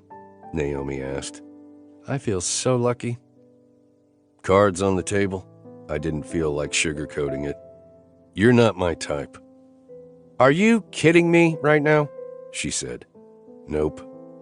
You're not attracted to me, so that means you can't even be civil to me? The back door opened, and we watched Max and Silver exit with the last bag of trash. They marched it to the dumpster together and high-fived after heaving it in. Max waved, and Silver tossed me another salute on their way to their respective cars. I didn't say I wasn't attracted to you. I said you're not my type. She groaned. I'm definitely going to regret this, but I think you're going to have to break it down for me. Well, Daisy, it means my dick doesn't care that you're not my type. It's still standing up, trying to get your attention. She was quiet for a long beat. You're too much work. Come with too many complications, and you wouldn't be satisfied with just a quick fuck. I believe Knox Morgan just said he couldn't satisfy me. If only I had a phone to immortalize that statement on social media. A, you're getting a new phone immediately. It's irresponsible to go without one when you have a kid to think about. Oh, shut up. It's been a handful of days, not months. I didn't know I was going to have a kid to think about, she said. B, I could satisfy the hell out of you, I plowed on, pulling out of the parking lot. But you just want more, and that doesn't suit me. Because I'm an uppity, needy pain in the ass, she said to the darkness out her window. I didn't have a defense. I was an asshole, plain and simple, and the sooner she realized that, the farther she'd stay from me, metaphorically speaking. Naomi let out a weary sigh. You're lucky I'm too tired to slap you, jump out of this vehicle, and crawl home, she said finally. I turned on to the dirt lane that led to home. You can slap me tomorrow. Probably just make you want me more. You're a pain in my ass. You're just mad because now you have to find a new spot to pee in your yard. 13. History Lessons. Naomi. Waylay and I had survived nearly an entire week together. It felt like a monumental accomplishment as our lives continued to hang in limbo. There had been no contact from the court system or Child Protective Services yet. But I'd ground up zucchini and green beans into last night's meatloaf to sneak past Waylay Witt's discerning nose just in case anyone was watching. I'd worked 2 more bar shifts, and the tips were starting to add up. Another financial boon was the arrival of my new credit and debit cards that I got in the mail. I hadn't gotten all of Tina's charges erased from my credit card statement, but having access to my meager savings had helped immensely. I'd had the foresight to pay the mortgage early this month in anticipation of being too deliriously happy on my honeymoon to worry about things like bills. That, plus the fact that I no longer had a car payment or insurance to cover, meant I could stretch a dollar surprisingly far. To earn that free rent, I carved out a few hours to spend at Liza's. "Who's that?" Waylay asked, pointing at a framed photo I'd found tucked into the back of one of the cabinets in the dining room. I looked up from my dust rag and furniture polish to look. It was a picture of an older man looking proud enough to burst with his arm around a beaming redhead in a cap and gown. Liza, who had said repeatedly she didn't like cleaning but still insisted on following us from room to room, looked at the photo like she was seeing it for the first time. She took a slow, shaky breath. "That's, my husband, Billy. And that's our daughter, Jayla." Waylay opened her mouth to ask another question, but I interrupted, sensing Liza didn't want to talk about more family members that hadn't been mentioned until now. There was a reason this big house had been closed up from the rest of the world, and I guessed the reason was in that picture. "Have any plans this weekend, Liza?" I cut in, giving Waylay a little shake of my head. She put the photo face down on the table. "Plans? Ha!" she scoffed. "I do the same thing every damn day. Drag my ass out of bed and putter. All day, every day, inside, outside." "What are you puttering on this weekend?" Waylay asked. I gave her a thumbs up that Liza couldn't see. "Garden needs some attention. Don't suppose either you like tomatoes?" Got 'em coming out of my ears. Waylay and I love tomatoes, I said as my niece mimed vomiting on the floor. I'll send you home with a bushel then, Liza decided. I'll be damned. You got all the burnt, crusty stuff off the stovetop, Liza observed 2 hours later. She was leaning over her range while I rested on the floor, my legs stretched out in front of me. I was sweating, and my fingers were cramped from aggressive scrubbing, but the progress was undeniable. The mound of dishes was done and put away, and the range gleamed black on all surfaces. I'd taken all of the papers, boxes, and bags off the island and tasked Liza with sorting it all into keep and toss piles. The keep pile was 4 times the size of the toss pile, but it still counted as progress. Waylay was making her own kind of progress. As soon as she'd fixed the errant e-reader that had eaten Liza's download and a printer that had lost its Wi-Fi connection, Liza had handed over an old BlackBerry I'd found in the drawer next to the sink. If Waylay could coax it back to life, Liza said I could have it. A free phone with a number none of my old contacts had? It was perfect. I'm starving, Waylay announced, throwing herself down dramatically on the now visible counter. Randy the beagle barked as if to emphasize the direness of my niece's starvation. Kitty the pit bull was sound asleep in the middle of the floor, her tongue lolling out onto the floor. Then let's eat, Liza said, clapping her hands. On the word eat, both dogs and my niece snapped to attention. Course I'm not cooking in here. Not with it looking showroom new, Liza added. We'll go to Dino's, my treat. Their pepperoni is the best, Waylay said, perking up.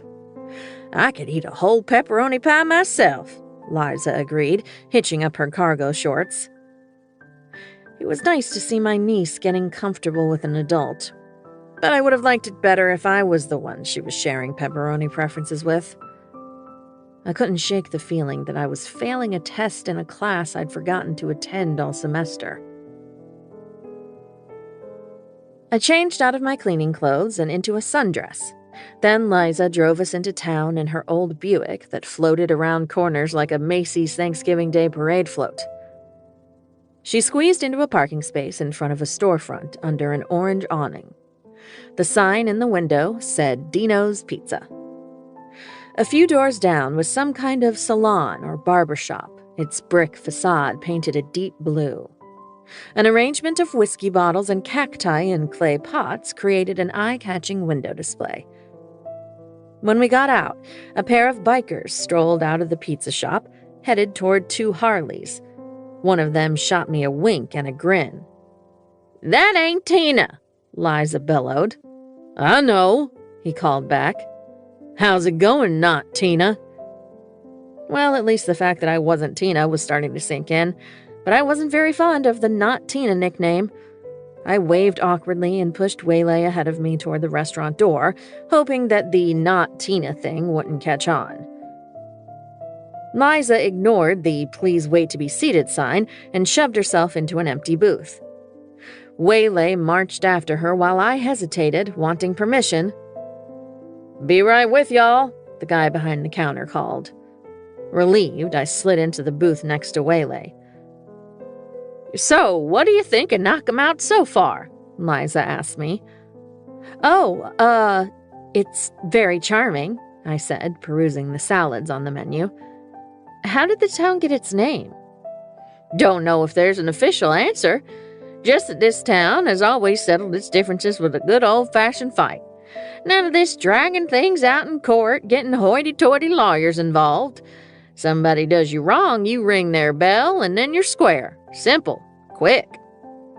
That's not how everyone solves problems, I told Waylay sternly.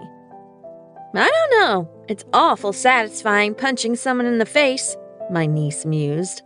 You ever try it? Physical violence is never the answer, I insisted. Maybe she's right, Liza said, addressing Waylay. Look at my grandsons. Some things can't be solved with a couple of punches. Knox had Nash in a headlock, Waylay said.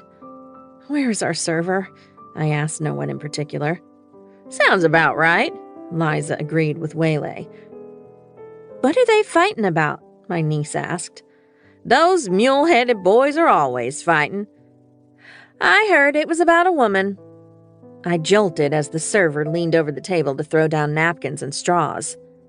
Now, what woman would that be, niecey? Liza asked.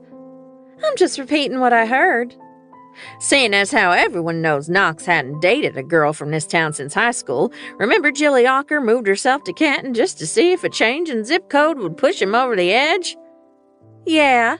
Then she met that lumberjack and had his 4 lumberjack babies, Niecy said. I didn't want to be interested in that particular information, but I couldn't help myself. I'm just repeating what I heard. It's a damn shame neither of those boys have ever settled down. Niecy adjusted her glasses and cracked her gum. If I were 20 years younger, I'd end their feud by selflessly offering to share myself with both of them. I'm sure your husband would have something to say about that, Liza ventured. Vin's fallen asleep on the sofa 5 nights out of 7 every week for the past 10 years. In my book, you snooze, you lose. You must be not Tina, the server said. Heard you and Knox got into screaming matches at the cafe in Honky Tonk, and then he apologized, but you broke a chair over his head and he needed 6 stitches. I was rendered speechless. Waylay, on the other hand, erupted into peals of laughter. This town certainly loved its gossip. With rumors like that, it was no wonder I hadn't heard anything from the caseworker yet. They were probably working on a warrant for my arrest. This here's Naomi and her niece Waylay, Liza said, making the introductions. And I didn't break a chair over anyone's head, no matter how much they deserved it. I'm a very responsible adult, I told Niecy in hopes that she'd pass that rumor along. Huh. Bummer, she said. Can I have $1 to play some music? Waylay asked, pointing at the jukebox in the corner after we'd placed our orders. Before I could say anything, Liza shoved a crumpled $5 bill at her. Play some country. I miss hearing it. Thanks. Waylay snatched the bill out of Liza's hand and headed for the jukebox. Why don't you listen to country anymore? I asked. That same look she'd had when Waylay asked her about the photo came back, wistful and sad. My daughter was the one who played it. Had it on the radio morning, noon, and night. Taught the boys to line dance practically before they could walk. There was a lot of past tense in that sentence. Spontaneously, I reached out and squeezed her hand. Her focus came back to me, and she squeezed my hand back before pulling free. Speaking of family, my grandson sure has shown some interest in you. Nash has been so helpful since I got to town, I said. Not Nash, you ninny. Knox. Knox? I repeated, certain I'd heard her wrong. Big guy, tattoos, pissed off at the world. He hasn't shown interest, Liza. He's shown disdain, disgust, and malice. He'd also shared an aggressive announcement that his body found my body attractive, but the rest of him found the rest of me revolting. She hooted. I bet you're the one. The one what? The one who's going to have him reconsidering this whole bachelor deal. Bet money you're the first girl he dates from this town in 20-plus years. And by dates, I mean... I held the menu up over my face. I understand what you mean, but you're very, very wrong. He's quite the catch, she insisted. And not just because of the lottery money. I was 100% certain she was messing with me. Knox won the lottery? I asked dryly. 11 million, couple of years back. I blinked. You're serious, aren't you? As a heart attack. And he wasn't one of those buy a big-ass mansion and a fleet of foreign cars winners. He's even richer now than when he got that big check, she said with pride. The man's boots were older than Waylay. He lived on his grandmother's property in a cabin. I thought of Warner and his family, who definitely did not have $11 million, but acted as if they were the crustiest of the upper crust. But he's just so grumpy. Liza smirked. Guess it just goes to show money can't buy happiness. We were just digging into a large pepperoni and salad. Well, technically, I was the only one with salad on my plate, when the front door opened and in walked Sloane the librarian, followed by a young girl. Today, Sloane wore a long tie-dye skirt that skimmed her ankles and a fitted t-shirt with cuffed sleeves. She wore her hair down, creating a long golden curtain that moved like the material of her skirt. The girl behind her was a chubby-cheeked cherub. She had dark skin, assessing brown eyes, and wore her hair in an adorable puff on top of her head. "Hey, Sloane," I greeted her with a wave. The librarian's red lips curved in a smile, and she jerked her head at the girl who followed. "Well, if it isn't Liza, Naomi, and Waylay. Chloe, do you know Way?" Sloane asked. The girl tapped a sparkly, pink-nailed finger to her chin. "We had bee-lunch together last year, didn't we? You sat with Nina, the short one with black hair, Nina, not the tall one with bad breath. She's really nice, she just doesn't do a good job with the brushing. I'm in Mrs. Felch's class this year, and I'm not happy about it because everyone says she's a mean old lady. I heard she's even meaner because she and her husband are talking about a divorce." I noticed that Waylay was staring at Chloe with wary interest. "Chloe!"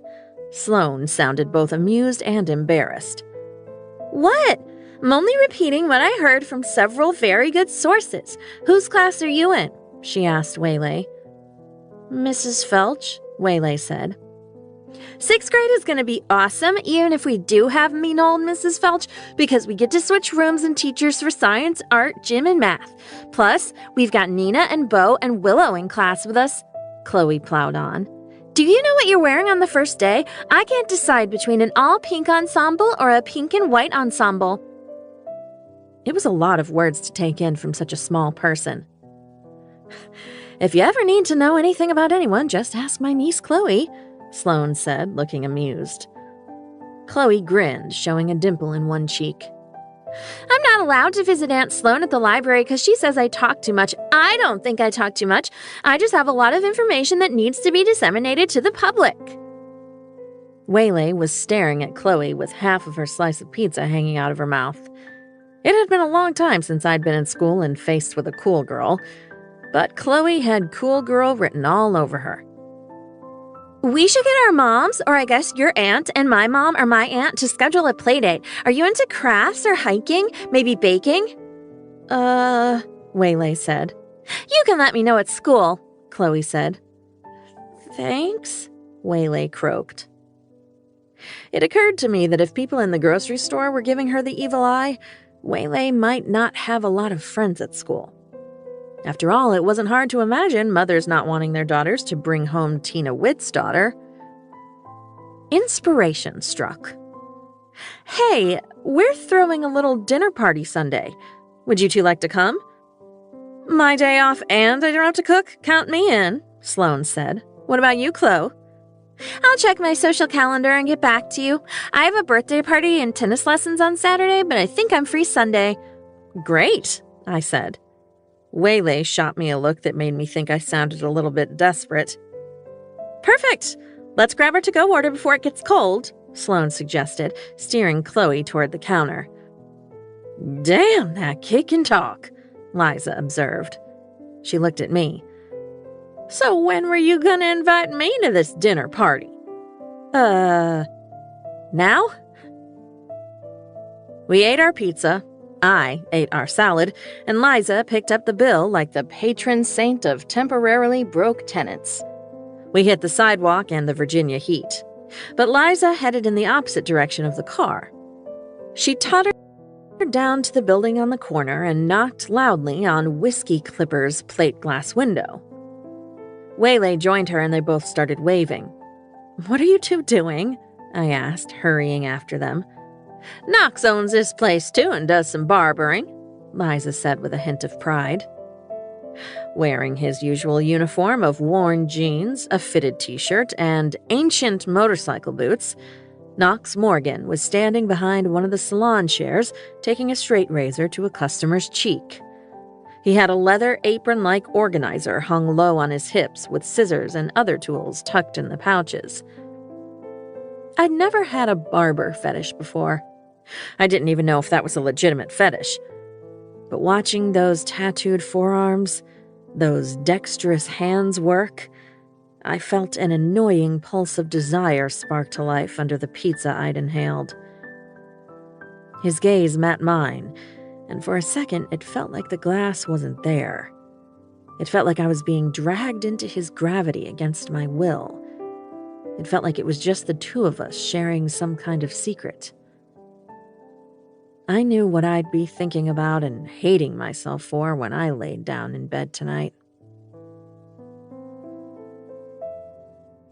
14. The dinner party. Knox. Beer and catch a game? Beer and shoot the shit on the deck? I asked Jeremiah as he and Waylon followed me up the steps to my cabin. Once every 2 weeks or so, I'd take an early night, and we'd get together outside of work. I want to find out what's got your beard so droopy. You were fine a couple of days ago, your usual grumpy self. Now you're pouting. I don't pout, I ponder, in a manly way. Jeremiah snickered behind me. I unlocked the door and, despite my best efforts, glanced in the direction of the cottage. There were cars parked in front of the cottage, music playing. Great. The woman was a socializer. Another reason to stay far the hell away from her. Not that I had to, seeing as how she'd been avoiding me like I was the problem. The past week had been a struggle, an annoying one.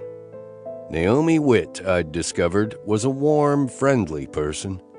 And when she wasn't feeling warm and friendly towards you, you definitely felt the cold. She refused to make eye contact with me.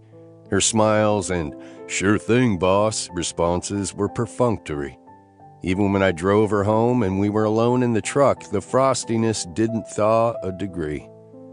Every time I thought I'd gotten a handle on it, she popped up, either in her backyard or at my grandmother's. In my own bar. Hell, a few days ago, she'd floated up to the window at Whiskey Clipper like a goddamn vision. She was driving me fucking nuts.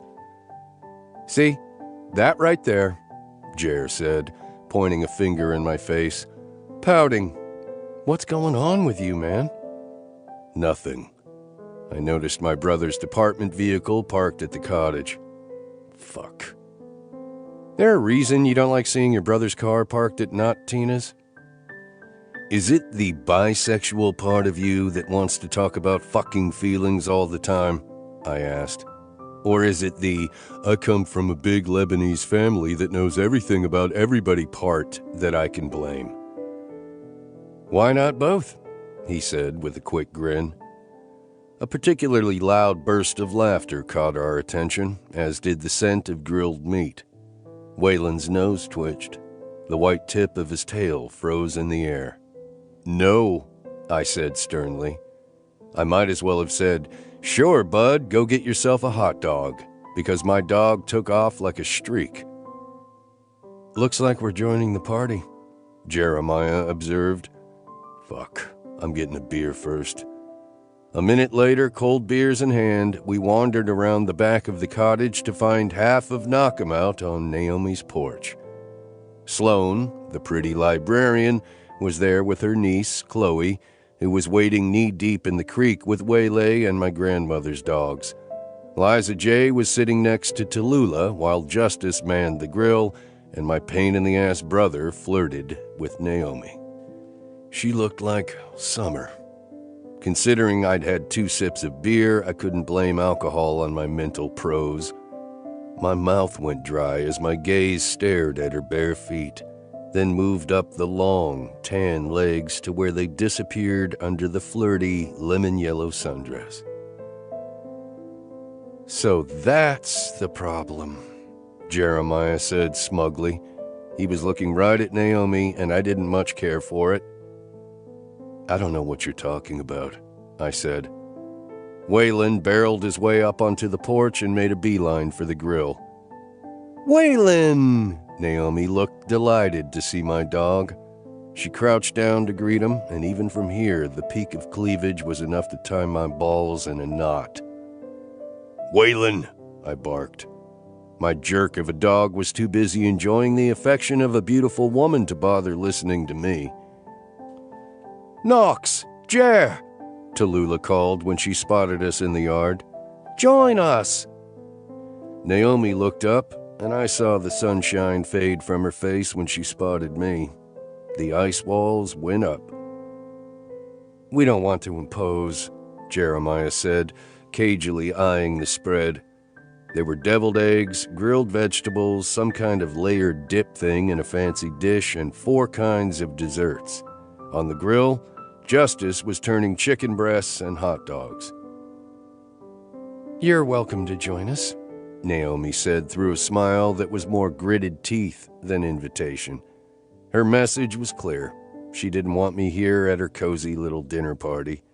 Well, I didn't want her in my head every time I closed my fucking eyes, so I considered the score equal. If you insist, Jeremiah said, shooting me a triumphant look. Nice flowers, I said. There was a blue vase overflowing with wild blooms in the center of the table. Nash brought them, Naomi said. I wanted to smack the smug look of satisfaction right off my brother's face. So he brought a girl flowers, and I could barely get her to say 2 words to me. He should know better than to challenge me like that. I played dirty. Even when I didn't care about winning, I just wanted Nash to lose. Between eating and shooting the shit with Naomi's eclectic guests, I watched her. She sat between Waylay and Nash, who had all but pushed me out of the way like we were playing musical chairs. The conversation was lively, the mood upbeat.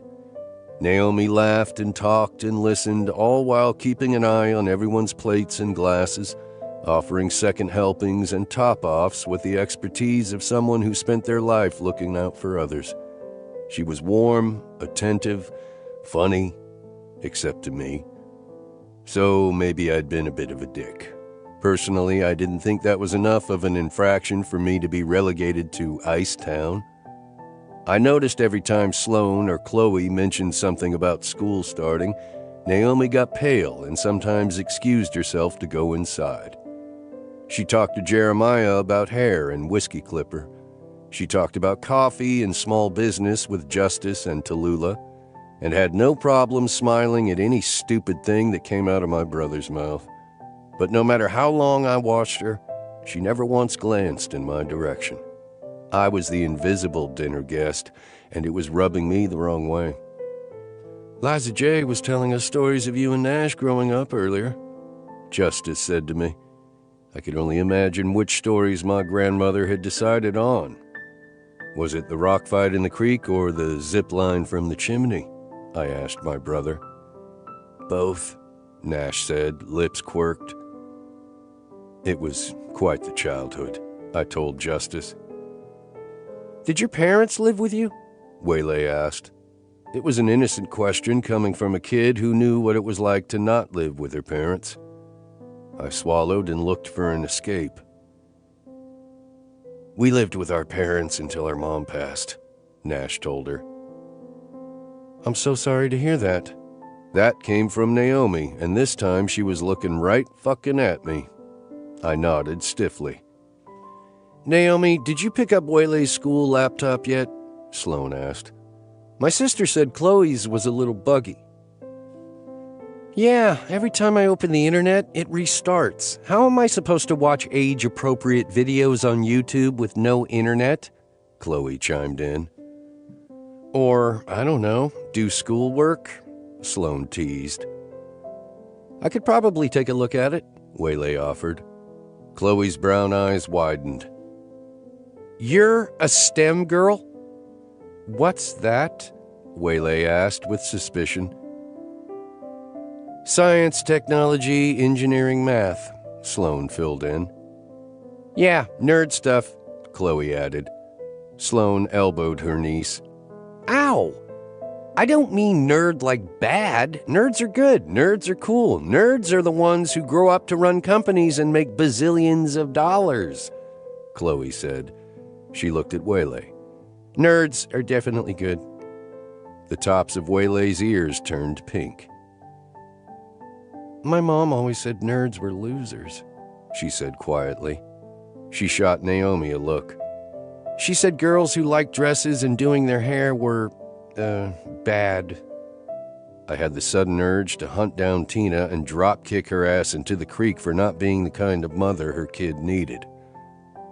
Your mom got a lot of things mixed up, kiddo, Naomi said, running her hand over Waylay's hair. She didn't understand that people could be more than one thing or like more than one thing. You can wear dresses and makeup and build rockets. You can dress in suits and play baseball. You can be a millionaire and work in your pajamas. Your mom doesn't like dresses and hair? Chloe scoffed. She's missing out. I had 2 wardrobe changes for my birthday last year, and I got a bow and arrow. You be you. Don't let someone who doesn't like fashion tell you anything.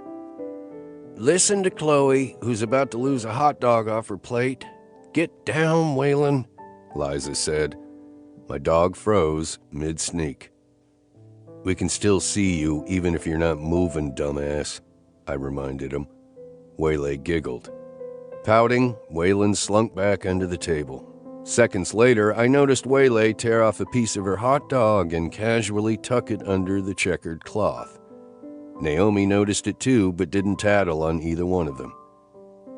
If you brought your laptop along, I could take a look, Waylay offered. Well, if you're doing a little post-dinner tech support, Tallulah said, pulling a huge iPad out of her work bag. I just got this for the shop, and I'm having trouble transferring everything over from the old one. $10 a job, I said, slapping the table. Everyone's eyes came to me. Waylay's lips quirked. Waylay wit doesn't work for free. You want the best, you gotta pay for it, I told them. Her tiny smile was a smirk now, which morphed into a full-out grin when Tallulah yanked a $10 bill out of her purse and handed it over. First paying customer, Tallulah said proudly. Aunt Sloane, Chloe hissed. Sloane grinned and went for her purse. Here's $20 for your trouble. Miss Fashion here also dribbled honey on the spacebar when she was making tea. Waylay pocketed the bills and sat down to get to work. This time, Naomi locked eyes with me. She didn't smile, didn't say thank you or get me naked tonight. But there was still something there. Something I itched to unlock simmering in those hazel eyes. And then it was gone. Excuse me, she said, pushing back from the table. I'll be right back. Nash watched her walk away, that bright yellow material sliding over tanned thighs. I couldn't blame him, but I also couldn't let him have her. When Jeremiah caught his attention with a question about football, I used it as an opportunity to follow Naomi inside. I found her bent over the roll-top desk next to the stairs in the living room. What you doing? She jumped, shoulders hitching, then spun around, holding her hands behind her back. When she saw it was me, she rolled her eyes. Is there something you need? A slap across the face? An excuse to leave? I closed the distance between us, slowly. I didn't know why I was doing it. I just knew that watching her smile at my brother made my chest tight, that being frozen out was getting to me. And the closer I moved to her, the warmer I felt. Thought money was tight, I said when she tilted her head to look up at me. Oh, bite me, Viking. Just saying, Daisy, your first night on the job, you gave me a sob story of losing your savings and supporting your niece. Now it looks like you're feeding half the county. It's a potluck, Knox. By the way, you're the only one who didn't bring anything to share. Besides, I wasn't doing it to socialize. I liked the way she said my name when she was exasperated. Hell, I just liked my name on those lips. All right, then. Why are you hosting half of Knock 'em Out for a potluck? If I tell you, do you promise to do us both a favor and go away? Absolutely, I lied. She bit her lip and peered over my shoulder. Fine. It's because of Chloe. You're throwing a dinner party for an 11-year-old? She rolled her eyes. No. That adorable chatterbox is the most popular girl in Waylay's grade. They have the same teacher this year. I was just trying to give them a chance to spend some time together. You're matchmaking 6th graders? Naomi's jaw jutted out and she crossed her arms over her chest. I didn't mind because it pressed her breasts up higher against the neckline of her dress. You wouldn't understand what it's like to walk through town and be judged by people just because of who you're related to, she hissed. I took a step closer to her. You're dead wrong about that. Okay, fine, whatever. I want Waylay to go to school with actual friends, not just rumors that she's Tina Witt's abandoned daughter. It was probably a solid play.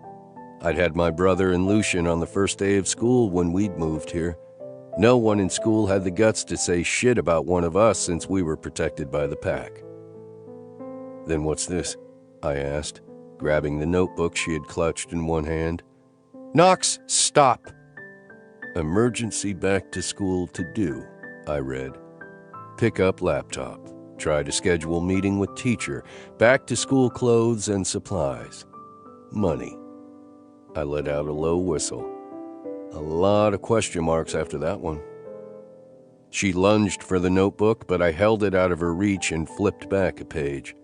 I found another to-do list and another one. Sure do like lists, I observed. Her handwriting started out nice and neat, but the farther down the list it got, I could practically feel the panic in her penmanship. The woman had a lot on her plate, and not much to do it with if the glimpse of her bank balances scrawled at the bottom of a shopping list were any indicator. This time I allowed her to snatch the notebook back. She threw it on the desk behind her and picked up her wine glass. Stay out of my business, Knox, she said. Her cheeks were pink, and there wasn't a hint of frost in those gorgeous hazel eyes now. Every time she took a deep breath, her breasts grazed my chest and drove me just a little more insane. You don't have to do this alone, you know, I said. She clapped her non-wine-holding hand to her forehead in mock excitement. Of course! I can just ask for handouts from strangers. Why didn't I think of that? That wouldn't make me look like I'm incapable of taking care of a child in the eyes of the law. Problem solved. There's nothing wrong with accepting a little help now and then. I don't need help.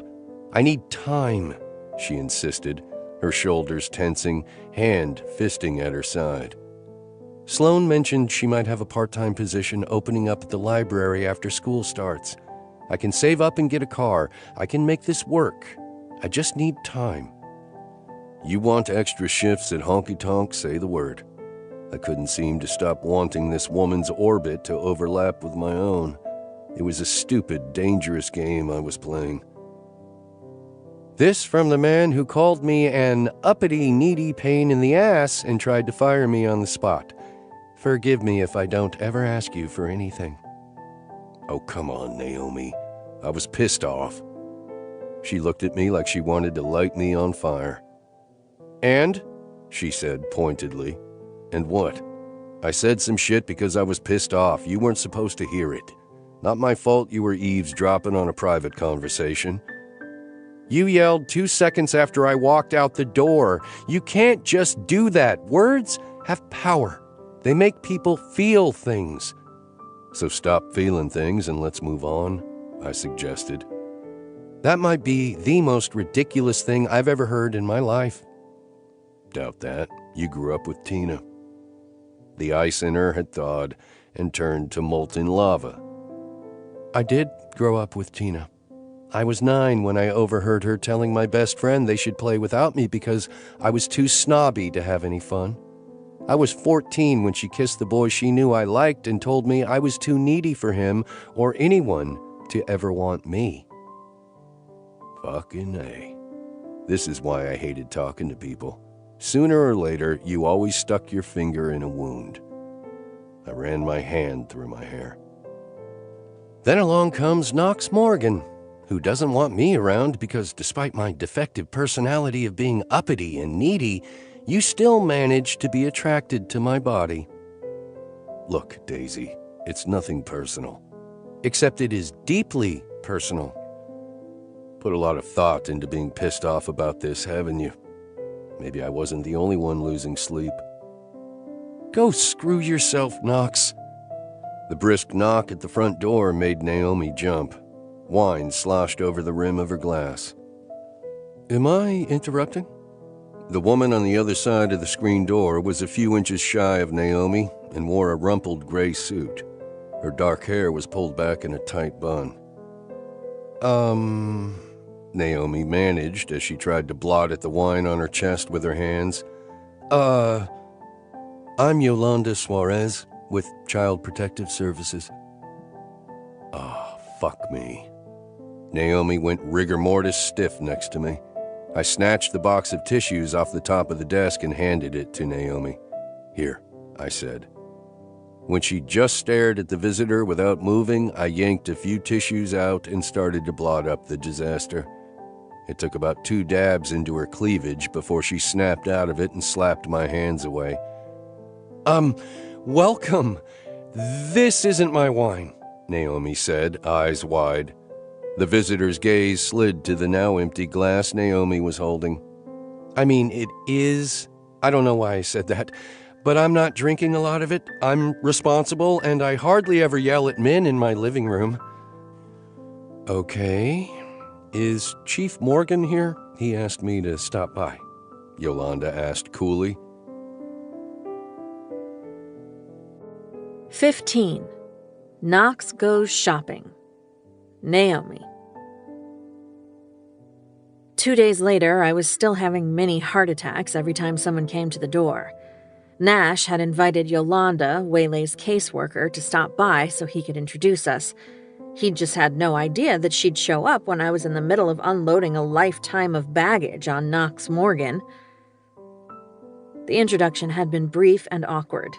Yolanda handed over a paper copy of the guardianship application, and I could feel her classifying me as a screaming shrew with a taste for too much wine. On the bright side, Waylay had been mercifully polite and didn't mention how I was torturing her with vegetables in her meals. I'd overanalyzed the informal meeting to the point where I was convinced I'd barely survived an interrogation and that Yolanda Suarez hated me. My new mission wasn't just to be judged an acceptable kinship guardian. I was going to be the best kinship guardian Northern Virginia had ever seen. The very next day, I'd borrowed Liza's Buick and marched into Knockamout's consignment shop. Pack rats had coughed up $400 for my custom-made, barely worn wedding dress. Then I'd grabbed a coffee from Justice and gone straight home to finalize the back-to-school shopping list. "Guess what we're doing today?" I said to Waylay as we had our lunch of sandwiches and carrot sticks on the back porch.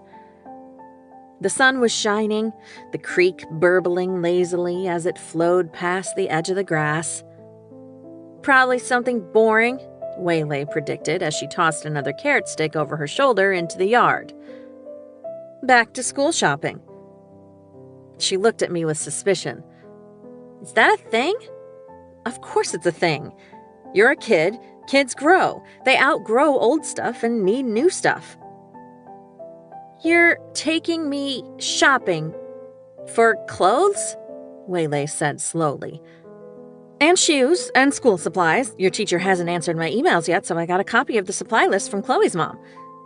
I was babbling because I was nervous. Waylay and I had yet to connect, and I was willing to attempt to buy her affection. "Do I get to pick the clothes?" "You're the one wearing them. I might retain veto power in case you decide to go for a fur coat or velour tracksuits. But yeah, you get to pick." "Huh. Okay," she said. She wasn't exactly jumping up and down and throwing her arms around me like she had in my imagination. But there was a twinkle of a smile happening at the corners of her mouth as she ate her turkey and provolone. After lunch, I sent Waylay upstairs to get ready while I reviewed the mall research I'd printed at the library. I was only halfway through the store descriptions when there was a knock at the front door. Fearing it was another drop-by from Yolanda, I took a moment to run my fingers through my hair, check my teeth for lipstick, and close the lid on the roll-top desk so she couldn't judge my obsession with notebooks and planners. Instead of Yolanda, I found the most annoying man in the world standing on the porch in jeans, a gray t-shirt, and aviators. His hair looked a little shorter on top. I guess when you owned a barbershop, you could get a haircut whenever you wanted. It was annoying how attractive he was, all bearded and tattooed and aloof. "Howdy, neighbor," he said. "Who are you and what have you done with blonde Oscar?" I asked. "Let's go," he said, hooking his thumb toward his truck. "What? Where? Why are you here?" "Liza J. said you needed a ride. I'm your ride." I shook my head. "Oh no, I'm not doing this with you today." "Not playing games, Daisy. Get your ass in the truck." "As charming as that invitation is, Viking, I'm taking Waylay back to school shopping. You don't strike me as a spend-the-day shopping with the girls kind of neighbor." "You're not wrong, but maybe I'm a drop the girls off at the mall and pick them up when they're done kind of neighbor." "No offense, but no, you're not that either." "We can stand here arguing about it for the next hour, or you can get your ass in the truck." He sounded almost cheerful, and that made me suspicious. Why can't I just borrow Liza's car? That had been the plan. I didn't like when things didn't go according to plan. "Can't now. She needs it." He leaned around me and called into the house. "Waylay, get a move on. Bus is leaving." I heard the thunder of feet upstairs as my niece forgot to play it cool. I put a hand to his chest and pushed him back until we were both standing on the porch. "Listen, this trip is important. I'm trying to bond with Waylay, and she's never been back to school shopping before. So if you're going to do anything to ruin it, I'd rather take a lift to the mall. In fact, that's what I'm going to do." He looked downright amused. "And how are you going to do that with a piece of shit phone that's too old to download apps?" "Damn it." Waylay vaulted into the living room, landing with both feet before rearranging her expression into a look of boredom. "Hey," she said to Knox. "Knox is going to drive us," I explained with zero enthusiasm. "Cool. How much stuff are you planning to buy if you need a whole entire pickup truck?" Waylay wondered. "Your aunt said she plans to buy out half the mall. Figured it was best to come prepared," Knox said. I caught the little half-smile on her face before she led the way down the porch steps and said, "Let's get this over with."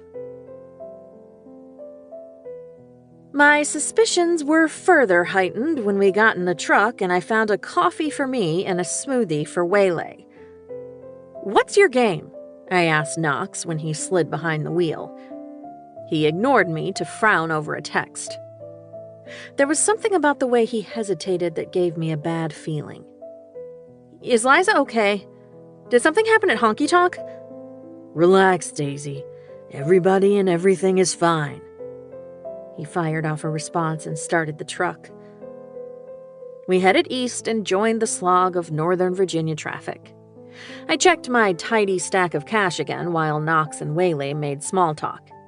I tuned them out and tried to squash the anxiety. Yesterday at the library, I'd logged into my accounts to confirm some budget numbers. Money was tight. The bar shifts and free rent were helping, but my income wasn't enough to impress any judge in any court, especially not if I added a car payment into the mix. I had 3 options. 1, find a day job while Waylay was in school. 2, borrow against my retirement savings. 3, sell my house on Long Island. Inwardly, I cringed.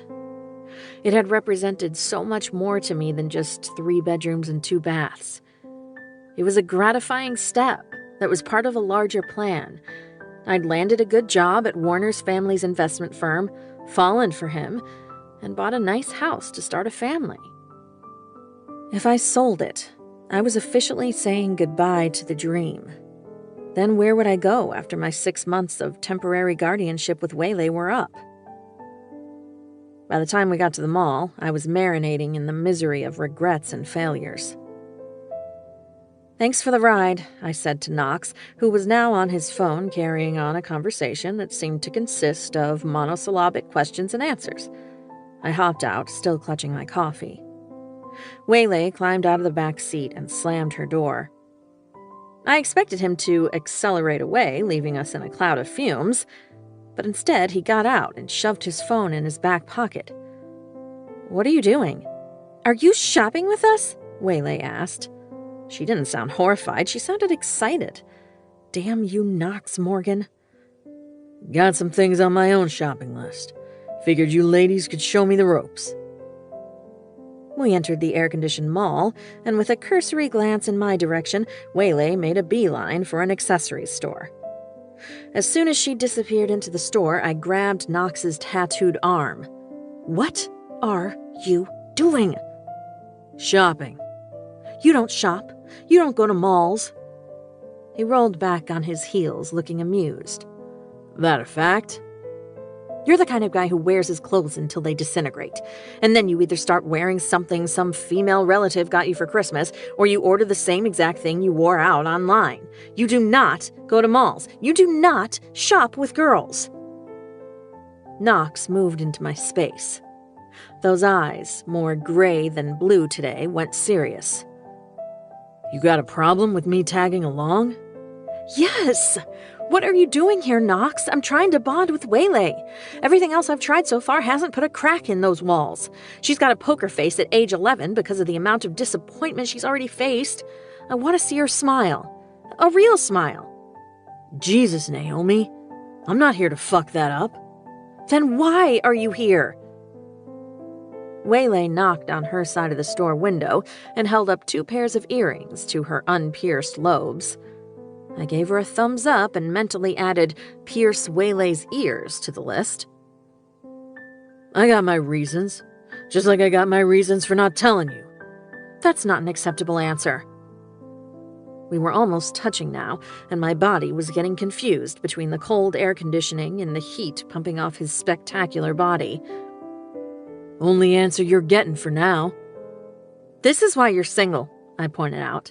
"No woman in her right mind would put up with that." "I'm single because I want to be," he countered. I was mid-eye roll when he decided to change the subject. "So you're trying to buy your way in with Way?" "Yes, I am.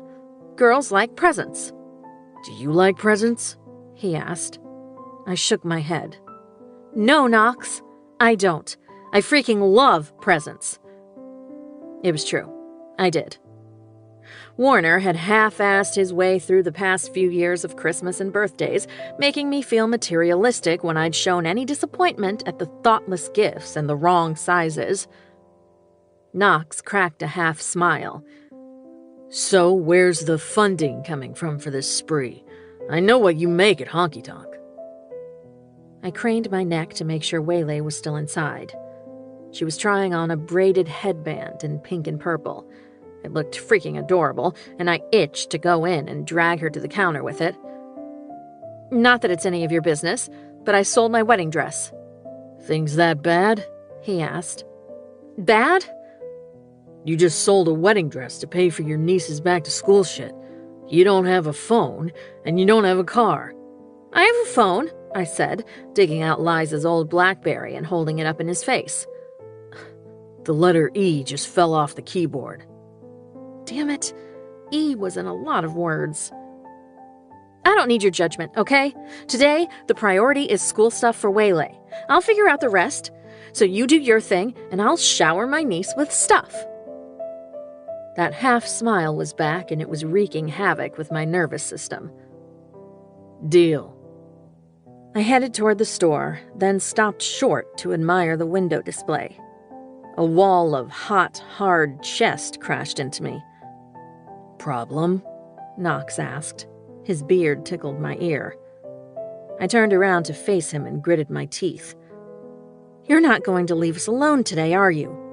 "Nope," he said, walking me backwards into the store with a hand spread across my stomach. I thought for sure we'd lose him in the first tween store. but he'd stuck through all of them, including the shoes. He'd even voiced a few opinions when Waylay asked for them, and he'd made faces at her to keep her entertained while she got her ears pierced. She was glowing. Her frosty, don't-care demeanor had started to thaw on the second pair of shoes and had melted into a puddle when I insisted she get the sundress with pink and yellow flowers. And that was before Knox had whipped out his credit card when she gasped audibly over a pair of hot pink sneakers with bedazzled flowers. "Why do you keep feeling your forehead, Aunt Naomi?" Waylay asked. "I'm trying to see if I have a fever, because I'm definitely hallucinating." The only alternative was I'd accidentally managed to fall into an alternate timeline in which Knox Morgan was a nice guy who liked to shop. We ran into Waylay's friend Nina, with the nice breath and black hair, from school. I was happy to be introduced to her dads, Isaac and Gail, who seemed to accept it when Knox introduced himself only as our ride. Nina asked if Waylay could go to the arcade with them. I gladly said yes and was exchanging phone numbers with Isaac when Knox pulled a $20 bill out of his wallet. "Go wild, Way," he said. "Wow, thanks. Don't buy too much candy," I called after her. "We haven't had dinner yet." She waved over her shoulder, a gesture I assumed meant she had no intention of listening. I turned on Knox. "Why are you still here? You've shadowed us to every store. You keep checking your phone like you're a teenager, and you haven't bought yourself anything. You're very confusing and annoying." His face remained stony, and he didn't answer. "Fine. I guess I'll just finish my shopping." Since I was living out of a suitcase, I really did need new underwear. Ducking into Victoria's Secret wasn't exactly a ruse to get rid of him, but I figured there was no way on earth Knox Morgan would follow me inside. I was shuffling through the sale bin when I felt a grumpy, looming presence. He was standing behind me, arms crossed over his chest. I rolled my eyes and decided to ignore him. What I couldn't ignore was the fact that every time a woman entered the store, she stopped in her tracks and stared. I couldn't blame them. He was unfairly gorgeous. Too bad about the whole terrible personality thing. I'd narrowed it down to 2 pairs of normal old briefs, but kept coming back to sigh over a silky pair with lace cutouts on the side and back when a sales associate appeared. "Can I get a dressing room started for you?" she asked. I thought about it. At least Knox couldn't follow me into the dressing room. "She'll take these," he said, snatching the briefs out of my hand and pushing them at the saleswoman. My mouth fell open as he dug into the bin and yanked out 3 more pairs of the impractical, sexy-as-hell ones, pink, purple, and red. Then he grabbed a pair of adorable boxer-style undies with red hearts all over them. "And these." He shoved them all at the woman, who gave me a sly grin before marching over to the register. "Knox, I'm not buying all those," I hissed at him.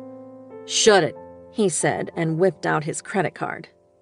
"If you think for 1 second that I'm allowing you to buy me underwear—" He cut off my tirade by slinging an arm over my shoulder and covering my mouth with his hand. "Here," he said, sliding his card across the counter. I was squirming against him until he leaned down. "If this is what it takes to get out of this fucking store without passing out from a goddamn hard-on, I'm buying you the fucking underwear." By my count, this was the 2nd time he'd mentioned his man parts having a reaction to me. I wasn't a big enough liar to pretend I wasn't happy that he found himself in the same predicament as me, turned on by the physical, turned off by everything else. I stopped squirming when he pulled me in front of him. With my back flush to his front, I could feel the irrefutable evidence of his claim. My body reacted entirely without my brain's input and went into 5-alarm arousal. I worried that I was going to need to be carried out of the store.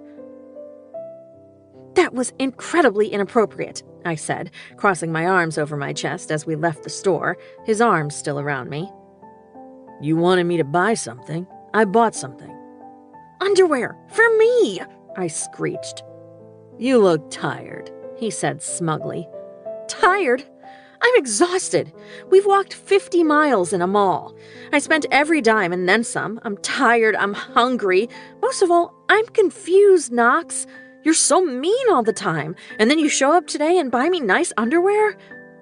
Maybe you'll think of me when you wear them, he said, his gaze scanning ahead of us. You're the worst. You're welcome. We got one more stop, he said, taking my hand. I was tired. Too tired to fight. Too tired to pay attention to what store he dragged me into. Mr. Morgan, a tall, skinny kid with a dark goatee waved at us. We just finished up, he said. We were in a cell phone store. I dug my heels in, but Knox merely pulled me forward to the counter. Good timing, Ben. Here she is, the kid said, sliding a brand new phone toward me. It's all set up and in the case. If you need any help downloading your old contacts from the cloud, we'll be happy to help you. Your new number is written inside the box. Baffled, tired, hungry, a little furious, and a lot confused, I stared down at the phone, then up at Knox. Thanks, Knox said to Ben, then handed me the phone. The case had sparkly daisies on it. You got me a phone? Let's go, he said. I'm hungry. I let him pull me out of the store, remembering at the door to give Ben a wave and a thank you. We were halfway to the arcade when my brain started connecting the dots. You walked me all over this damn mall without complaining, just to wear me out so I'd be too tired to fight you on the phone, didn't you? Burgers, sushi, or pizza? He asked. Burgers. Knox? He kept on walking. Knox! I poked him in the shoulder to get his attention. When he looked down at me, he wasn't smiling, and he didn't look smug. You needed a phone. I got you one. Don't make this into a thing. You call me needy. You yell at me for working at your bar and tell me the only part of me worth spending time with is my body. Then you show up on my shopping trip uninvited and buy me underwear and a really expensive phone. That about sums it up, minus the only part of you worth spending time with. Are you always this inconsistent? This confusing? He stopped walking and looked down at me. No, Naomi. I'm not always this fucking inconsistent. And I blame you. I don't want to be into you. I don't want to spend an entire day wandering around a goddamn mall and fighting traffic for you. I sure as hell don't want to watch you try on underwear. But I also don't want you home alone when there's some guy back in Knockemout looking for you. Uh-oh. Some guy? Who is it? Dunno. Justice and Wraith are taking care of it. They'll call Nash in if they need to, he said grimly. What do you mean, taking care of it? I had visions of bodies and tarps and duct tape. Don't worry about it. I started laughing and kept right on going. I couldn't help it. I'd spent the last 4 years in a relationship where I took care of everything. Every dinner reservation, every vacation, every load of laundry, every grocery run. Here I was in town for less than 2 weeks, and the grumpy guy, who mostly hated me, had just taken care of me.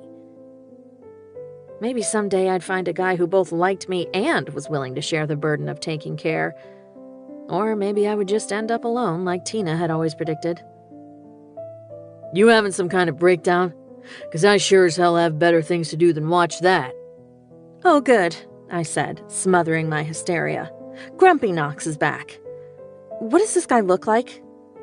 According to Justice, he looks like some dude named Henry Golding.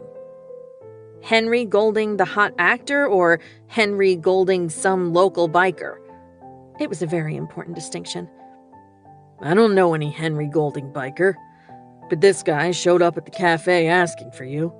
Justice said he about lost it when he saw your sister's mugshot behind the register. I was never going to live this down. You know him? It was my turn to be evasive. Can we get waylay and go for those burgers? 16. The infamous Steph. Naomi. On the way home, I programmed Nina's dad's numbers into my shiny new phone. They were not the first numbers in there. Knox had already programmed contacts for Liza, Honky Tonk, Sherry, Waylay's school, and Cafe Rev. There was even one for himself. I didn't know what that said or meant, and frankly, I was too damn tired to worry about it, especially when I had a bigger problem. That bigger problem was sitting on the front steps of the cottage with a glass of wine. "Stay in the truck," Knox growled. But I was already halfway out. "It's fine, I know him." Waylay, crammed in the back seat with all our purchases, rolled down her window and stuck her head out. "Who's that?" "That's Steph," I said. He put down the wine and opened his arms. I ran into them. Stefan Lau was the world's perfect man. He was smart, funny, thoughtful, outrageously generous, and so pretty it hurt to look directly at him. The only son of a real estate developing father and an app developing mother, he was born with an entrepreneurial spirit and exquisite taste in everything. And somehow, I'd gotten lucky enough to land him as a best friend. He swept me up in his arms and twirled me around. "I'm still incredibly pissed at you," he said with a grin. "Thank you for loving me even when you're pissed," I said, wrapping my arms around his neck and breathing in his expensive cologne. Just seeing him, hugging him, made me feel more grounded. "You gonna introduce me to Blondie and the Beast?" Steph asked. "Not done hugging yet," I insisted. "Hurry it up. Beast looks like he wants to shoot me." "He's more of a Viking than a beast." Steph tilted my head back with his hands and planted a kiss on my forehead. "It's all gonna be fine. I promise." Tears stung my eyes. I believed him, and the relief I felt from that was enough to release Niagara Falls of tears. "Where do you want your shit?" Knox growled. That was enough to dry up Niagara Falls. I spun around and found him standing only a foot away. "Seriously?" "Got things to do, Days. Don't have all night to stand around watching you make out with Henry Golding." "Henry Golding? Nice," Steph said. "Waylay, come meet my friend," I called. High from her shopping, arcade, and burger experience, Waylay forgot to look annoyed. "Waylay Witt, Knox Morgan, this is Stefan Lau, Steph for short, Way for short, and Leif Erikson when he's being moody." Steph grinned. Knox growled. Waylay admired Steph's shiny smartwatch. "The pleasure is all mine. You look like your aunt," Steph said to Waylay. "Really?"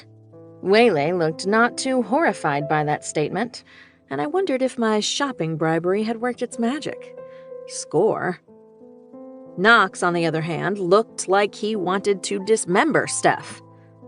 "What's your problem?" I mouthed at him. He glared at me as if I was the one to blame for his sudden mood swing. "Knox," Steph said, holding out a hand. "I can't thank you enough for looking out for my girl here." Knox grunted and stared at the offered hand for a beat before shaking it. The handshake went on longer than necessary. "Why are their fingers turning white?" Waylay asked me. "It's a man thing," I explained. She looked skeptical. "Like pooping for 45 minutes? "Yeah, something like that," I said. The handshake was finally over, and both men were now locked in a staring contest. If I wasn't careful, the penises and rulers would be next. "Knox very graciously took us shopping today," I explained to Steph. "He bought me pink sneakers and he bought Aunt Naomi underwear and a phone." "Thank you for that information, Way. Why don't you go inside and not talk anymore?" I suggested, giving her a shove toward the house. "That depends. Can I have the last ice cream sandwich?" "It's yours as long as you stuff it in your mouth instead of talking." Pleasure doing business with you. See ya, Knox. He was already halfway back to his truck. Don't leave on my account, Steph called after him.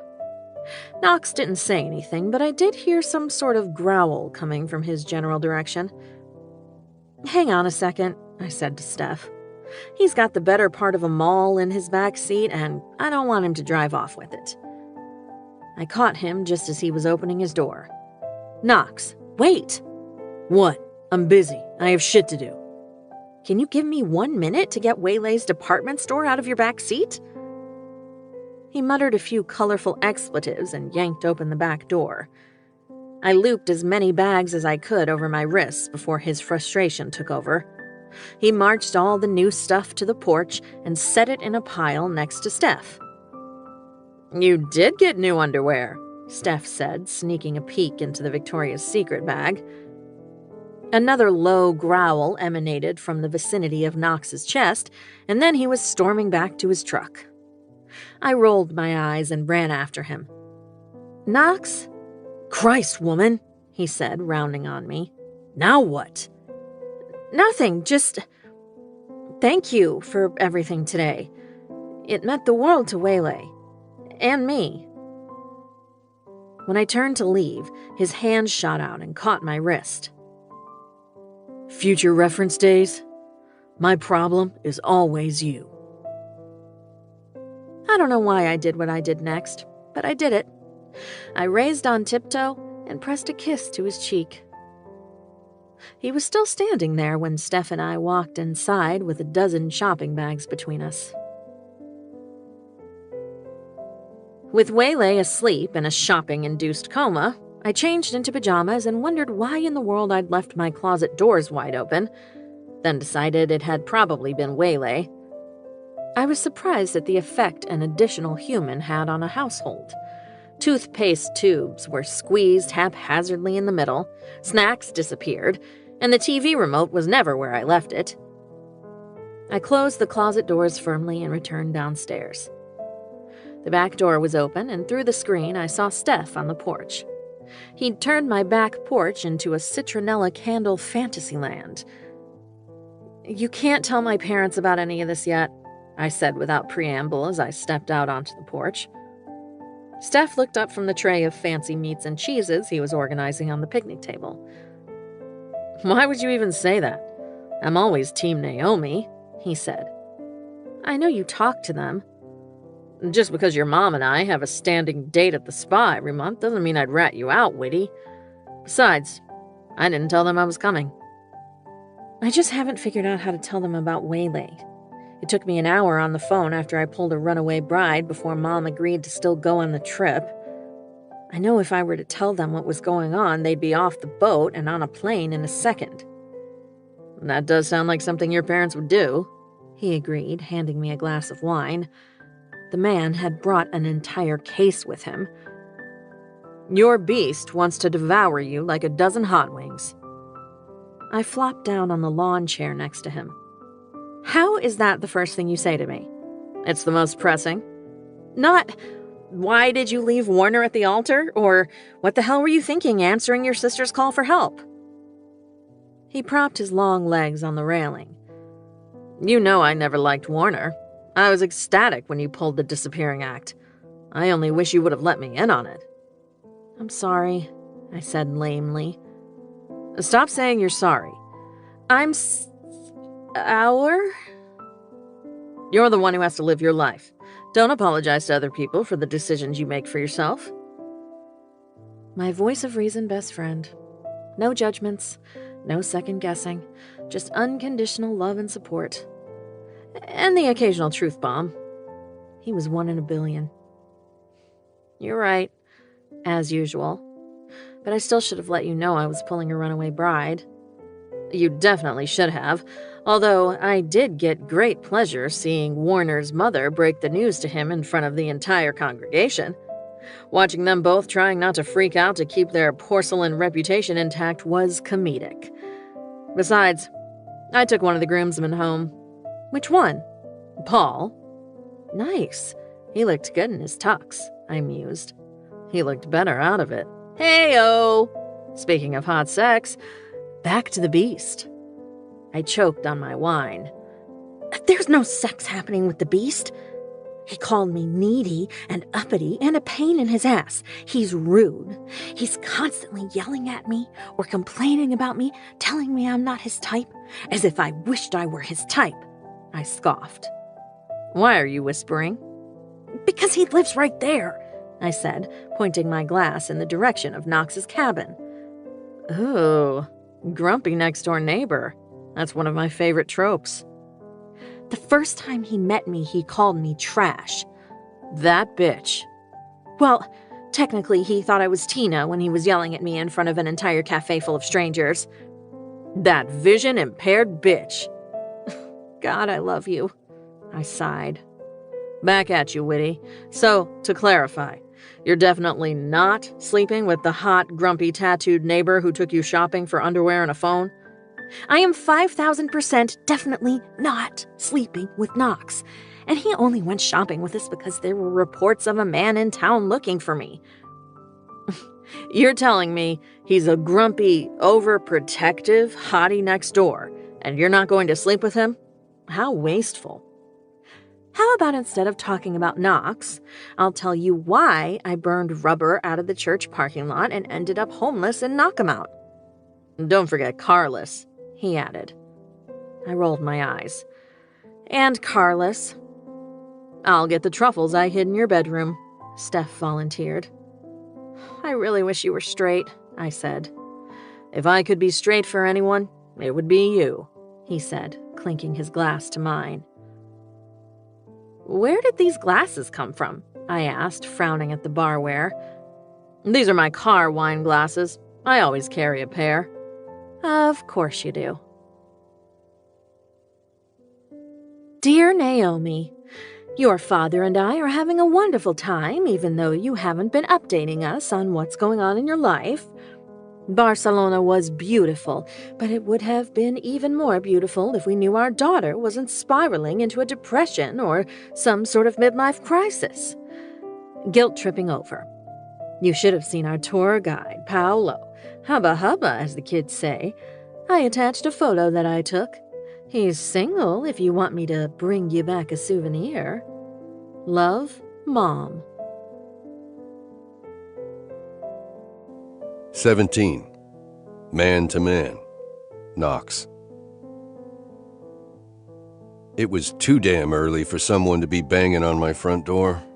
They deserved what they got. I yanked on a pair of gym shorts and stumbled down the stairs, rubbing sleep out of my eyes. Someone better be dead, I muttered, nearly taking a header over Waylon, who put on the speed on the last 3 steps. What? I said, yanking the door open.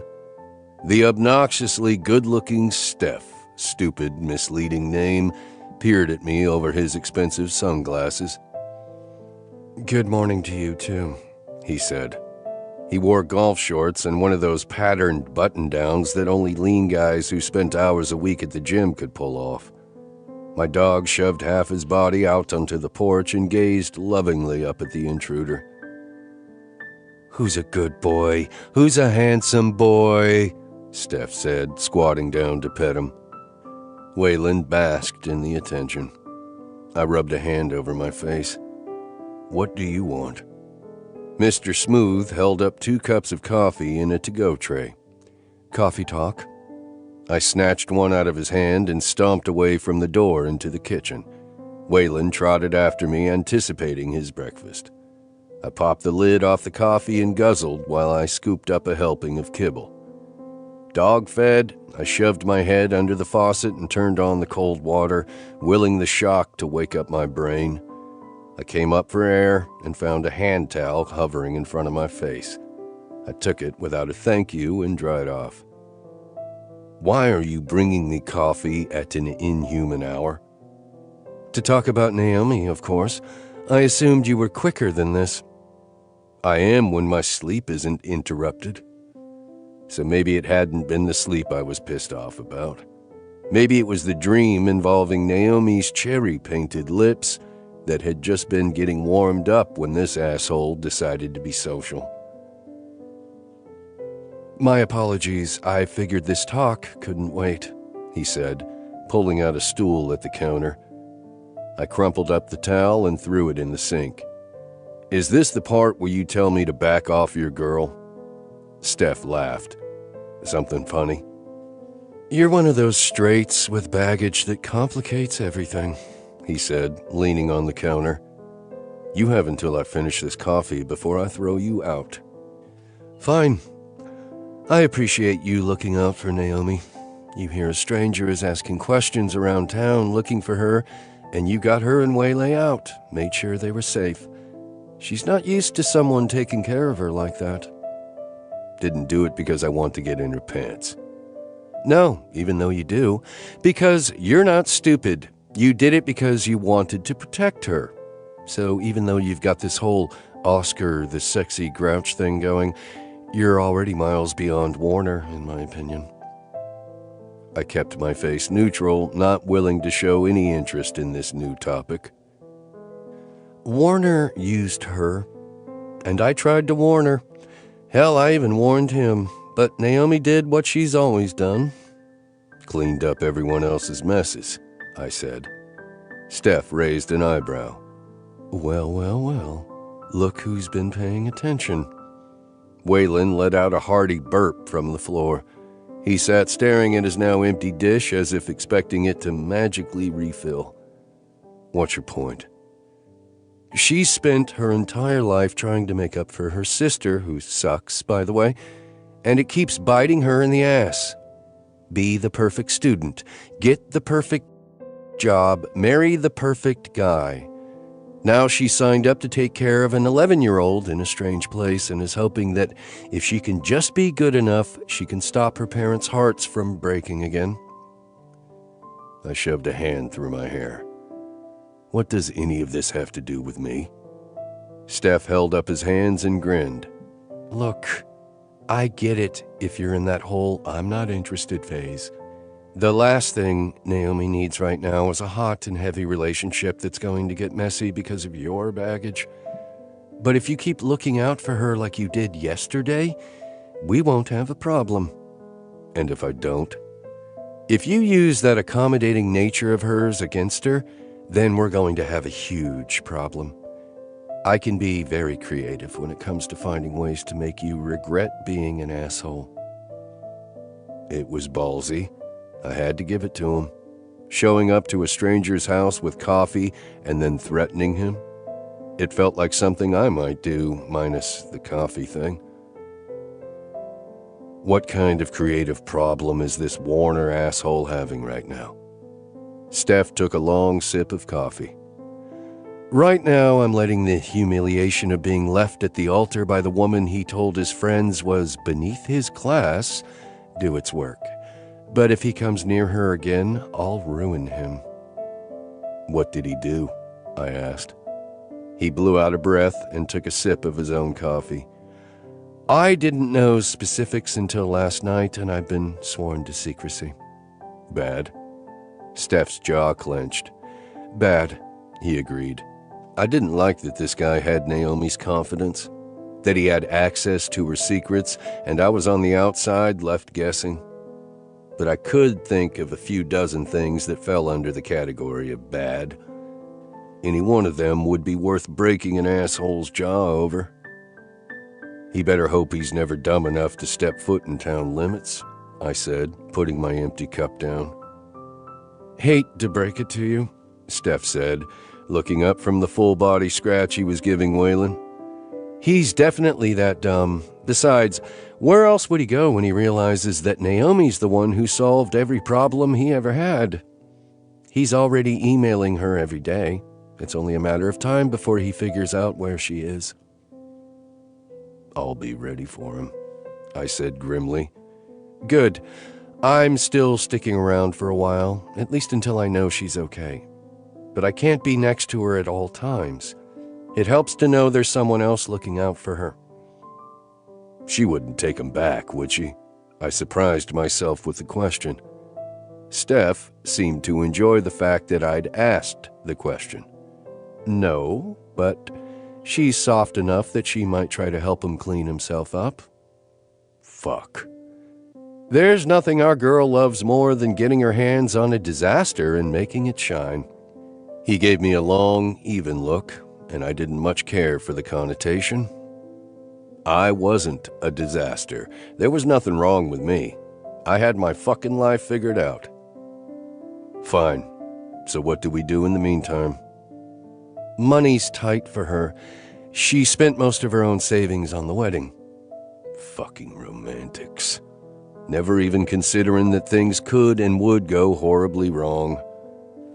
She's prickly about taking loans or handouts, though she might have no choice once her parents catch wind of the situation. They blow into town pissed off at evil twin and then try to take care of down-on-her-luck good twin, I guessed. He tossed me a salute. That about sums it up. I blew out a sigh. She's got no car, no computer. She's picked up some bar shifts from me. But it wasn't enough for a family of 2 to live off for long. And the best-paying shifts were nights, which meant someone had to watch Waylay. Single moms were the world's unsung fucking heroes. Steph took his phone out of his back pocket, thumbs moving over the screen. I'm going to apply some charming pressure and push her to put her house up for sale. She's only had it 2 years, but she had a decent down payment, and property values are going up in that neighborhood. There should be enough equity there to help her cash flow problem. I searched my memory for something that was niggling in the back of my head. Librarian said something about a part-time gig if a grant comes through. I could make sure that grant lands. He looked at me over his screen. Putting those lottery winnings to good use? So Mr. Smooth had looked me up. It wasn't exactly a secret, and I'd have done the same in his place. What exactly do you do? I asked. He shrugged, still typing. A little of this, a little of that. I've got a guy who can deal with the house. As soon as she gives the okay, we'll have an offer within a week. 2, tops, he predicted. I drained the last of the coffee. So she didn't live with this asshole? Not officially. He was going to move in with her after the wedding. Reluctant bastard liked having his own place. Especially since Naomi cleaned it for him and took care of his meals and laundry. I hope that fucker is sitting in a pair of dirty underwear sobbing into a pot of Campbell's. I stared at him a beat. Who the fuck are you? Me? Steph laughed, stowing his phone back in his pocket. I'm the best friend. Naomi is family. And you two never... He sat there smugly and waited for me to say it. Never what? Never dated? Not unless you count taking her to senior prom because Tina got caught with her mouth on Naomi's date's dick in the locker room at school. Fucking Tina. Naomi's been my ride or die before ride or die was a thing. She has never once let me down, and she's forgiven me for the handful of occasions that I've let her down. She's the most amazing woman I know, and that's counting her mother, who's pretty fucking awesome too. I don't like it when people fuck with my family.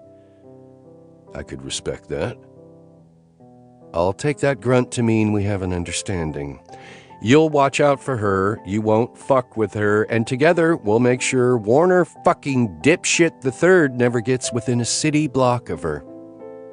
I nodded again. Fine. Give me your phone, he said, holding out his hand.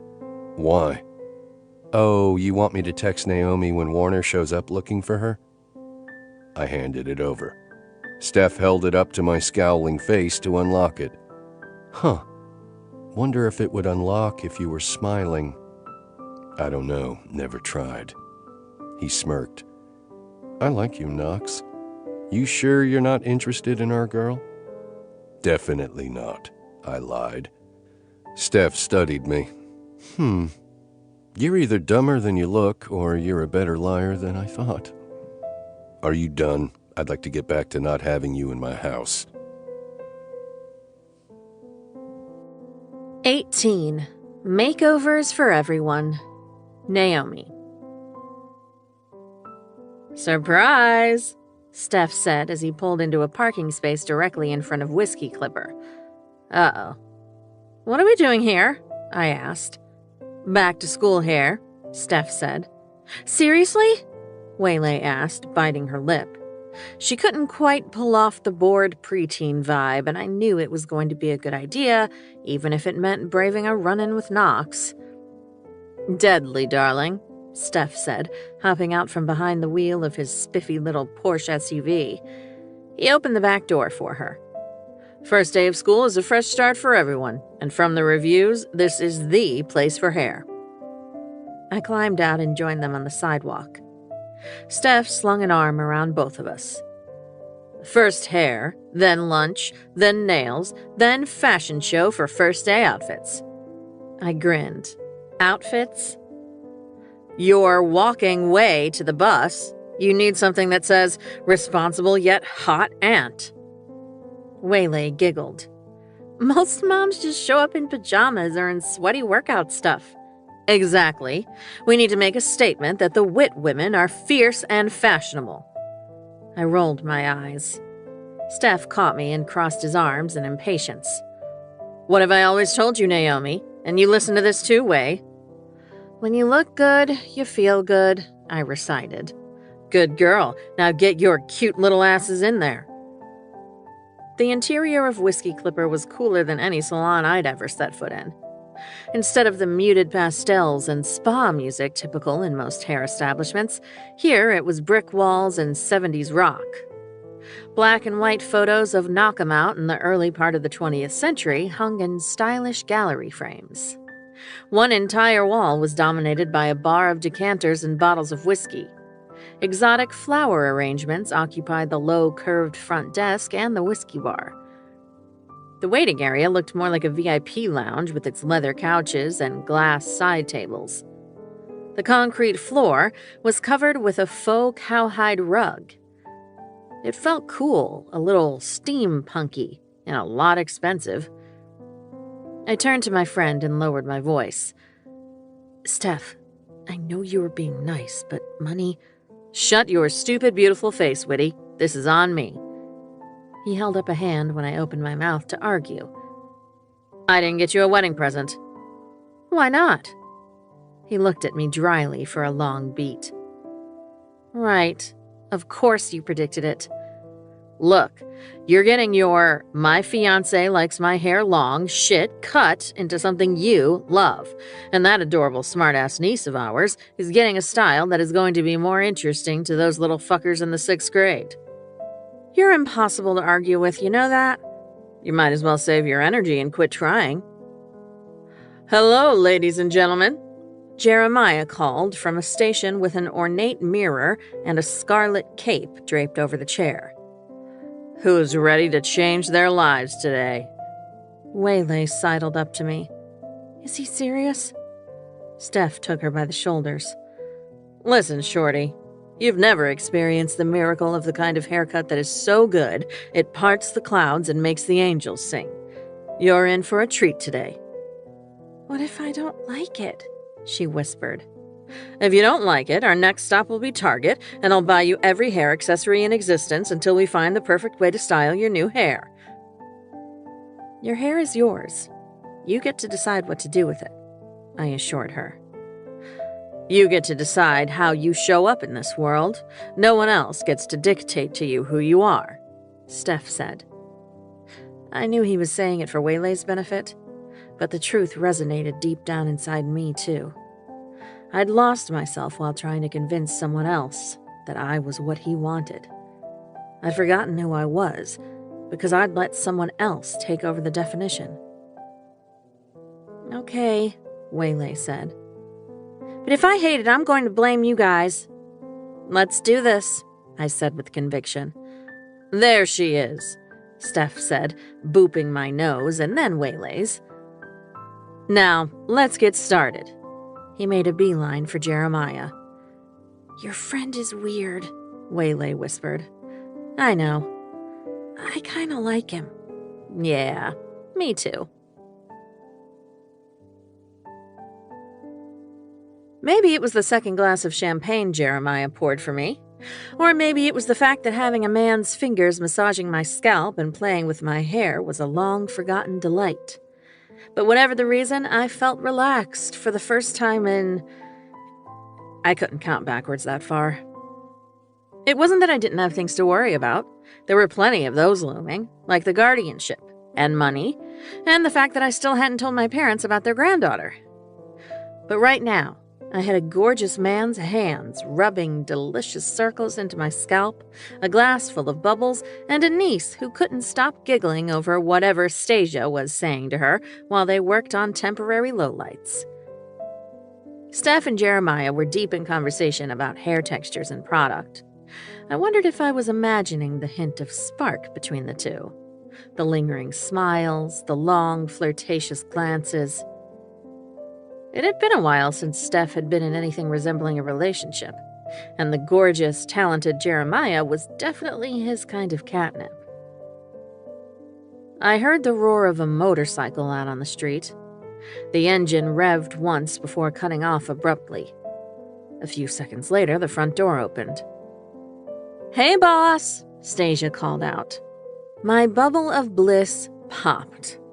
The responding grunt had my heart trying to flutter its way out of my chest like an anxiety-ridden butterfly trapped in a glass jar.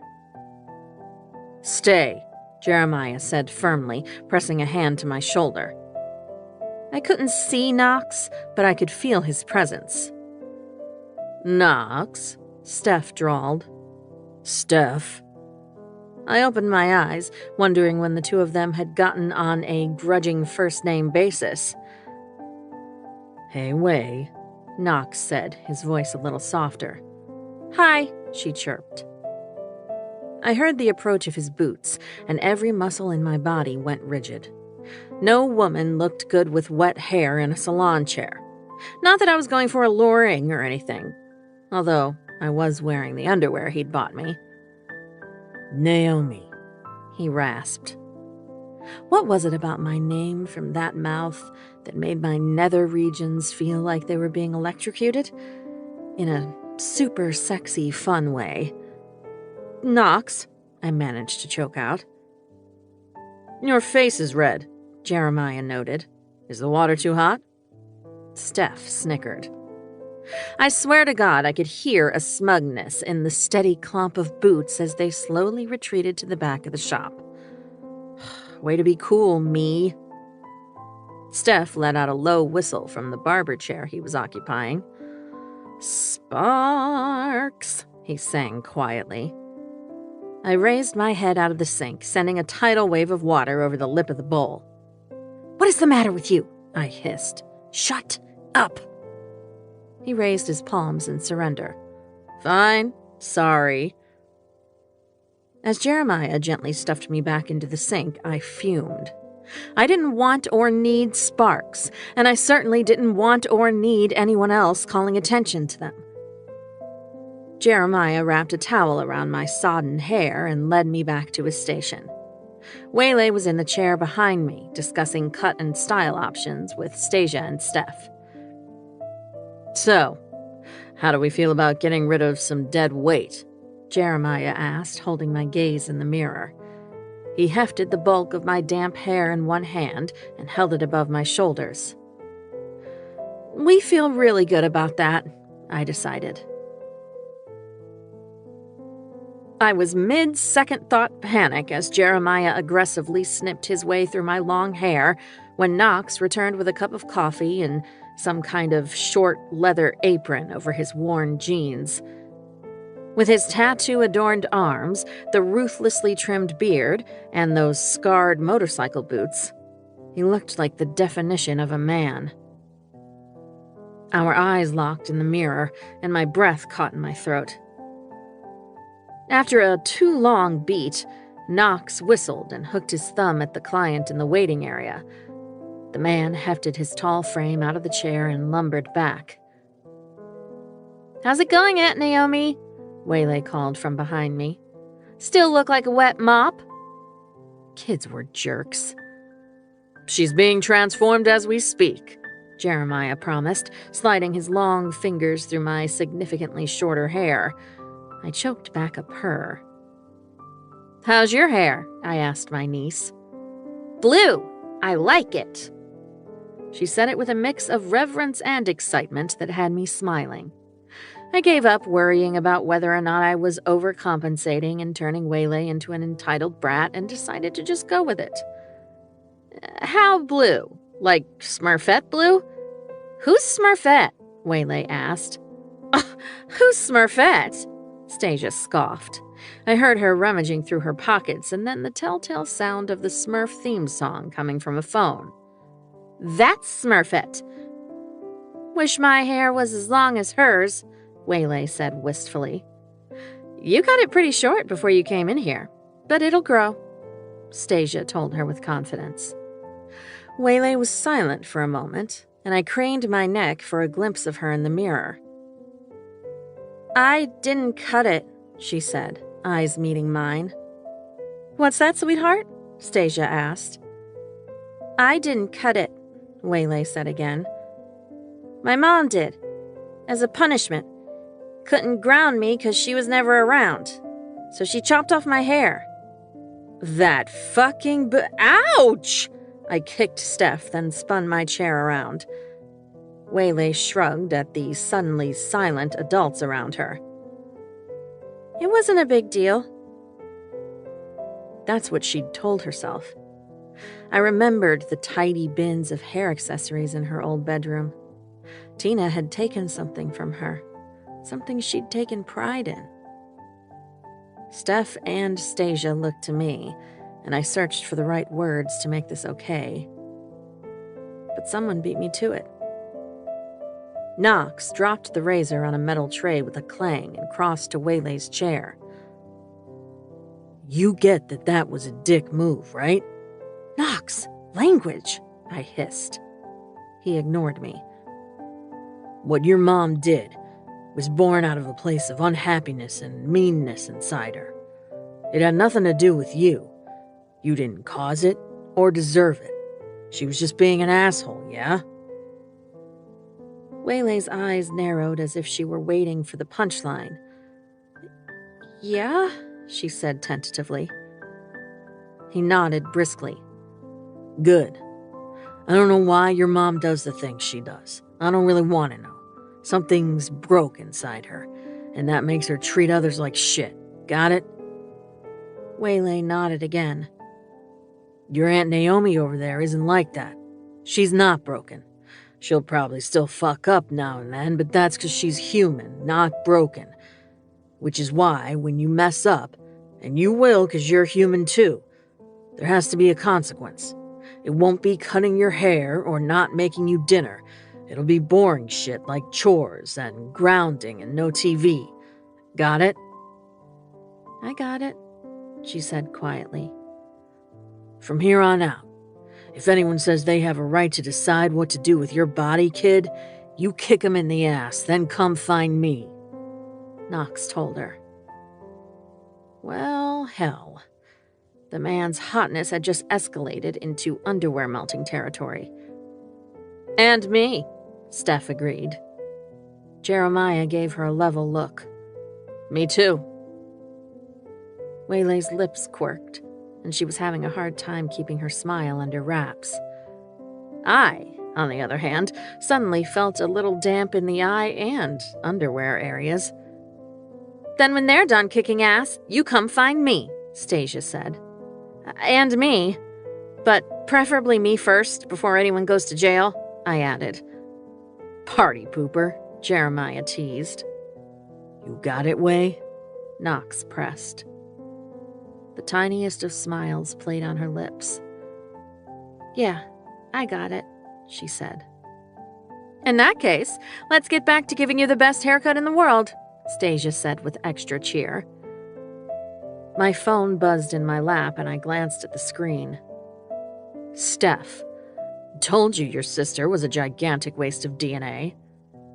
I sighed and tossed him a glare, then typed. Me. I'm first in line for face punching when she turns up. Steph. Good girl. Also, I added a bikini wax to your mani-pedi. Me. Mean! Why? Steph. Growly tattoo guy deserves to get laid after that speech. Also, Jer is 50 Shades of Gorgeous. Agree on both counts, Jeremiah said from where he was reading over my shoulder. Steph laughed while I turned 6 shades of scarlet. What are you agreeing to? Knox demanded. I clutched my phone to my chest and spun myself around to face the mirror. Nothing. No one is agreeing to anything, I said sharply. Face is burning up, Daisy, Knox observed. I considered crawling under my cape like a turtle and hiding there for the rest of my life. But then Jeremiah put his magic hands in my hair and did something lovely to my scalp, and I began to relax against my will. Everyone went back to other conversations while I snuck surreptitious glances in Knox's direction. Not only had the man just given a little girl a hero, he also appeared to be a competent barber. I'd never considered haircuts sexy until this moment, as Knox, arm muscles flexing, trimmed and shaped his client's thick, dark hair. Lots of mundane things were sexy when Knox Morgan was doing them. Ready for the razor? He asked gruffly.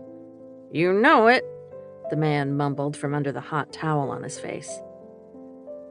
I watched in fascination as Knox got to work with a straight razor and a sweet-smelling shaving cream on his friend's face.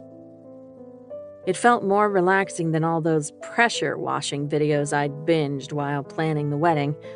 Straight, clean lines leaving behind nothing but smooth shine.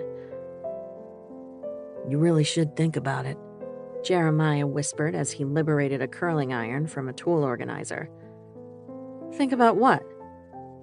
He caught my eye in the mirror and tilted his head in Knox's direction. Hard pass. Self-care maintenance, he said. I beg your pardon? Some women get manicures, some get massages or go for therapy, some hit the gym or their favorite bottle of Shiraz. But the best self-care maintenance, in my opinion, is regular, earth-shattering orgasms. This time I felt even the tips of my ears go pink.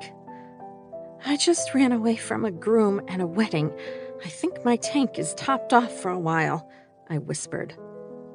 Jeremiah deftly worked his way through my hair with the barrel of the iron.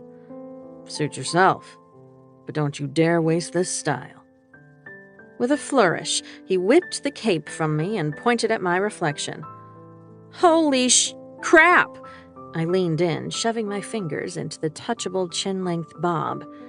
My dark brown hair now had russet highlights and curled in what I like to call sex waves. Steph let out a wolf whistle. Damn, Nomi! I'd spent 2 years growing my hair out for the perfect wedding updo because Warner liked long hair. 2 years planning a wedding that didn't happen. 2 years wasted when I could have looked like this. Confident, stylish, sexy as hell. Even my eyes looked brighter, my smile bigger. Warner Dennison III was officially done taking things from me. What do you think, Aunt Naomi? Waylay asked. She stepped in front of me. Her blonde hair was cut short with a sweep of sleek bangs over one eye. A subtle blue teased through from the bottom layers. You look like you're 16, I groaned. Waylay gave her hair an experimental toss.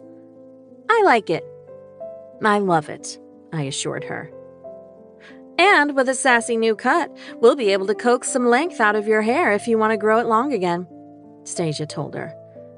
She tucked a strand behind her ear and looked at me. Maybe short hair isn't so bad after all.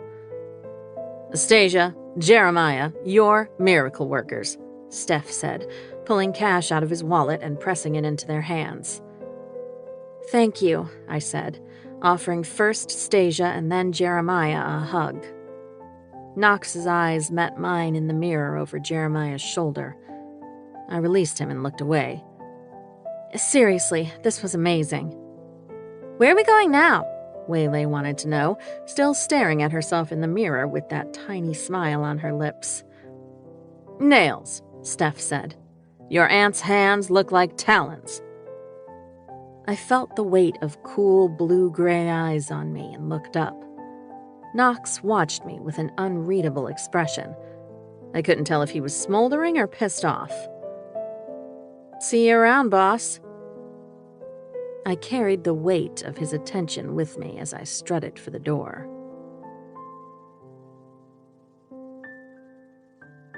Dear Mom and Dad, I hope you're having the best time on your cruise. I can't believe 3 weeks is almost up. Things here are good. I have some news for you. Actually, it's really Tina's news. Okay, here goes. Tina has a daughter, which means you have a granddaughter.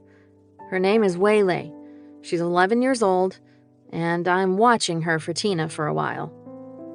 She's really great.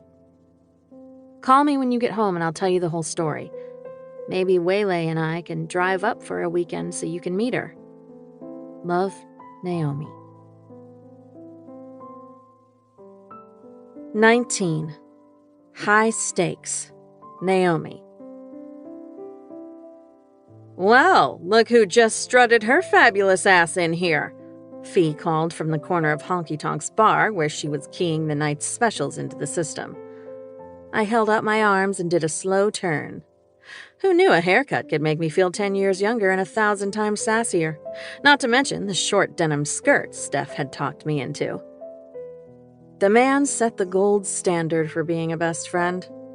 While waiting for me to prance out of the dressing room in my new skirt, Steph had been on a conference call with his people, arranging to have my stuff packed and my house on Long Island put on the market. Tonight, he was staying with Waylay, and I wasn't sure who was more excited about their plans to binge-watch Brooklyn Nine-Nine. "You like the hair, Fee?" I asked, giving my head a shake to make the curls bounce. "Love it. My brother's a damn genius with hair. Speaking of Jer, is your Steph single, and if so, can we play matchmaker?" "Why? Did Jeremiah say anything about Steph?" I demanded. "He only casually mentioned that your friend was the hottest gay man to strutting to knock him out in a decade." I squealed. "Steph asked me if Jeremiah was seeing anyone." "Oh, it's so on," Fee announced, pulling the lollipop out of her mouth. "By the way, I've got good news for you." I grinned as I stowed my purse behind the bar. "Did Idris Elba come to his senses and offer to whisk you away to a private island?" She grinned wickedly. "Not quite that good. But you've got a party in the private room starting at 9. High rollers." I perked up. "High rollers?" Fee jerked her head toward the hallway. "Poker game. Hush, hush. 6 big spenders who feel like throwing away 6 figures on cards." 6 figures? I blinked. "Is this legal?" I whispered the question despite the fact that we were alone in the empty bar. The lollipop returned to her mouth. "Well, let's just say if Chief Morgan wanders his fine ass in here tonight, he doesn't get in that room." I wasn't sure how I felt about it. As someone who was supposed to be looking good in the eyes of the court, I probably shouldn't be lying to law enforcement about anything. But I'd cross that bridge when I had to tonight. Feeling happy, I swung into the kitchen to get set up for the busy night. The extent of my professional poker knowledge was entirely based on the snippets of games I'd seen on TV while changing channels. I was pretty sure the players on TV looked nothing like the ones crowded around the round table in Honky Tonk's secret back room. Beneath his turquoise polo shirt, the British-accented Ian had muscles that looked like he bench-pressed cars all day. He had dark skin, short-cropped hair, and the kind of smile that made a woman's knees go weak. He was wearing a wedding ring with a whole lot of diamonds. On Ian's right was Tanner. He had reddish-blonde hair that looked like a woman's fingers had just left it. He wore the DC commuter uniform of expensive fitted trousers, rolled-up shirt sleeves, and a loosened tie. No wedding ring, and he'd made certain I'd noticed with every top-shelf scotch I brought him. He fidgeted constantly and jumped every time the door opened. On Tanner's right was a man the rest referred to as Grim, though I doubted his parents had actually named him that. He looked like he'd walked right off the pages of a Silver Fox Motorcycle Club romance novel. Tattoos crisscrossed every inch of visible skin. He kept his sunglasses and scowl firmly in place as he lounged in his chair, sticking to club sodas. Next to Grim was Winona, the only woman at the table. She was tall, built, black, and wore pink metallic eyeshadow that complemented the accents on her figure-hugging denim romper. Her hair was big and bold, just like her laugh, which she was sharing with the man next to her. "Lucy, Lucy, Lucy," she said. "When are you going to learn not to bluff me?" Lucian was the kind of handsome that made women wonder if he'd made some pact with the devil. Dark hair, dark, smoldery eyes, dark suit. He gave off hints of power, wealth, and secrets like a cologne. He'd arrived later than everyone else, shedding his jacket and rolling up his sleeves as if he had all the time in the world. He took his bourbon neat and didn't try to look down my shirt when I served it. "Maybe when you stop distracting me with your wit and beauty," he teased. "Please," Winona scoffed, elegantly stacking her winnings with long red fingernails. I was in the middle of trying to figure out how much one chip was worth and topping off the pitcher of ice water in the corner when the door burst open. Tanner and I both jumped. Knox strode into the room, looking annoyingly sexy as always. "You son of a bitch," he said. Everyone held their breath. Everyone, that is, except for Lucian, who continued to deal the next hand, unruffled by the interruption. "I was wondering how long it would take word to travel," he said blandly. He set the deck down and came to his feet.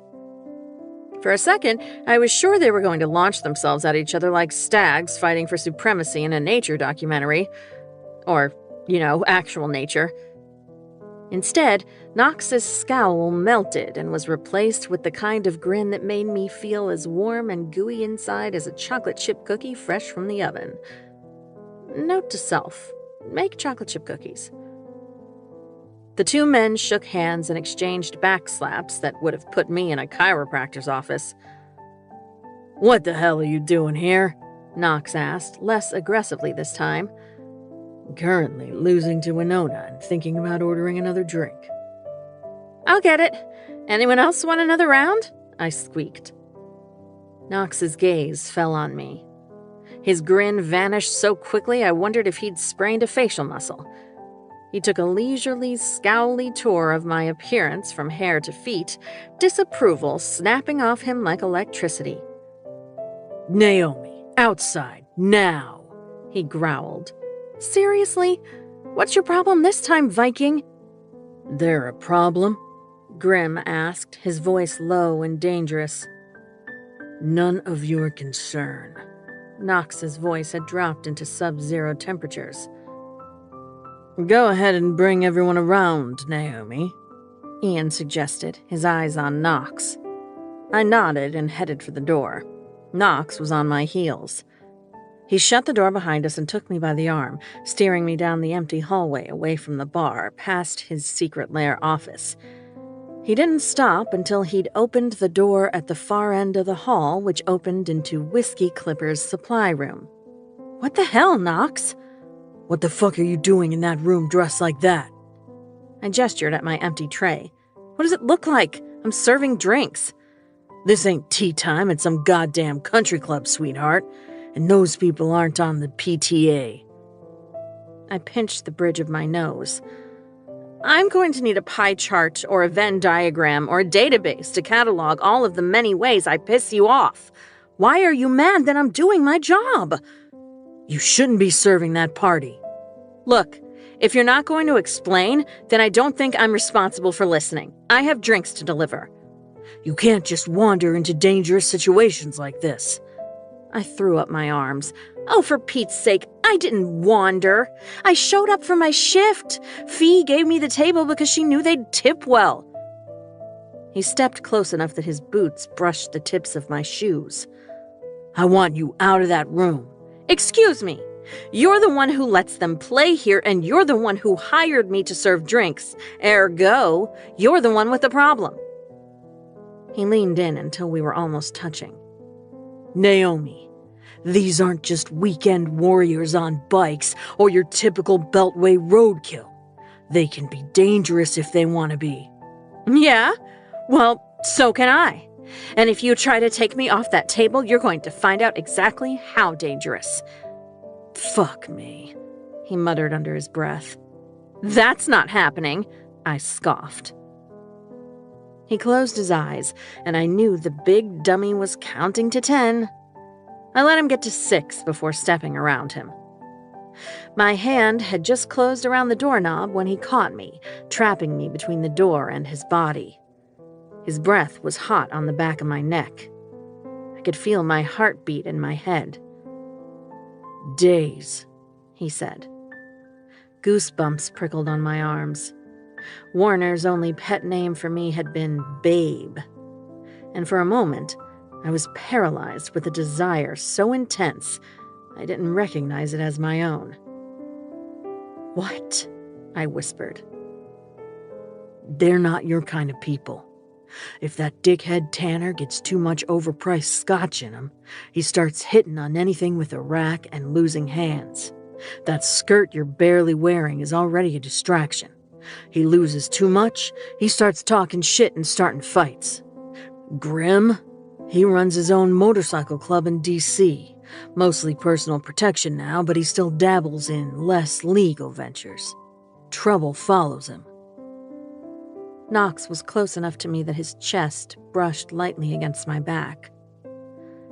Ian's made and lost more millions than anyone else at that table. He's got enough enemies out there that you don't want to be standing next to him when one of them shows up. And Winona carries a grudge.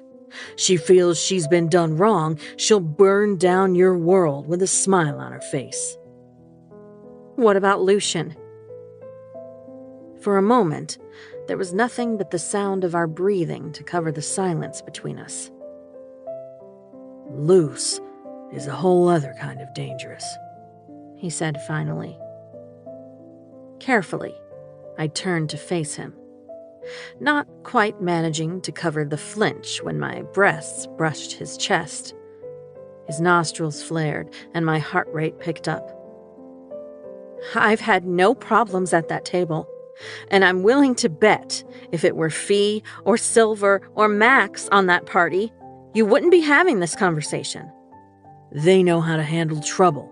And I don't. Baby, you showed up in town in a fucking wedding dress with flowers in your hair. You scream into pillows when you get stressed out. That doesn't mean I can't handle myself. He put a hand on the door behind me and leaned into the last bit of my space.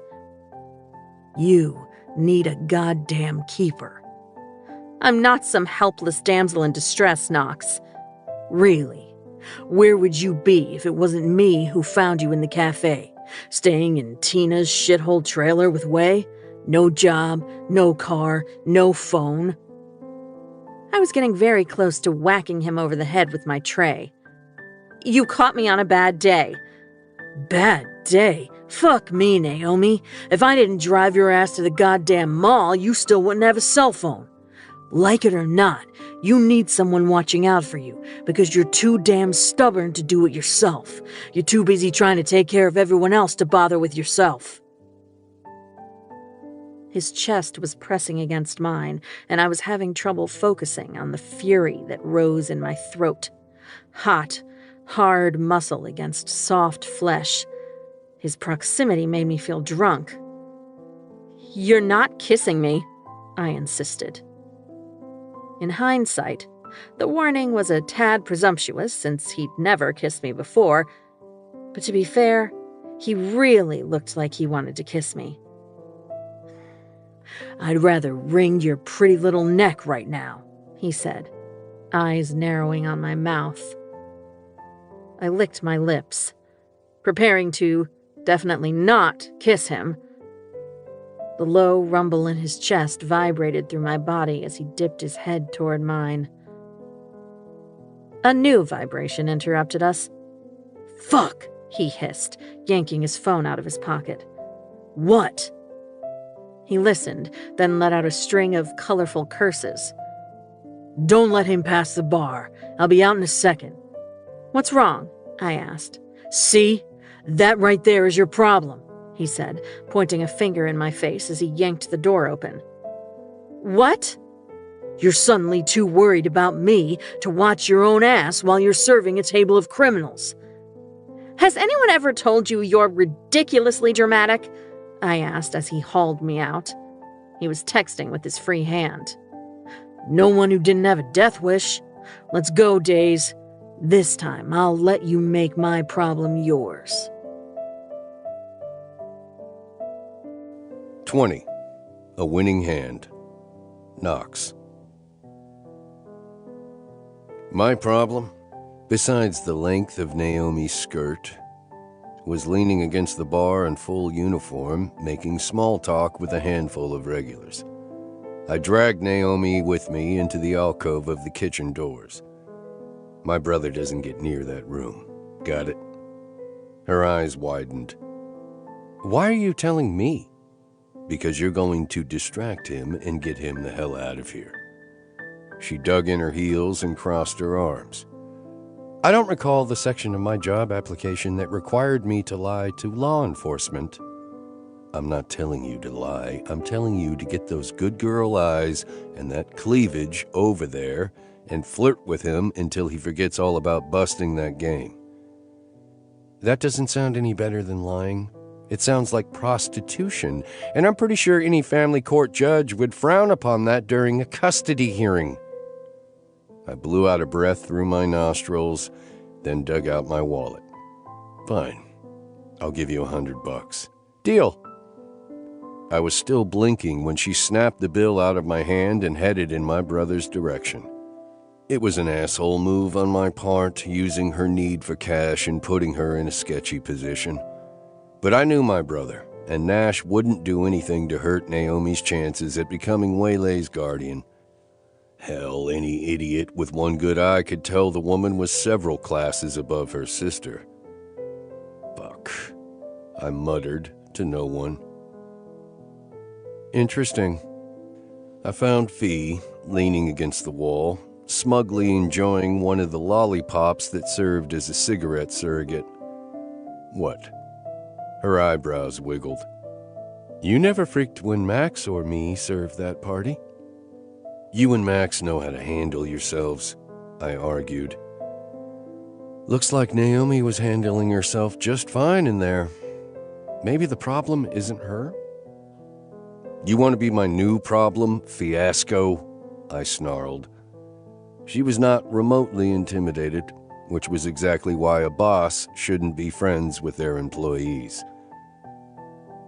I think Knox Morgan is Knox Morgan's biggest problem, but hey, what do I know? She said with an annoying little shrug. Don't you have work to do? And miss the show? Fee nodded over my shoulder. I turned and spied Naomi putting a flirtatious hand on my brother's arm. When she laughed and tossed her hair, my brilliant plan didn't seem so brilliant. God damn it. I left Fee and maneuvered my way through the crowd, getting close enough to hear Nash say, "Let me guess, illegal poker game in the back room and you were sent to distract me." Fuck me. Naomi's eyes went wide, and I realized the woman had no poker face whatsoever. Are you always this handsome and intelligent?" she asked. "I am," Nash said with a stupid wink that made me want to punch him in his stupid face. "But it also helps that this town doesn't know how to keep its mouth shut. I'm not here for the game." "Well, you're not here for my waitstaff, so what the hell are you doing here?" I said, interjecting myself into their cozy little conversation like a jealous idiot. Nash shot me a smug look as if he knew exactly how annoying I found him. "Heard an old friend was in town." The rumors are true. We all turned and found Lucian standing just outside our circle. My brother grinned and shoved me out of the way. He welcomed Lucian with a hard hug and a slap on the back. "Good to have you back, brother." "It's good to be back," Lucian agreed, returning the hug. "Especially since the waitstaff got even more interesting." He gave Naomi a wink. Why the fuck the entire town suddenly decided winking at Naomi was a good idea was beyond me, and I was going to put a stop to it as soon as possible. Yeah, everything's great," I said. "Don't you have drinks to serve?" Naomi rolled her eyes. "I didn't get rid of your brother yet?" "You can keep the 100 if you go away," I said, needing to get her out from between my brother and my best friend. "Deal. Lucian, I'll see you back in there with a fresh drink," she promised. "Nash, it was fun flirting with you." "The pleasure was all mine, darling," my brother drawled, tossing her a little salute. We all watched her sashay to the bar. My head hurt from not yelling. My jaw was so tight I worried I'd crack a tooth. I didn't know what it was about that woman, but Naomi Witt had me tied up in fucking knots. I didn't like it one bit. "What are you doing back in town?" Nash asked Lucian. "You sound like a cop," Lucian complained. "I am a cop." Chief Nash rankled me. The three of us had grown up raising hell and bending laws until they broke. Nash growing up to be a cop felt like some kind of betrayal. The straight and narrow was too confining for me. I didn't stray too far from the line these days, but I made sure to step into the gray every now and again for old time's sake. Lucian was another story. Trouble didn't follow him. He had a tendency to make it wherever he went. If he was back in Knock 'em Out, it sure as hell wasn't for a stroll down memory lane. "A man can't feel nostalgic for his childhood?" Lucian mused, expertly avoiding the question. "Your childhood sucked," Nash pointed out. "You haven't been back in years. Something brought you back, and it better not be trouble." "Maybe I got tired of hearing how the Morgan brothers are too stubborn to remove their heads from their asses. Maybe I came back to help you bury the hatchet." Naomi breezed by with a tray full of drinks and an easy smile for Lucian and Nash. The smile changed to a scowl when she looked at me. "No one needs any help with any hatchet," I insisted, stepping in front of him to cut off his view of Naomi's curvy, retreating ass. "That hatchet that you two have been wrestling over for 2 years is stupid. Get over it and move the fuck on," Lucian said. "Don't use that beltway bullshit tone with us," Nash said. Lucian had built a political consulting firm that involved far too many shadows for Nash's liking. Our friend had a gift for putting the fear of God into his clients, or the people who stood between his clients and what they wanted. "That shit don't fly and Knock 'em Out," I reminded him. "You two have nothing to worry about. Let's have a drink for old time's sake," he suggested. "Can't tonight," Nash said. "On duty." "Then I guess you'd better get back to work," I told my brother. "Guess I better. Try not to let any pissed-off poker players bust up the place tonight. I don't feel like handling the paperwork." "Dinner, tomorrow night, your place," Lucian said, pointing upstairs.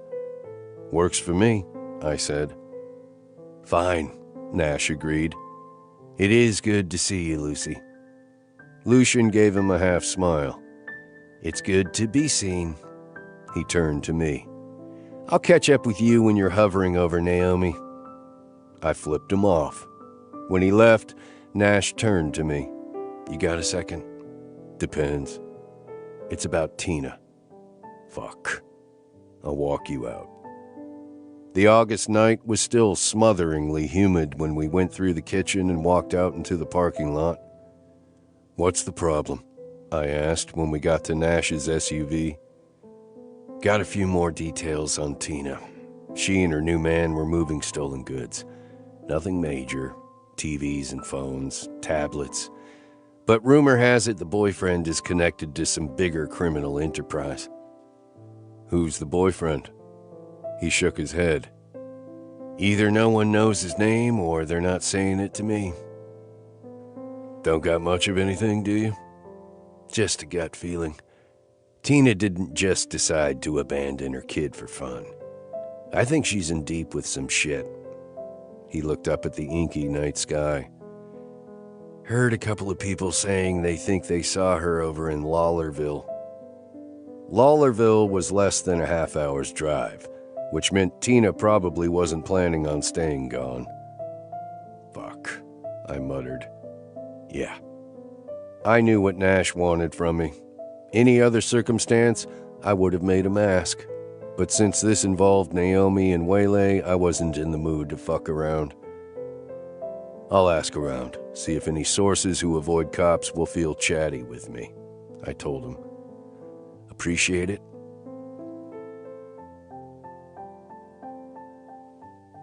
Instead of going home like I'd planned, I pretended to check a few things off my list. I played barback for silver while Max took her dinner break. Then I answered the 24 or so emails I'd been avoiding. I even ducked into the shop supply room and cut down cardboard boxes for the recycler. The fourth time I caught myself heading in the direction of the poker game, I decided to remove myself from temptation and headed for the keg room. I hoped the chill and the physical labor of moving full kegs around would take the edge off my annoyance.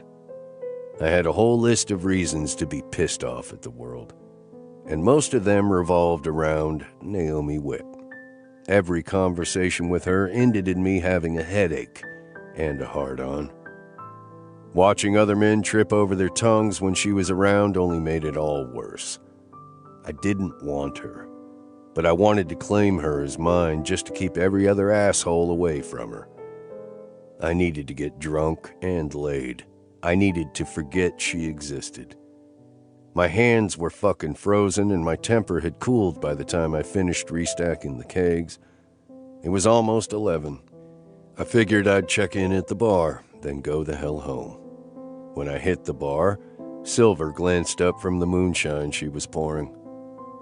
Mind checking on the private party? She asked. Why? She shrugged. Been a while since I've seen Naomi. My temper reignited like someone had thrown a gas can and a lighter on it. I didn't exactly kick the door open, but it was a more dramatic entrance than I usually made. Tanner, the skinny idiot who partied too hard to hold on to his money, fell out of his chair.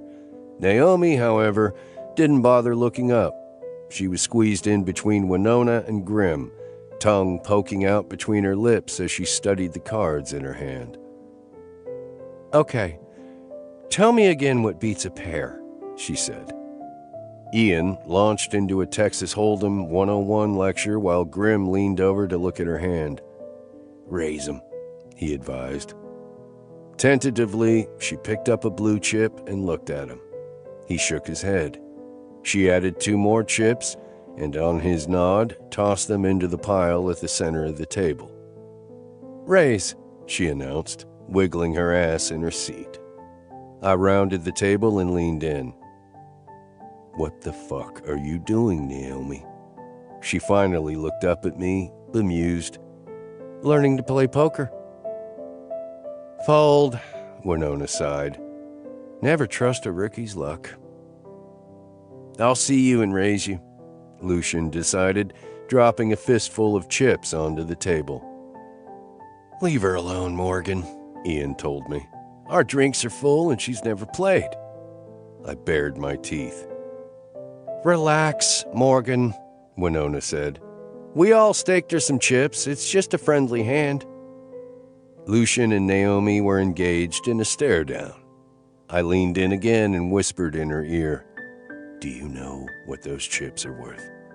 She shook her head, watching as the action returned to Ian, who folded. They told me not to worry about it. That's 20 grand in the pot, Naomi. I'd pushed the right button. She stopped staring at Lucian and looked at me as she started to come out of her chair. Grim put a hand on her shoulder to hold her in place, and I fixed him with a cold glare. "Fucking relax, Knox," he said. "Winona's right, it's a friendly hand. No loans, no interest. She's a quick learner."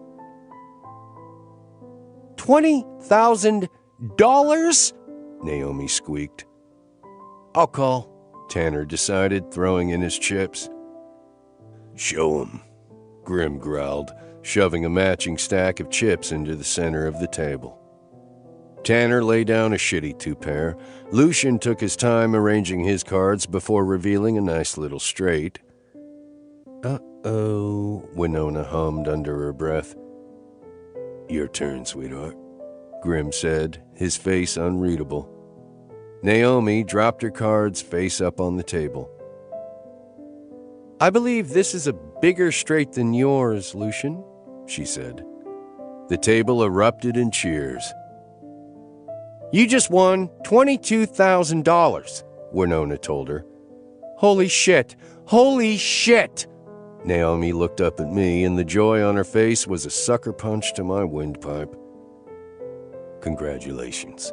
Now get your ass up," I said, still capable of being an ass. Lucian groaned. "Suckered in by those innocent eyes. Every damn time."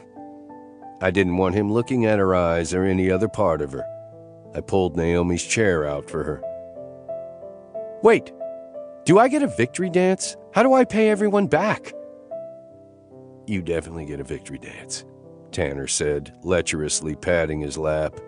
Ian saved me the trouble and slapped him in the back of the head.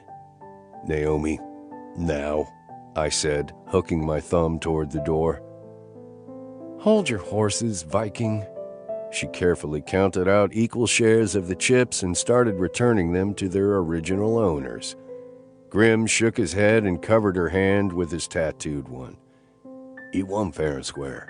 You're keeping the winnings, and you can have my stake." "Oh, but I couldn't," she began. "I insist. And when I insist, people do what I tell them." Naomi didn't see a scary biker sort of criminal making that proclamation. She saw a cuddly, tattooed fairy godfather. When she tossed her arms around his neck and gave him a noisy kiss on the cheek, I saw the man actually smile, a feat previously thought to be impossible. "For that reaction, you'll keep mine as well," Lucian said. Naomi whooped and rounded the table and kissed him loudly on the cheek. Ian and Winona did the same and laughed through Naomi's stranglehold hugs. "Get that niece of yours something pretty," Winona told her. Christ on a cracker, exactly how much of her autobiography had she shared with him? "I'm just gonna hang on to mine," Tanner said, pulling back the chips he'd loaned her. The rest of the table glared at him. "Cheap ass," Winona said. "Come on, it's been a rough week," he whined. "In that case, here's a tip from me," Naomi said, handing over a $100 chip. The woman was a sucker, and it looked like Tanner was officially in love.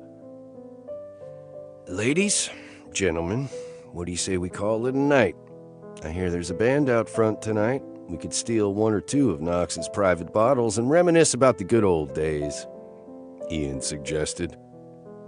"Only if Lucy promises me a dance," Winona said. I waited until they'd cashed out and exited the room, leaving Naomi and me alone. She looked up from the pile of cash they'd left in front of her. It was